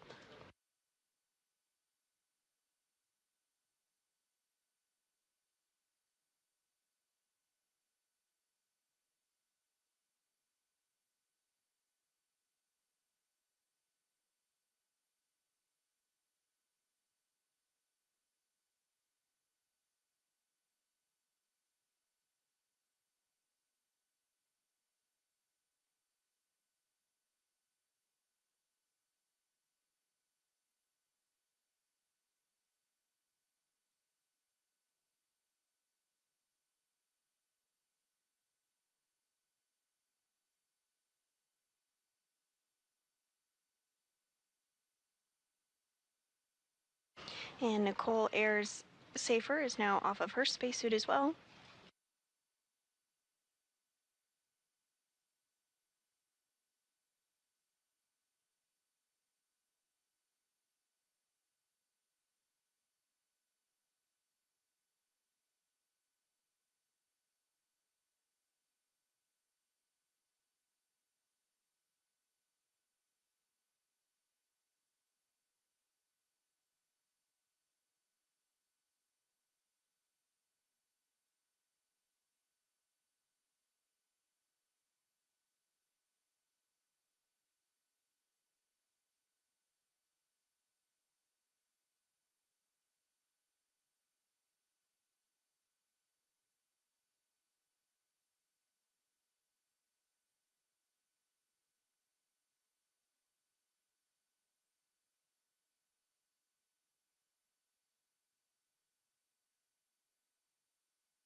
Again, today's spacewalk was 5 hours and 44 minutes long and was the 275th spacewalk in support of space station maintenance, assembly, and upgrades. It was the third spacewalk for NASA astronaut Anne McClain and the very first for NASA astronaut Nicole Ayers. The crew is now back inside the airlock, and they are working to get their mini workstations removed from their spacesuits. The mini workstation houses the tools and tethers that are utilized during spacewalks.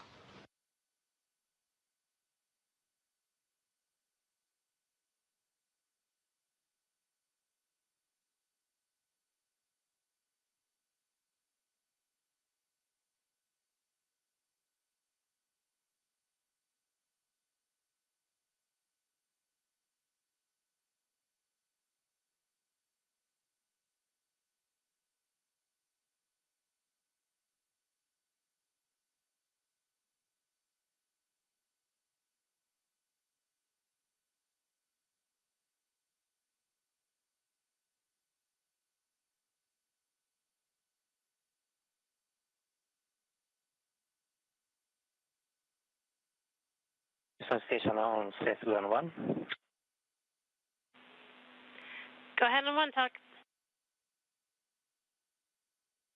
Sunday, we are hearing a little bit louder noise from EV1, probably from EMU fan. So we are now taking some record on the GoPro camera, then we will continue to the suit docking. We copy, thank you.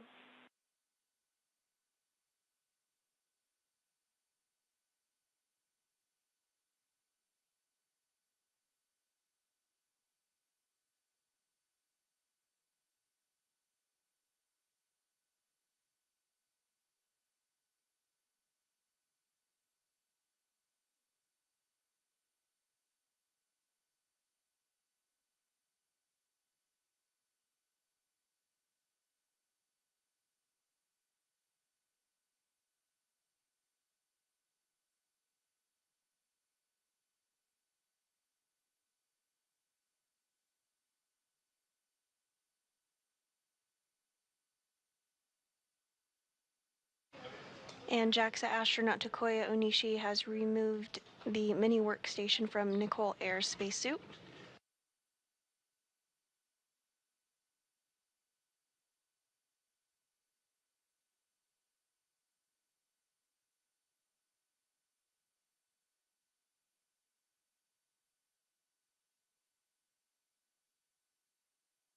Johnny Kim is working to remove NASA astronaut Anne McClain's mini workstation from her spacesuit.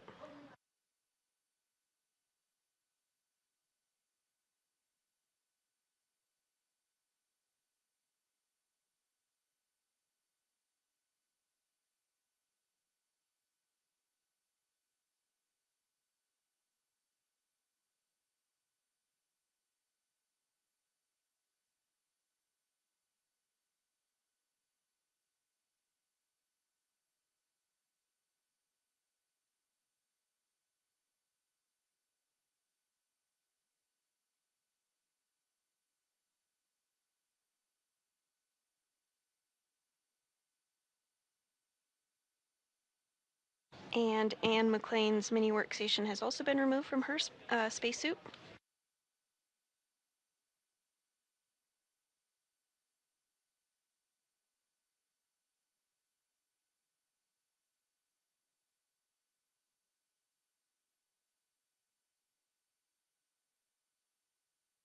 And we are in a brief expected handover period between our satellites, but we'll regain views here shortly.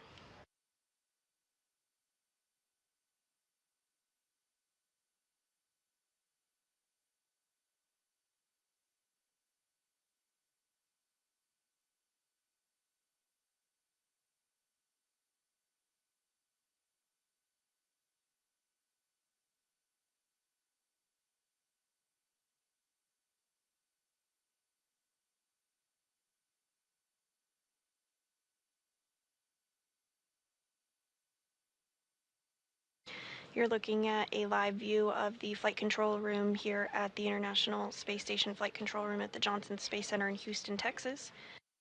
Today's Orbit 2 team has been led by Diana Trujillo during this 5-hour and 44-minute spacewalk. In the center of your screen there is also the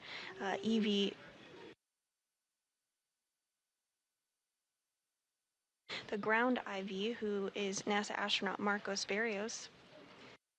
During the spacewalk, he was the individual who was communicating with McLean and Ayers.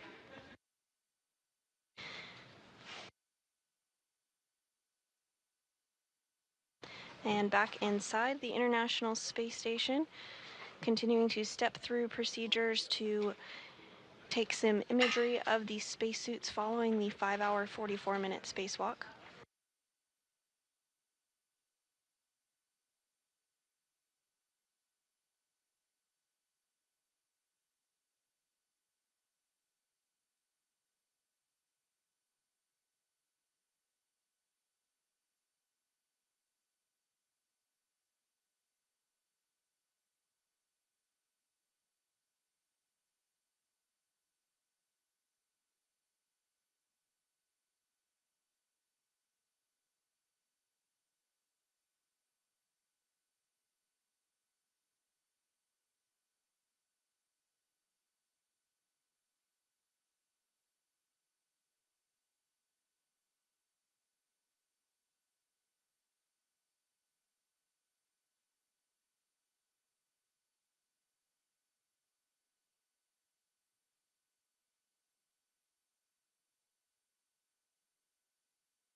JAXA astronaut Takoya Onishi on the left of your screen there is working with NASA astronaut Anne McLean and will soon be able to remove her helmet.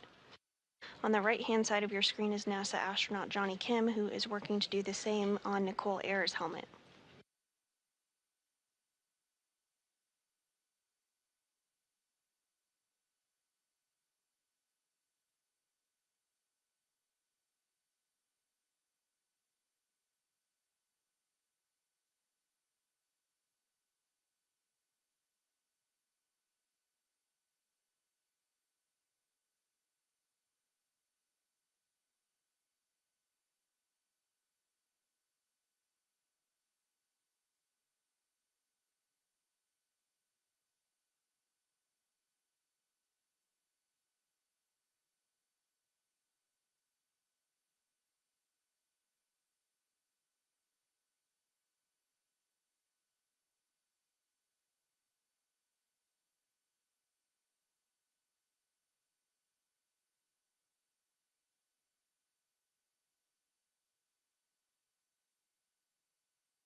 Continuing to step through procedures on the International Space Station to remove the helmets and gloves of the spacewalkers today after their 5-hour and 44-minute spacewalk.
And NASA astronaut Johnny Kim working to remove the gloves from Nicole Ayers during her very first spacewalk today, lasting 5 hours, 44 minutes.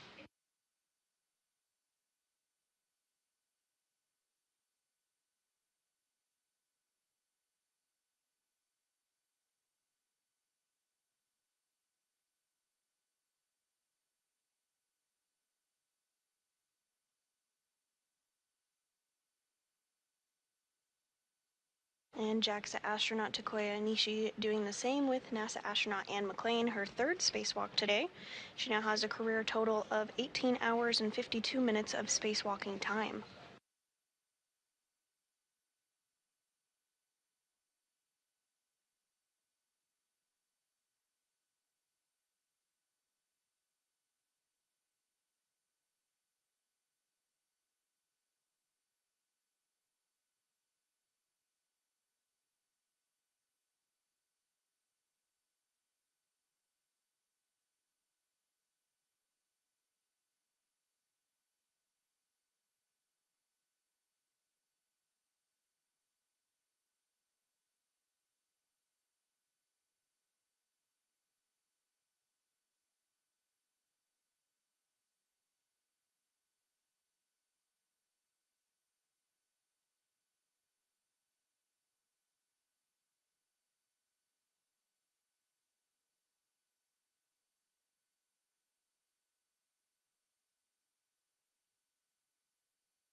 Both gloves off of Anne McClain.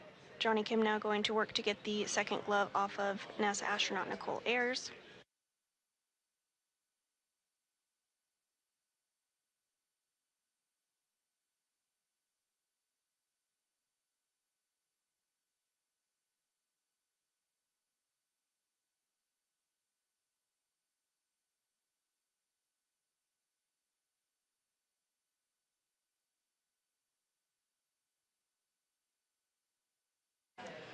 And Anne McClain's helmet is now off.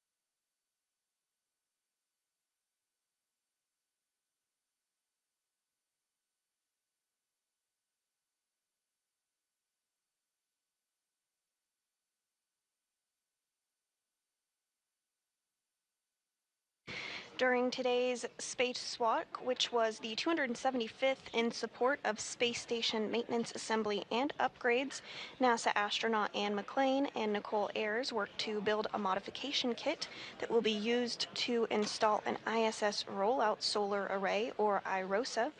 The duo built and installed the upper triangle on the mass canister and also installed the right lower strut, which is the minimum configuration for the modification kit. Following this, McClain and Ayers relocated a common communication for visiting vehicles antenna, ensuring redundancy for visiting spacecraft. The two then completed two get-ahead tasks, one to install a jumper cable to provide power from the P6 truss to the Russian segment of the space station, and another to remove bolts from a micrometeoroid cover. The duo then returned to the airlock and completed the repressurization process. With both spacewalkers now back safely inside the International Space Station with their helmets off, that will complete our coverage of today's 5-hour and 44-minute spacewalk. This is Mission Control Houston.